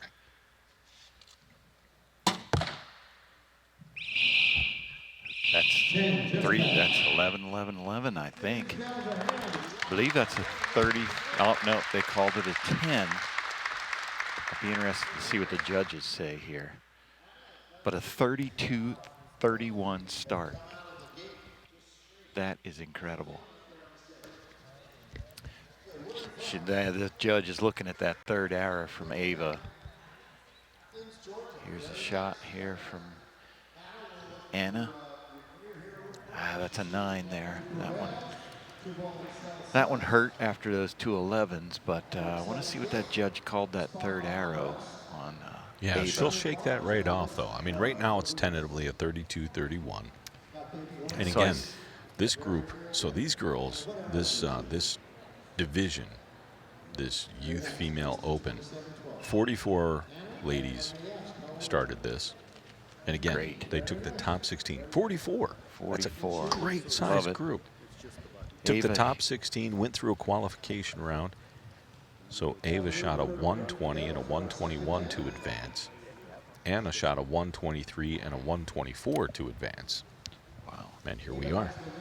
Ava's wearing her Lancaster Joad shirt. I see her shooting. I was gonna the say, you see Academy her regular frequently. down Yeah, see her down there shooting. Mm-hmm. You guys have an incredible program down here, don't you?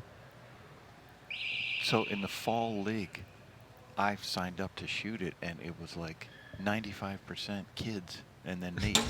And they're all beating you. And they were all beating me. Well, that's including Casey with her recurve. Well, yeah. Nice shot. I think it's going to be a little tall for a 10 for Ava. And needs to get it back on track. Yeah, here. she came out smoking. Yep. She's creeping in there, Yeah. getting back. They look like good shots. It's one of those, you know, those things hold where is- I say, you know, it's a good shot, but it just didn't land well. Yeah. You know, but it's hard to. It's an 11. Mhm. I mean, she's holding. I mean, I'm looking at her bow. It's not even moving. Yeah. Wow. Yeah. Give that a few clicks. So, yeah, she gave a couple there. She's living on that right side there.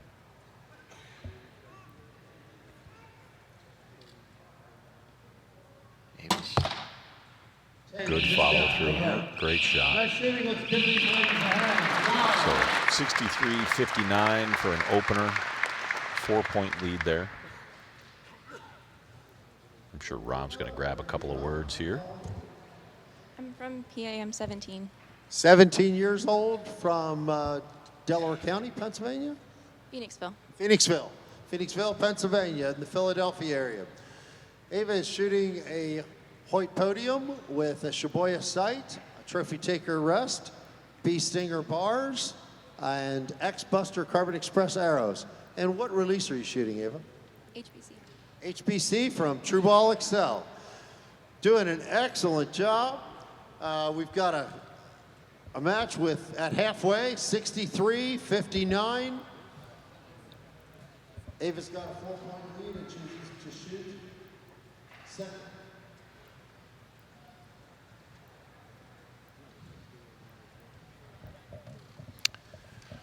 Nice All right. look there at her shots. Yeah. I love this overhead view. I think this is new this year. It is, yeah. I'm looking for the camera. I'm not even sure I know where it is. It's at about 12,000 feet. But I think it's great because it gives us an idea of the alignment and gives us an idea of what the archers are viewing, what they're looking at.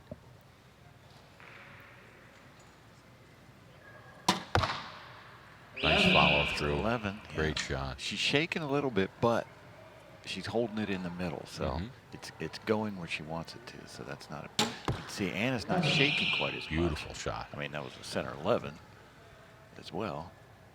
Even though she's got a little bit of a tremble there, she's staying committed and she's pulling it through. Right. You know, she's not rolling That's the the hand. key. Yep, exactly. She's not cheating it. No.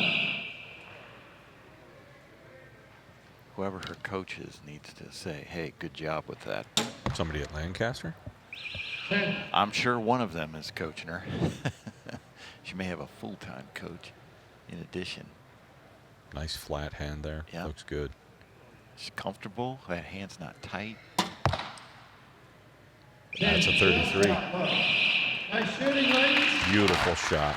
They called that last one a 10 on Ava for a 32.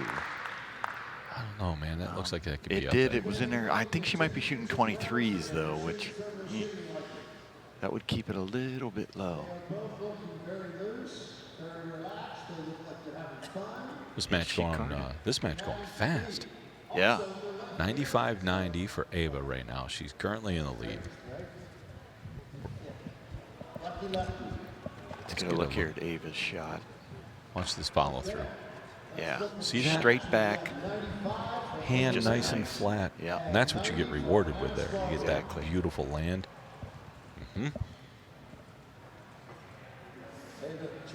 Kept that at a 32, so that was just low, that last arrow. But If you're watching at home, there's a lot of things you can learn by putting these videos on replay. yes. Anna's up first. Now, conversely, you can see how vertical her hand is. It's almost like that. You know, when you just take a that. hinge or Yeah. a hinge release. Okay, when you're ready. Waiting for the whistle. Take a hinge and you tip it up sideways like that. It doesn't work as well as it does when No. it's flat. It works differently. It changes the mechanism. Well, it doesn't change the mechanism. It just changes how it activates. Yeah. Got Beautiful. it in there. When I start getting tired, I find my hand starts tipping up. Jeff Hopkins style. I'm not quite that radical, but She's got that little kisser button that touches Yeah. the corner of her lip there. That's that reference point so that you know you're at the same anchor point every single time. 11. We saw that earlier today with D. Wild and a couple of the other guys. Ava's just not giving anything up. Wow. There's a good finish for Anna. Great. Love to see that. See an Ava can go a 33 here. Nice stabilizer. Just moving a little bit. That's not terrible. There it is. Oh, man, that's an extra authority. 33-33 back to back. She knows it, but she doesn't want 128. to. She doesn't want to show emotion yet. Now a 128 to advance. The best you can do is only a 132. Yeah. Great shooting. That's a pro Look at score that. right there. She's got to be tickled. Hey, you look like you're having fun up there, and that's the key. Let's give Anna a hand.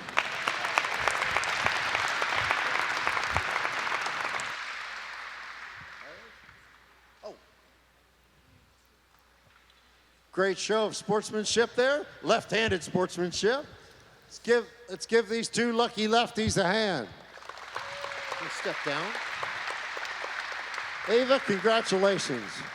You are amazing up there. You look cool, calm, collected, and relaxed. How are you feeling? Not that. Well, you're trusting your bow, you're trusting your process, and that's the secret. Every archer up here gets nervous. You see it with the pros, you see it with Olympians. Every archer gets nervous. The difference is you're trusting your process, and it's certainly working. Let's give her a hand. Perfect 33 ends. Awesome match. Our next competitor will be Reagan Bryan. She was our second seed and ranked number 2 in the qualifiers. Do you choose right stage or left? So I love Not that. that. I love that. How you feel? You look calm, cool, and collected. Not that. So this is Reagan Bryan. Reagan Bryan shot a 640 for a qualifier score. Shot a 128 in her first elimination, the cuts from 16 to 8. In her second elimination from the 8 to 4, she shot a 121, which brings her here. No, I'm sorry, she shot a 127 in her cut from the 8 to 4. And again, in this group, they take the top 16 ladies, make the cut, right? And then they reduce that down to however many people are going to transfer into the shoot-up. And this is the shoot-up. So this is our first look at Reagan to see how she's going to do. Long hole. Oh, yeah. A little bit left. See if Ava can keep that streak going. She was pretty hot there. Back-to-back 33s there. Ooh. Now, and as we have talked about, so Reagan moved her off that podium. She's over there. Maybe that just shook things up a little bit. There we go. Reagan found it. Nice follow-up.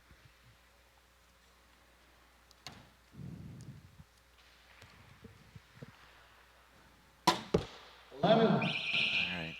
Now they're maybe that was just a hiccup for Ava. Matching blow for blow here now.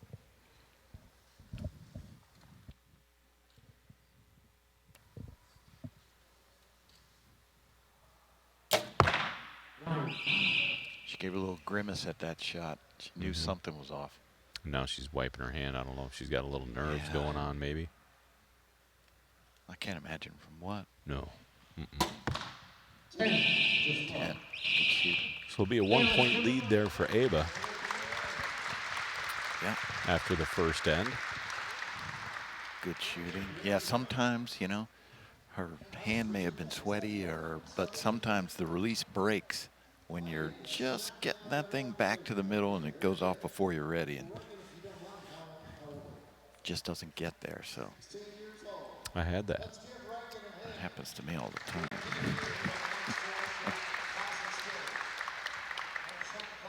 Look at her release pouch there. Here we got a replay of Reagan's shot. There, she knew something wasn't right there.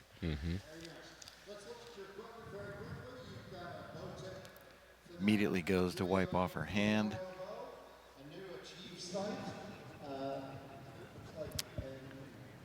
Some of the archers will use tape like tennis players put on their rackets. They'll put that on their bow just to kill things like that, so you don't have that sliding around there. But then there are others who like it to slide, so they just leave it as is, either plastic grip or metal grip. Or Yeah, I've been coached both ways, you know, and then I've seen world records and world championship archers have it wrapped up, and I've seen the same thing with guys who don't have a wrap on there. So I think it's personal preference, and it boils down to repeatability. Look, if you can do it, do it. Larry Wise, our head official there, gives the big go ahead. We'll get another look at Reagan here. Oh, she's got a steep down angle on that bow. That's more than a 10-degree drop. For sure. Interesting. That's just going to put her stabilizer weight lower. What we're talking about there is the angle of that front bar and how far down it points. Historically, archers will use a straight connection or maybe a 10-degree down, but that looks like a 20-degree down. That's pretty harsh there. Gets the front of that weight down below the center of the. So it changes the center of gravity, so the bow sits a little differently. It's all personal preference there. Ava came out with an 11.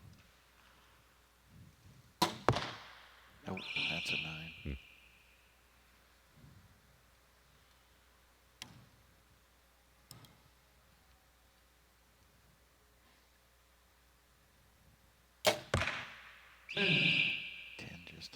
there for Reagan.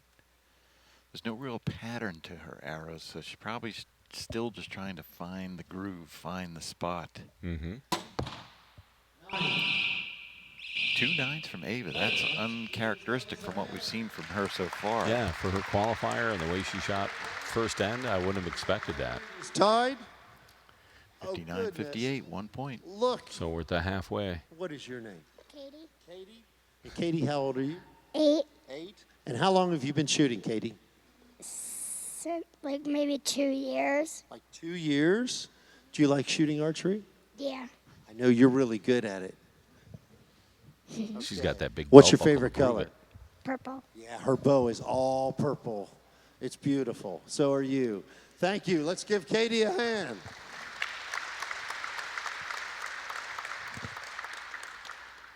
Okay, 59-58. Ava has 1 point lead.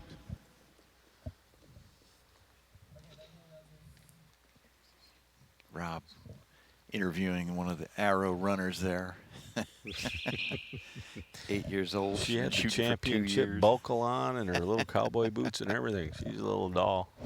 That's awesome. You see a little shine on her clarifier there. Did you see that? Yeah. Mm-hmm. Wonder if that was giving her some fits. Maybe not. At the bottom of the 10, she could be okay.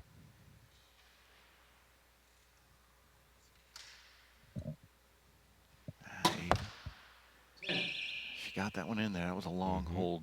Gave a couple clicks there to her sight, I see.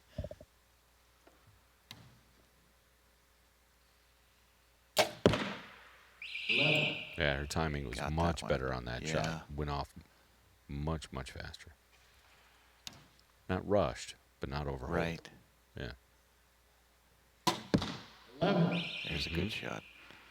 I think Ava's starting to find her groove there again. She must be her coach said something to her. She's getting her hand back the way she should.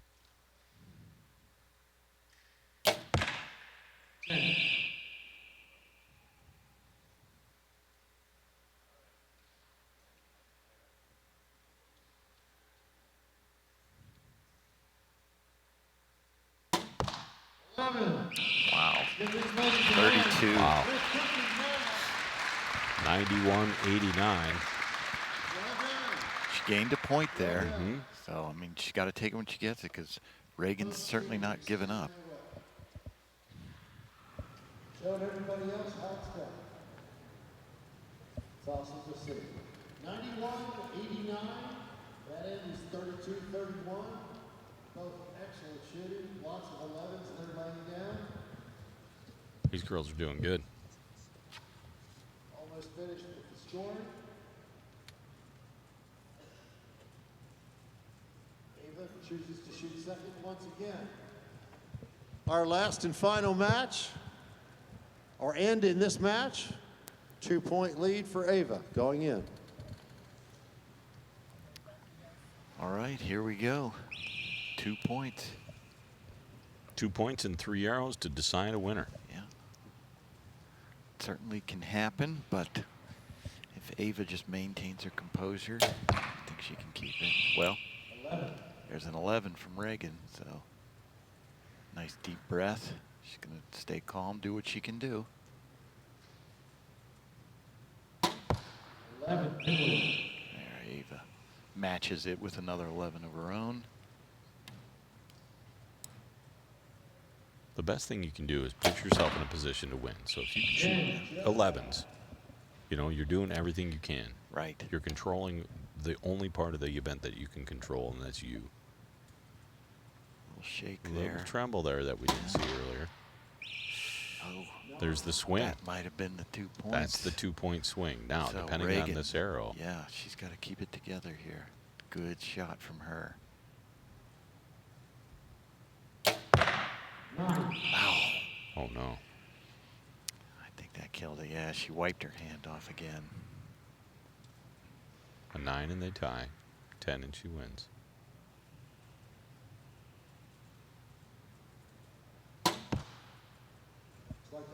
Got it. 10 or 11? Yeah. Wow. Good finish there.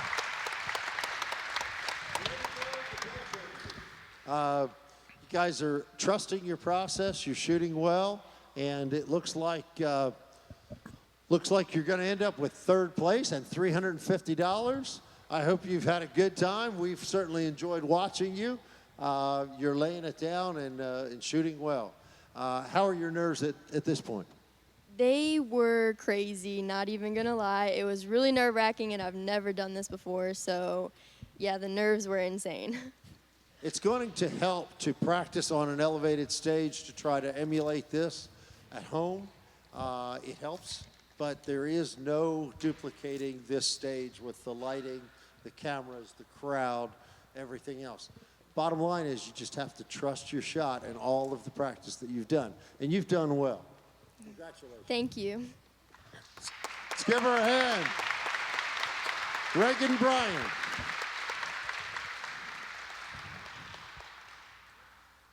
Okay, our next competitor will be Faith Miller. Faith Miller. She was our #1 seed in qualifying. So we. Yeah. So Faith Miller is Barebo's going to up come next. up. But look at these guys practicing. This is the big show that we're waiting for Yeah. all afternoon. This is the one. This division had 200 people in it. This is the crazy big, and some upsets. Yeah. Wait till you guys see what's going on here for Barebow. Last year's champ, Rich Barker, is out. John Demmer, the icon of the sport, he is out. So there's going to be a new champ this year. Mm-hmm.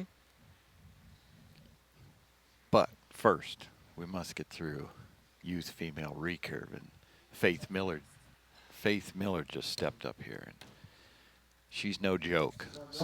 So Faith Miller, as we talked about earlier, Faith Miller was our high qualifier. She actually shot the high score in qualification. She shot a 649.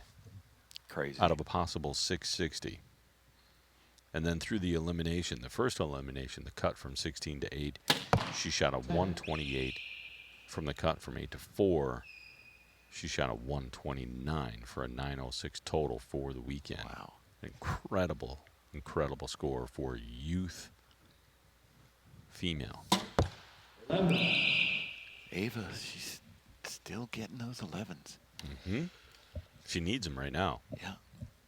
Let's see if Faith, Reagan talked about the nerves, so Faith could be feeling those now. Might take her a couple arrows to get it, well as I there you say go. that, inside out. She inside out's a 23. So much for that.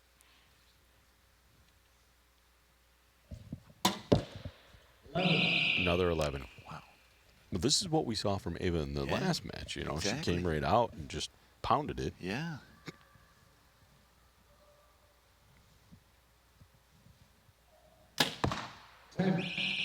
Low 10 there for Faith.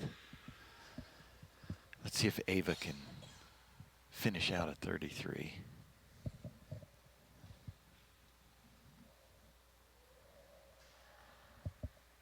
A little bit of a bobble, long hold. 11. Oh, wow. She got it. She knew it too, boy.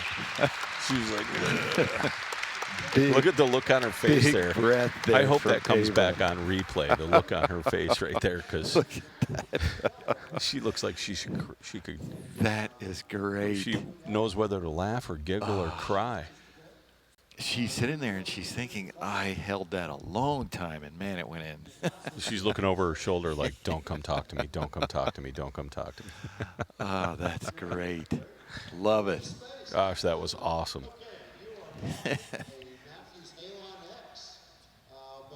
33, Ava opens up with to face 31. Here we go. Look at this hold. Look, hold. Look at her. She blinked. Her head came out just a little bit. She kind in of grimaced there for a second. Look Here at we that. go. You know she's looking at her coach Excellent. right there going, there is no way that should be even on the face, much less in the X. She says, I don't know how it happened, but it happened. That's trusting your process right man. there. That was amazing. That was really cool. Love it. Well, she's had a second to catch her breath, and we were able to distract Rob long enough to not talk to her. So I think she's going to get away with one there. But I'm sure he'll be talking to her in a minute. So now Faith is going to lead this off. Yeah.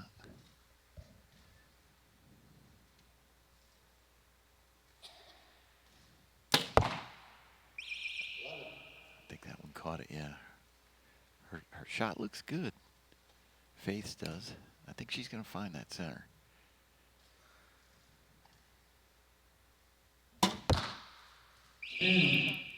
Just a high. tick tall. Just a little bit.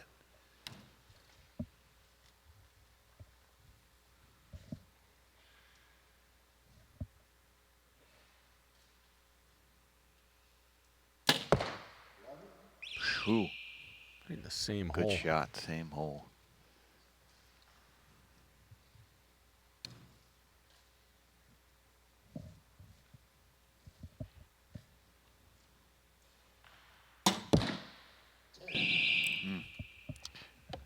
Just got away from her a little bit.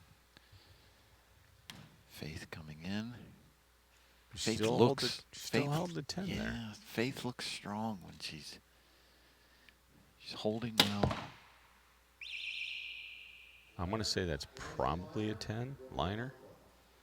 I think for she's an shooting 11. 23s, so I think that's just out. Probably be out. Oh, if Ava can catch an 11 here, she's Look still at that, tied. Look at that bubble. Did you see that? Yeah, man, that It thing was shifted all to the left, or shifted to the right, and that's where her arrow went. Mm-hmm. Caught a 9 there.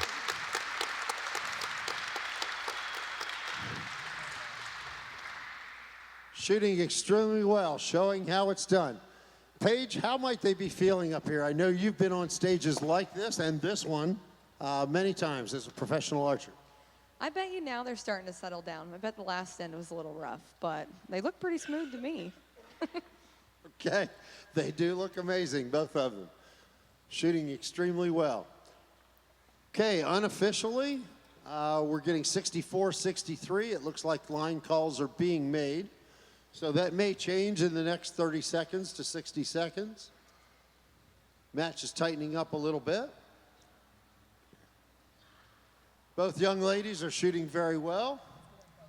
I'm gonna assume that So Rob was talking there. Faith Miller has Paige Pierce behind her. Paige, of course, one of the best female compound archers in the world. She's won everything. So Nothing that's a like- good person to have behind you. Nothing like having a giant in your corner. Yeah, absolutely. It's my pet giant right here. She's just going to slay the world if I don't. I've shot against Paige, and she has hammered me. I mean, yeah. I was hoping Paige would compete in the open division this year, kind of. Yeah, you know, I think if... Open pro, that is. I think if you challenge her, she would. I know she could do really well. There's an 11 opener from Faith. She is finding her groove for sure.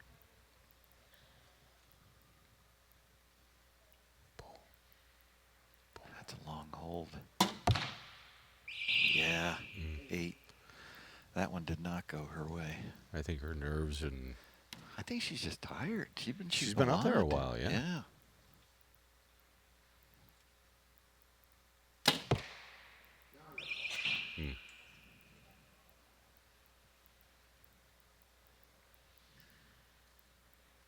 See Paige giving her just a few words of encouragement back there.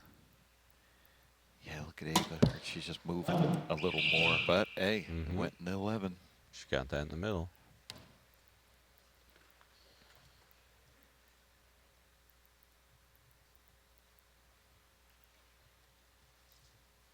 That was actually a pretty clean release. Yeah. That looked good. Good. She got rewarded with the 11. Got the 11 there.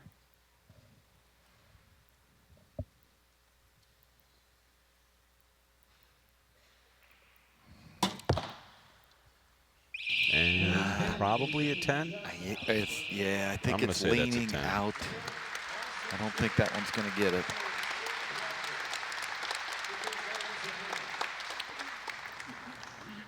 .229s, that's rough for Ava after a 33 opener. So Faith holds a 3-point lead after shooting a 31. close-up look at the target there. And that is perfect. That's a great example of Judge looking over the arrows. That's Faith's there. Just that wide 9, 2 good 11s. Wide 9, but she's doing what she needs to do to stay ahead of Ava here. You know, I think the important was it 84-91. I think the score was there. I think it's a little closer. I thought it was 87-91, and then when they pulled it down, I don't know. We'll wait for it to pop back up. But I think the match is a little closer than what I initially thought. I thought it was. Continue shooting first, baby. Okay. 94-91. Ava The final end of this match. getting ready to shoot here. Larry Wise Anything can happen. opening the match there. Faith Miller is up at full draw now. Boy, that's a steady bow.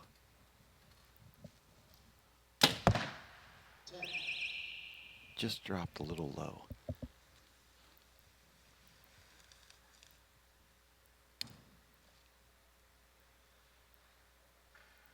A little bit of shake. Can see the She might bite. Might bite. Right there. 11-10 liner, but boy, you can see the liquid in her bubble moving, just back and forth. Just bouncing.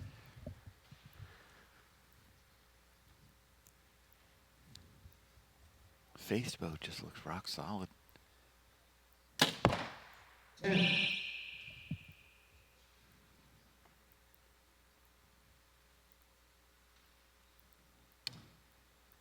See how Ava can answer here.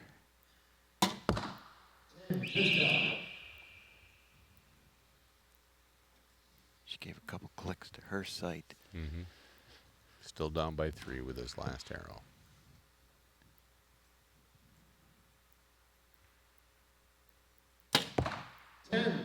Oh, that's 11. That's an 11, yeah. That's an 11. Dead center. Finish strong here. Yep. Let's see an 11. Come on. Tall 9. Just ah well. Hey, she put on a show there. She did. She did. And congrats to Faith. That's great shooting on her part. Coming in cold against a hot opponent. Mm-hmm. 125-20. She takes it. You could just hook it along, and you did extremely well. Second place, $550 for second place. Let's give Ava Drummond a hand. Well done. Congratulations. Faith Miller, I understand you had a pretty good day in Rome as well last month, and in Nîmes. In Rome, do I understand you set a new world record, 594? Okay, Faith Miller, our champion, and also world record holder, 594, inner 10. Faith, you're our champion. Take home $1,000. I hope you come back to the Lancaster Archery Classic. For sure. Absolutely. Thank you. Congratulations. Let's give both of these archers a hand. Well done.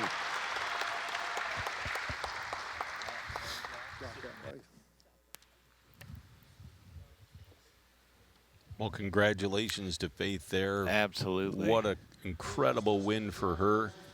And that closes out the Youth Female Championship here at the 2019 Lancaster Archery Classic. We're going to be back in just a couple of minutes here. We've got big a show. huge show. There it is. There they are. The Barebow guys. Lining it up. This is the one. This is... you can hear the crowd there this place going is gonna crazy. It's We're going to running get rowdy. through some replays here of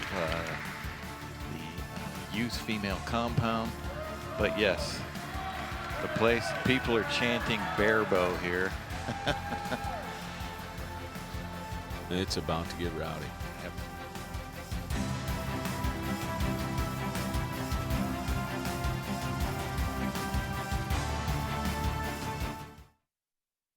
I'm 1,000 miles from nowhere, and there's no place I'd rather be.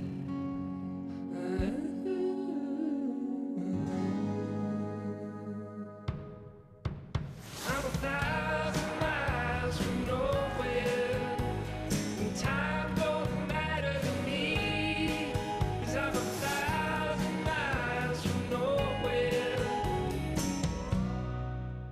Keep missing you. Who's been kissing you since you went away? My arms keep missing you. I keep wishing you come back today. My arms keep missing you. Who's been kissing you since you went away? My arms keep missing you. I keep wishing you come back today. My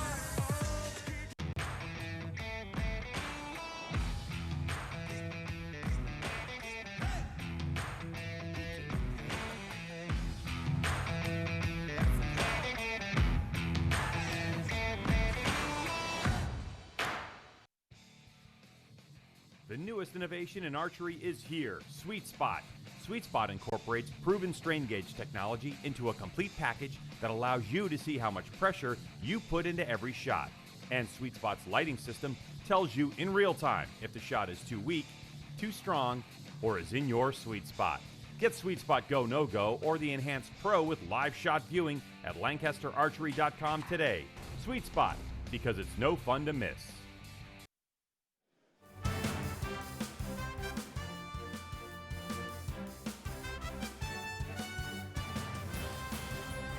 Okay, the time you've been waiting for. Let's crank up the energy and bring down the house. It's time for the Barebow Finals.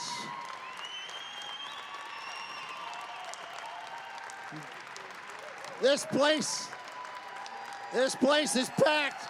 Come on, keep it cranked up. All right. Our Barebow finalists, Spanky Brooks and Ben Rogers.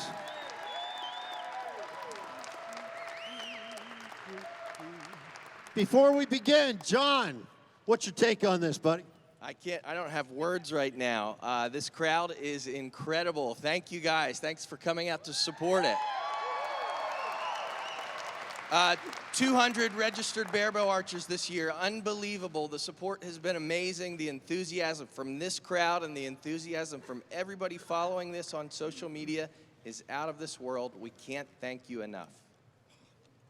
No, thank you.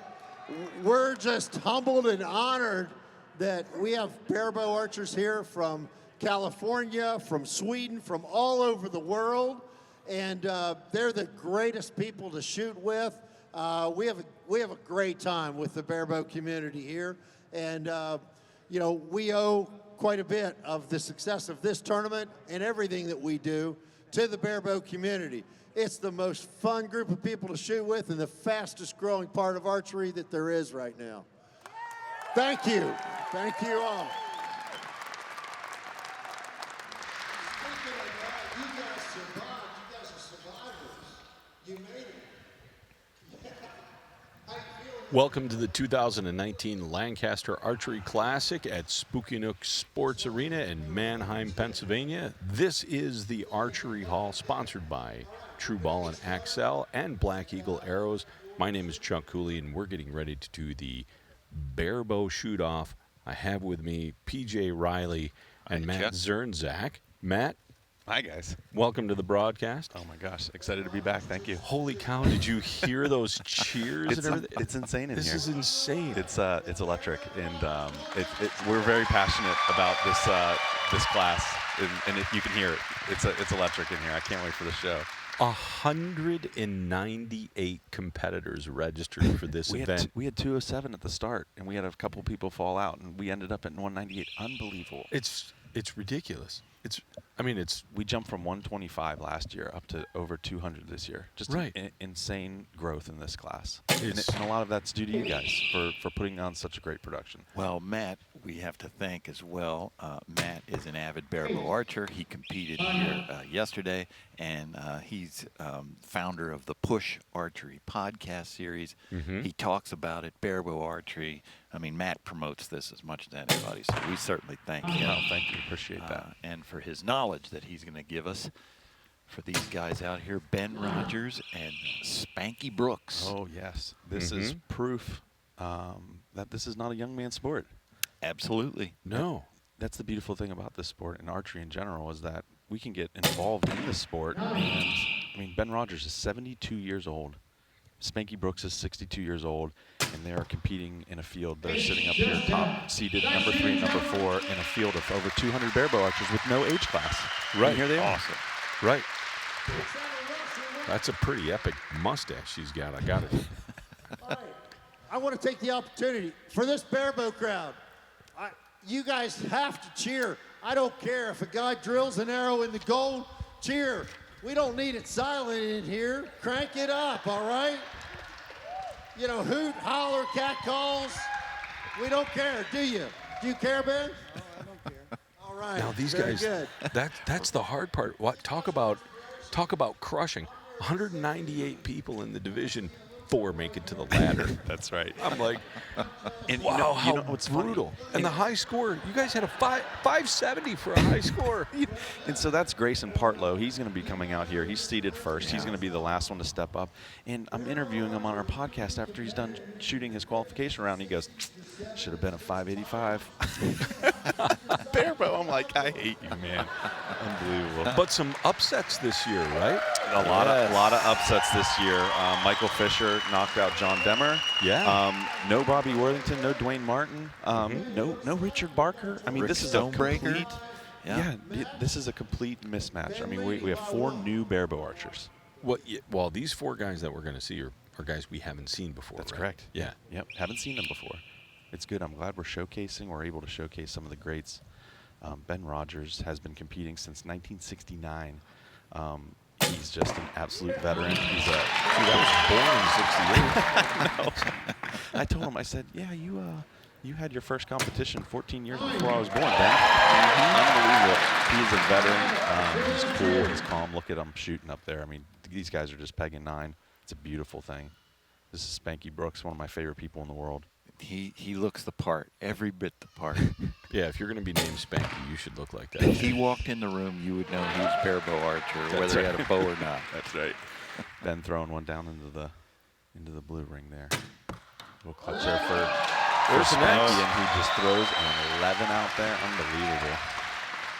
Spanky says his name is actually Randy, and his brother, 3 days after he was born, named him Spanky. So he's had Spanky for 3 days less than his entire life. He's just an incredible individual, an incredible barebow archer. One of my good friends back home is a barebow guy, and very, very good at it. Alan Paul. Okay. And question. We're going to get a lot of people watching this live, and they're commenting. They want to know about this hat.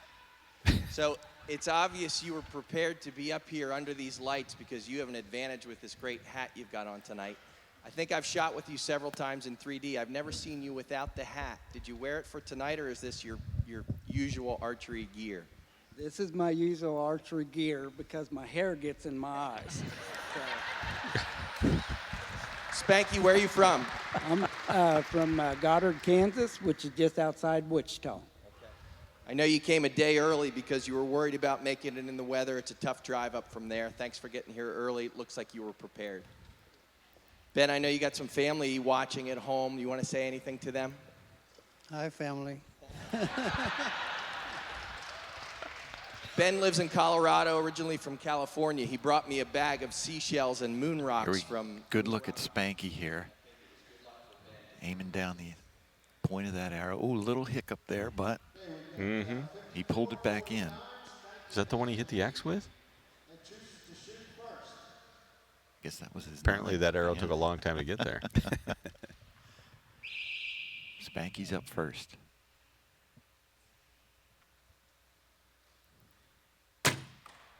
Nice and calm up there, very steady. These guys are very steady. Just unbelievable. Do you think you could be that steady if you... Oh my gosh, no. I'm nervous right now just watching them. I'm shaking right now. I could not hold on that gold at all. This is so much fun, man. Yeah. Oh my! Another one. Spanky, I tell you. You know, Spanky's really well known on the 3D circuit, and this is the biggest indoor competition he's attended. I mean, look He where came he's all at. the way from Wichita. Yep. Ben Rogers recently moved to Colorado, but he's been over the last decades. He's been competing in the California circuit. But there's a great example of what barebow is. Exactly. Spanky Brooks just threw a 3 o'clock blue ring. And Ben capitalizes. I mean, this is going to be a nail biter. We can already tell. Now, like you were saying, so if this were compound, that 6, he'd be done. But that's right. That means nothing here. That means nothing here. It takes one arrow, and we saw it through the eliminations all day. CD archery. I've got Dryad limbs. Dryad limbs from Texas as well, from Mike Westfang in Texas. How much weight are you shooting? About 34, 35 pounds. What about that rest? Is that a...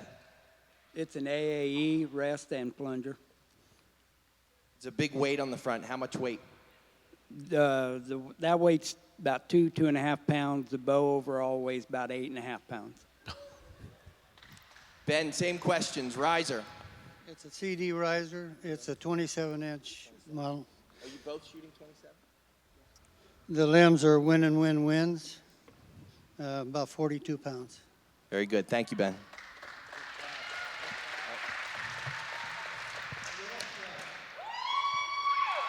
So, Matt, tell us about that weight. So, of Spanky's bow, I mean, he said that's over 8 pounds. That's right. So, in here at Lancaster, the equipment rules follow World Archery equipment rules for barebow, which means that the bow, unstrung, needs to fit through a 12.2 centimeter ring, and that's pretty much it.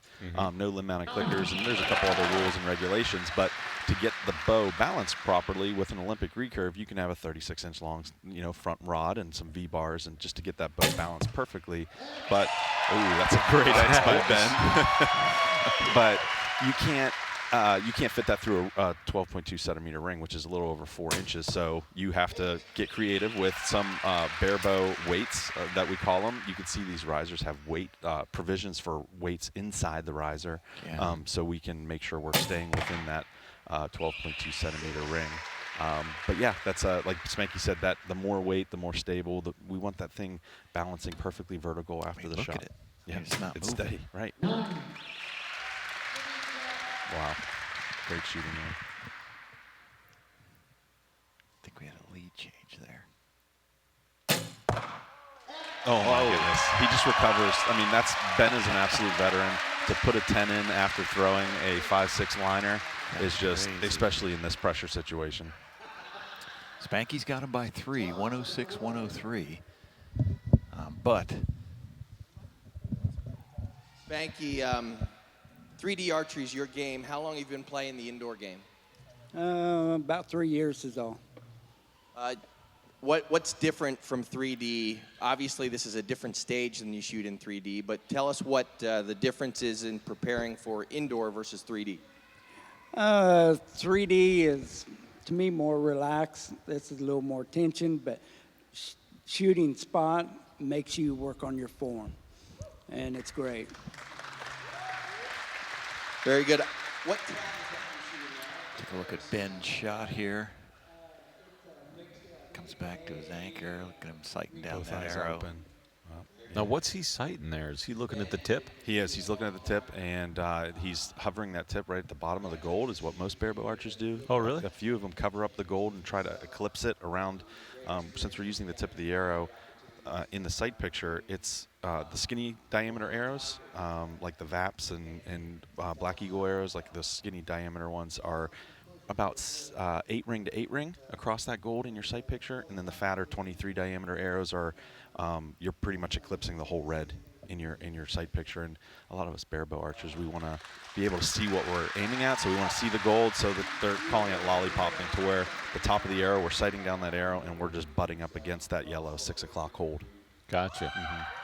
And do you use that through a finger crawl then? That's right. You can string walk down to change that trajectory, or you can tune your arrow with your arrow length and your knock point and your arrow weight and your draw weight of your bow to get it to where, for indoor at 20 yards or 18 meters,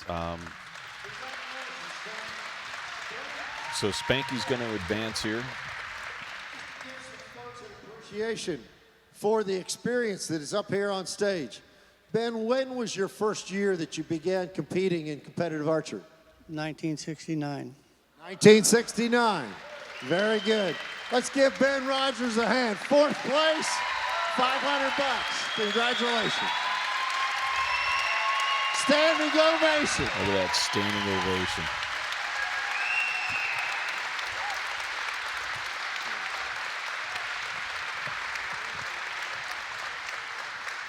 All right, our next competitor is Michael Fisher, who's the number 2 competitor in the qualification round and the number 2 seed. Michael Fisher, let's give it up. Welcome to the stage, Michael. Did you choose right or left? Right. Okay, Spanky, you take left. Michael, take right. See the sportsmanship there?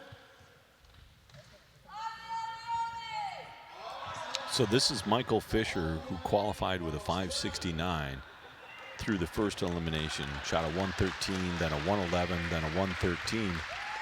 Isn't Michael the one that took out John? Michael is the one that took out John Demmer, yes. He is from Australia, very big in the World Archery field world. Very good competitor. 2016, I believe, bronze, or he competed in the bronze medal match there at the World Archery Field Championships. He's just a great archer. Interviewed him on the podcast here this morning, and this is the biggest indoor competition he's got to, and he absolutely loves it. I don't think he's ever been to the Classic. No, he before. hasn't. This is the first time you can Well, this see is it. his first trip, too. This is his first trip. There was a little twitch there. And that is very uncharacteristic of Michael. You can see that long crawl that he's running compared to Spanky. He's right up against the knock of the arrow. 7. So it looks like Spanky responded. And that's something we saw in elimination rounds. Very high intensity. You can see that crawl there, about an 1.5 inch crawl. But when someone throws a bad shot out, that ramps up the pressure for the follow-on shot for the competitor. And we can see that Spanky didn't capitalize. Looks like Michael Fisher is having some issues with the lighting here. He's holding a good group, but he's hitting left. So, Look at that. There you go, Spanky. 11. Very nice. Crystal Galvin was here previously, and she talked about the not being able to see the string in here with the lighting. How does that affect these guys? It's the same. We're lining up our string on a landmark on our bow, whether it's right side, middle, or left side, a riser, or somewhere on the arrow. We're looking at that, what we call the string blur. And it's the same as Olympic archery as well, as we want to get that thing consistent. That's gonna help us with our windage downrange. Put that blur in the same spot. That's right. I'm sure John's going to ask him about it right here. I put a microphone in your face when? Yesterday? You were nervous then. You look better now. No. How long was the flight here, Michael? 24 hours. That's a long way. We appreciate that you came here.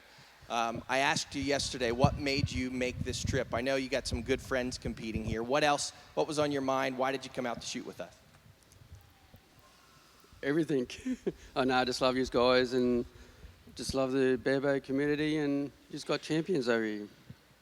That's great. You showed a lot of those champions how to shoot today. It was an inspiration. I loved watching you, and we're glad to have you here. Thank you very much for coming.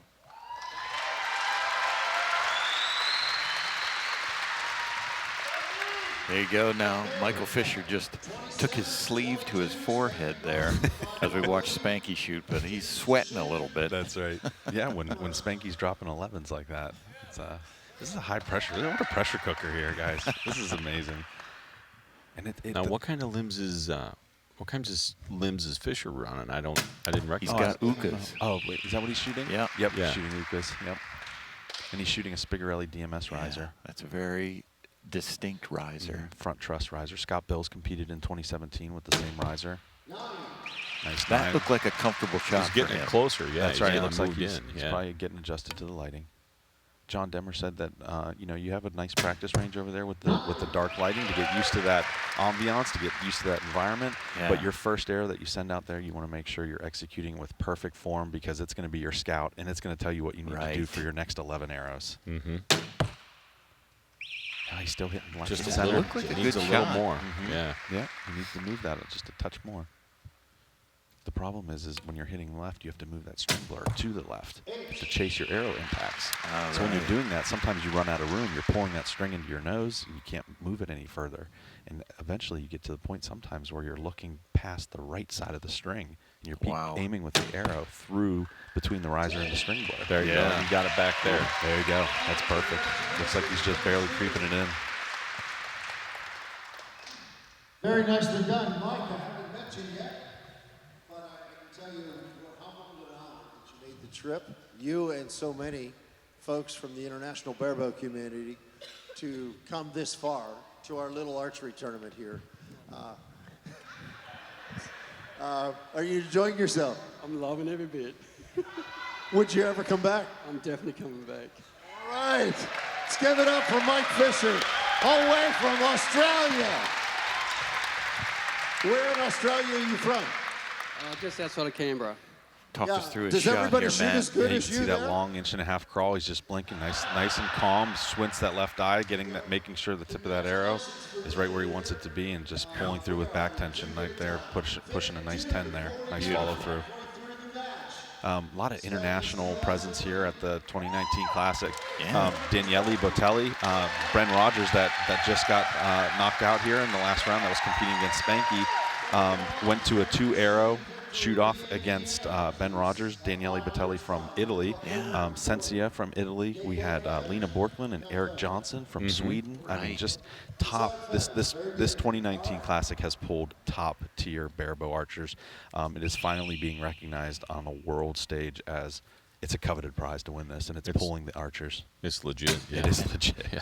It is legit. And the European, I mean, barebow is huge over there. So barebow is that's the sport over there. Right. And it's to be able to pull Lena Borkland and Eric Johnson, who are husband and wife, who both of them won gold at the 2018 World Archery Field Championships. I mean, just a talented family there, and they came over together with their newborn daughter, just put on a great clinic. Lena, I think, finished 7th or 4th, maybe, qualifying. She was 6th in qualifying. 6th, qualifying. She was the out top of the 200. Yeah, she was the top female qualifying. Unbelievable. All right, we've got Michael just gave one out there. Yes, he There's did. a little bit. It almost looked like a little bit of a ginch. I could have been just a camera blur. Ooh, Spanky holding a nice group here. Really In the capitalizing. gold. All gold. Really capitalizing. Now he's doing some things we've seen the other archers do, in compound even, wiping his hand off. So he's got a sweaty hand. That's there. right. Feels nerve. See what Michael. Nice follow. Wow. Look at that. That was a shot. It There looks we like he go. just found a shot. 3-point game. Unbelievable. Michael Fisher. So he held his Getting her hand. done. Oh. John, what do you think? So one thing I wanted to say was that we don't have a women's class. We're working on that. But last year we had 15 women registered. It's a class for both men and women in barebow. This year we had over 40 women in the barebow class.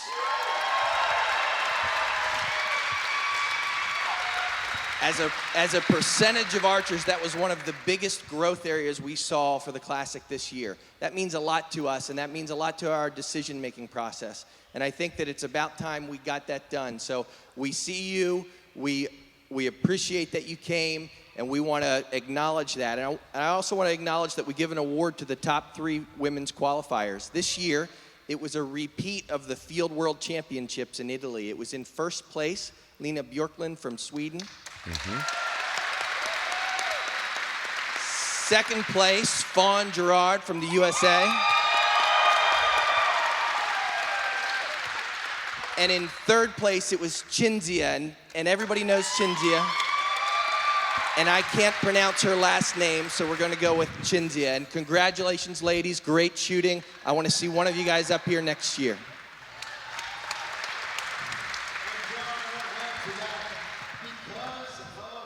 Here's Spanky replay here. Yeah, really aiming down that arrow. You can really see that there. Now that went in there, but it looked like he pitched his bow a little It does, bit. but yep. Hey, it made it. That's right. There's a beautiful follow through there.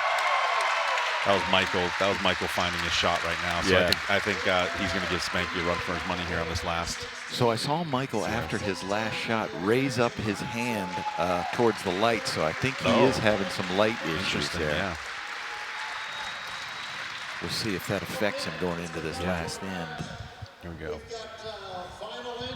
What are we, a 3-point game here? It's got to be pretty close, yeah. So 3 points, anything can happen. Shoot well, gentlemen. There we go. This is Barebow at its finest. High pressure. Anything can happen. Takes one error to win and one error to lose. All right, 8. Everyone out. Let's see if Michael can capitalize. He's taking his time. Look at him. Oh, yeah. Really staring that down. Using the full 30 seconds. Man, if he pulls an 11 here, they're tied. Mm-hmm. This place will go nuts. Oh, yeah. Oh, good fall through. I think that's a 10. No, I think that's it. Rob called it a 9, but I think that could be a 10. Yeah, jarred like in 10. I think that's going to be close. Oh, Spanky. Oh, Here we go. Michael's got to capitalize here. He's thinking about it. He's walking his head through it. That's right. True competitor. Really making a precision call here.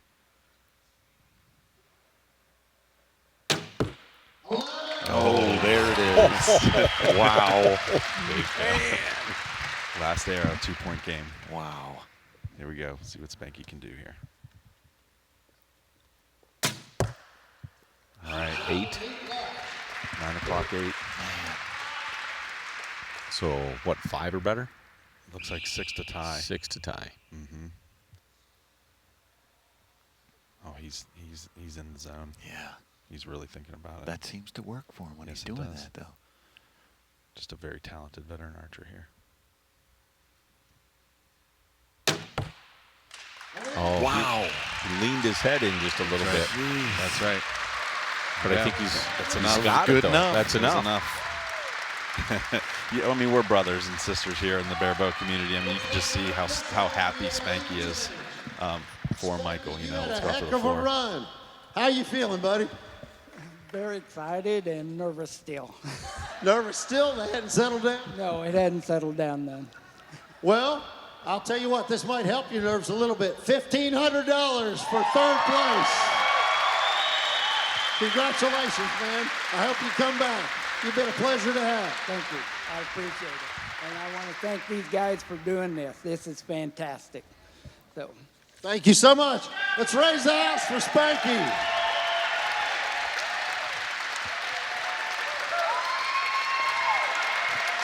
There we go. Standing ovation. Okay, our final competitor and our first seed is Grayson Partlow.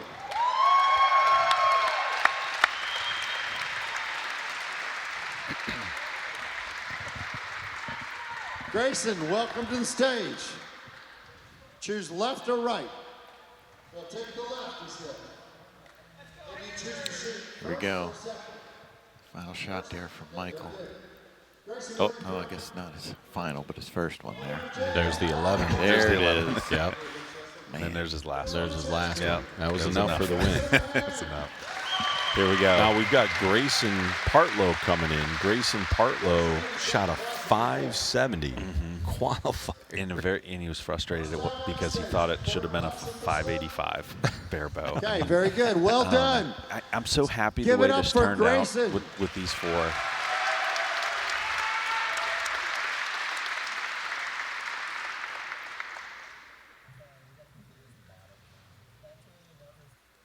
And we were saying that I was so happy it turned out this way with these 4 Barebow archers to introduce the world to some of the characters in the high-class shooting of the Barebow community. You know, Grayson is a local boy here, kind of close to Lancaster. He's one of he just started competing in 2015. What? Crazy. He's just a natural talent, and you can see the influence of John Demmer. You can see that front bow shoulder. He shoots with John Demmer at his local club quite often. Yeah, they're really good friends and really good competitors with each other. He's just a very talented individual. So here begs the question. Grayson coming in, seated first, coming in borderline cold. You know, Michael Fisher has 12 arrows up here in the stage in this environment. So, you know, you saw how long it took Michael to kind of get the lighting down and understand the environment. And it looks like Grayson's first arrow, he hit left just like Michael was early on. He brought it over for a high 9, and here we go. Now we're on, let's see if Grayson can stick with what he just learned with that first scout arrow. Just focused. Okay, still hitting a little left. Just a little bit left.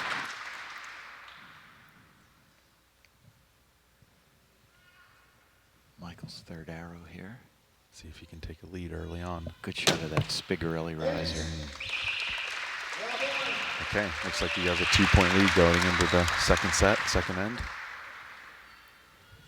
Michael, if you could tell us a little bit about your equipment.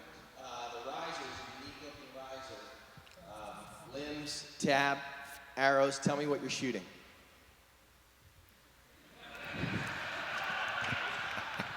Look at his handshake. I'm shooting a Spigarelli DMS riser with Yoko limbs. I got fantastic Simon Fairweather spare bow tab, and I'm using Carbon Express and Nano Extremes. Very good. Simon is an Olympic archer, also came here from Australia to compete in bare bow. We were very excited to have him as well. Is he a friend of yours? He's a great mate and he's a champion. Very good. Thank you, Michael. Grayson, equipment for me quickly if you could. 27-inch Gilo G1, Uka VX Plus limbs, Butter plunger, Gabriel rest, Yoast tab, and weight. Carbon Express tanks. So he's shooting tank 27s? Or he's at Carbon Express tanks. Yeah, the 23s. Oh, tank 23s. Tank 23s, yep. Same arrow I was currently going to say shoot. that didn't look that big. Yeah. But let's back up a second, Matt. Yeah. Spanky Rogers went out $1,500 for third place. Yeah, Spanky Brooks, yeah. In bare bow. Yeah, I know. Where do you see that? It's $6,000 this year for first place Are in you bare kidding? bow. Crazy. It's amazing the support in our great sponsors of the bare bow class. It's crazy how much money is pouring into this. And let's go back to something that Michael Fisher just said about Simon Fairweather, using his tab. Simon Fairweather is a multi-time Olympian from Australia, and a gold medalist in the Olympics for Olympic recurve. Yeah. And Barebow is drawing him to the Lancaster Classic to compete in Barebow this year. I'm not going to lie. When he said that, I didn't realize that he was here. As soon as he said that, I'm like, damn, I want his autograph. He's here. I want to meet him. Yeah, it's amazing. Let's watch this. Second arrow for Michael.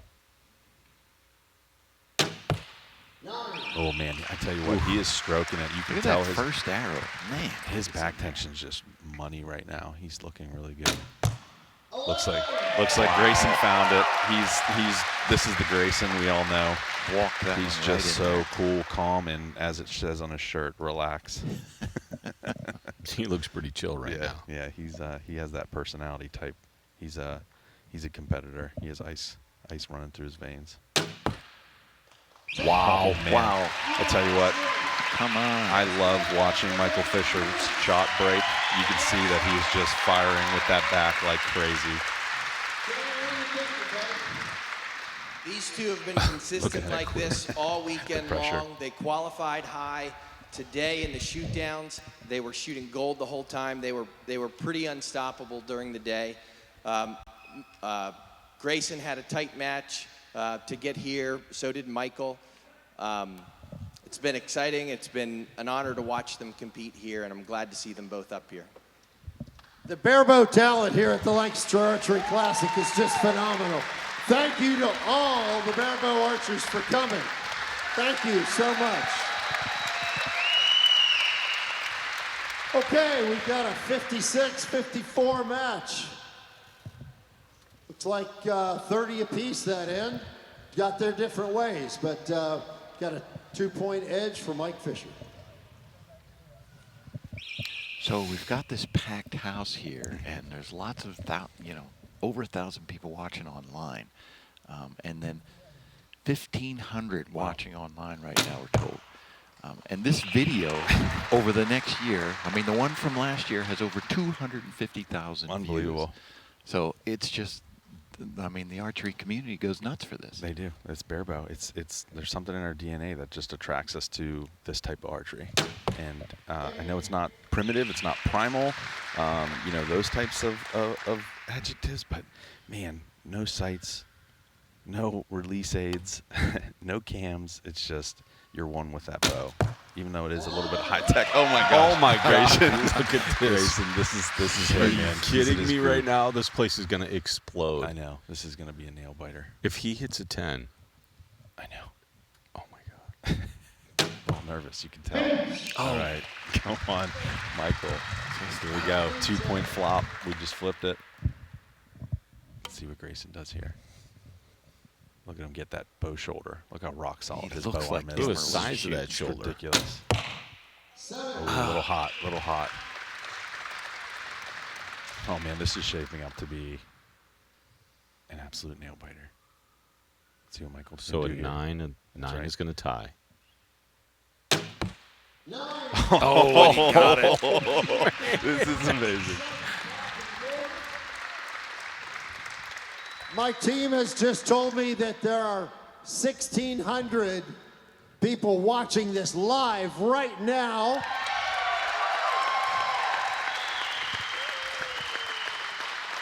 And since last year's barebow at the Classic here, over 250,000 people have viewed that video. It's the most watched of anything we've ever done. Congratulations, Barebow Nation. Okay, we've got a tie match. One end to go, and it's time. Tie. This is going into the last end. Anything can happen, right? One arrow can lose it, one arrow can win it. Unbelievable. This is what's drawing the international crowd to this wonderful tournament. That's what's drawing, just the coverage, the interest, the growth in numbers. It's very popular, and just can't wait. Can't wait to see what we get here in these last 3 arrows. Oh, did we change? Oh, what? Ooh. Oh. Mike Fisher pulls ahead by 1. Change. The judges changed a point. All right.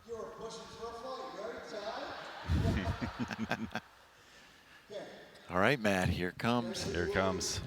I'm very nervous. This is our family up here shooting. I'm nervous for him.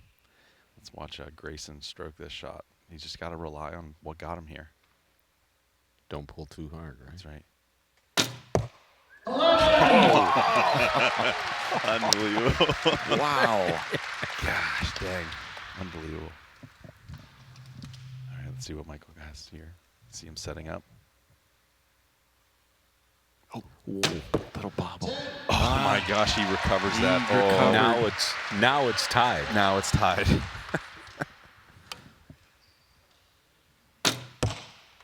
A little hot, man. I tell you what, Grayson, that was out of his tempo. I know. That was a 7. We don't have a camera on you, but you're a wreck right I'm a now. wreck. I know. I'm a wreck. I can feel You're a hot mess. This is it. This is so exciting. This is what we do this for. Oh my gosh. 1 point lead. 2 points. 2 They point just leads. adjusted for the 7. All right, let's see what Grayson does here. Hitting 11. Do it. I'm nervous. Hitting 11. 8. Okay. Here we go. So 6 to tie. Yep. 7 or better to win. And this is the exact same thing as the last match. Mm-hmm. 6 to tie, 7 to win. He took his time this time. The other ones, right. he was a little fast, but Yeah. now he's taking his time. You just got to stroke. Ready? Oh, are you kidding me? Look where that is. Pinwheels it for the win. Are you kidding me? Unbelievable. That's Michael Fisher. Aussie flies 24 hours to get here. Just new face of barebow. This is incredible. Absolute center punch for the win. Oh, man. Oh, what a show. What a show. Anybody out there, I hope you show up in the 2020 Lancaster Classic. Bring what you have, whether you have a wood recurve. Let's go out there. Come away with second place, $2,500, $2,500 for second place. Congratulations. Heck of a show. Mike, I don't know what to say. You come the furthest of anyone here. $6,000 first prize. Congratulations. Thank you. Woo! Aussie, Aussie, Aussie! Do you think anyone else from Australia or around the world might come and try this someday? Would you recommend it? I'll recommend it big time. Come on, everybody, come out. Let's play, Bebo. Okay, that sounds good. We'll see what we can do to let more of you play next year. I'm going to do everything I can. John, what are you thinking? I don't know what to say. I think everybody here is watching you too and thinking about what this was like for both of you. They're happy that you were out here putting on a performance like this for them. They came out here to see this. They wanted to see the conclusion of this match right here. It was an amazing show. I love both of you. Thank you. Congratulations, Michael. Congratulations, Grayson, and thank you.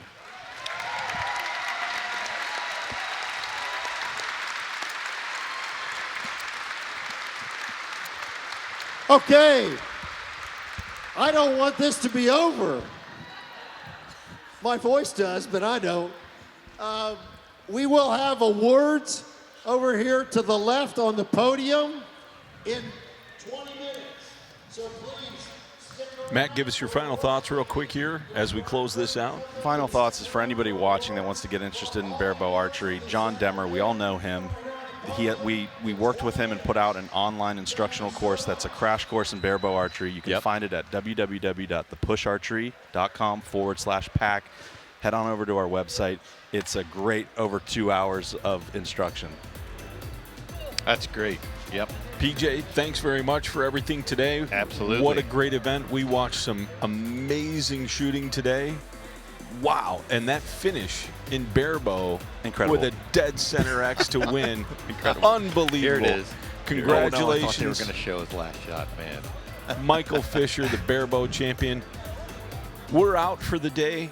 We will see everybody back here tomorrow. This is the 2019 Lancaster Archery Classic, back live here at 8 a.m. for the shoot-up finals. There it is. Look at that. We're out.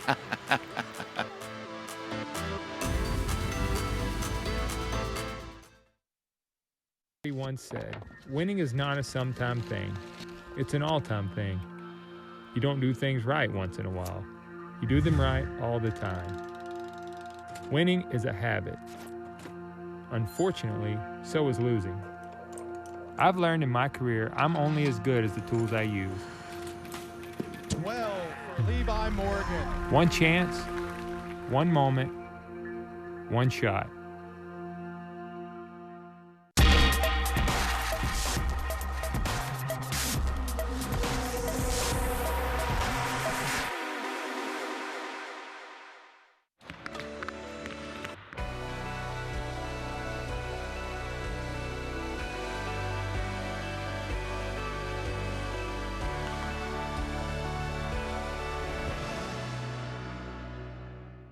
We don't build these bows to be different.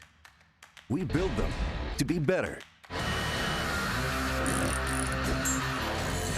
We're the outsiders, the mavericks, the fearless. We forge our own path. We're not chasing anyone, but we know what they're running from. It's an obsession, and the obsessed never rest.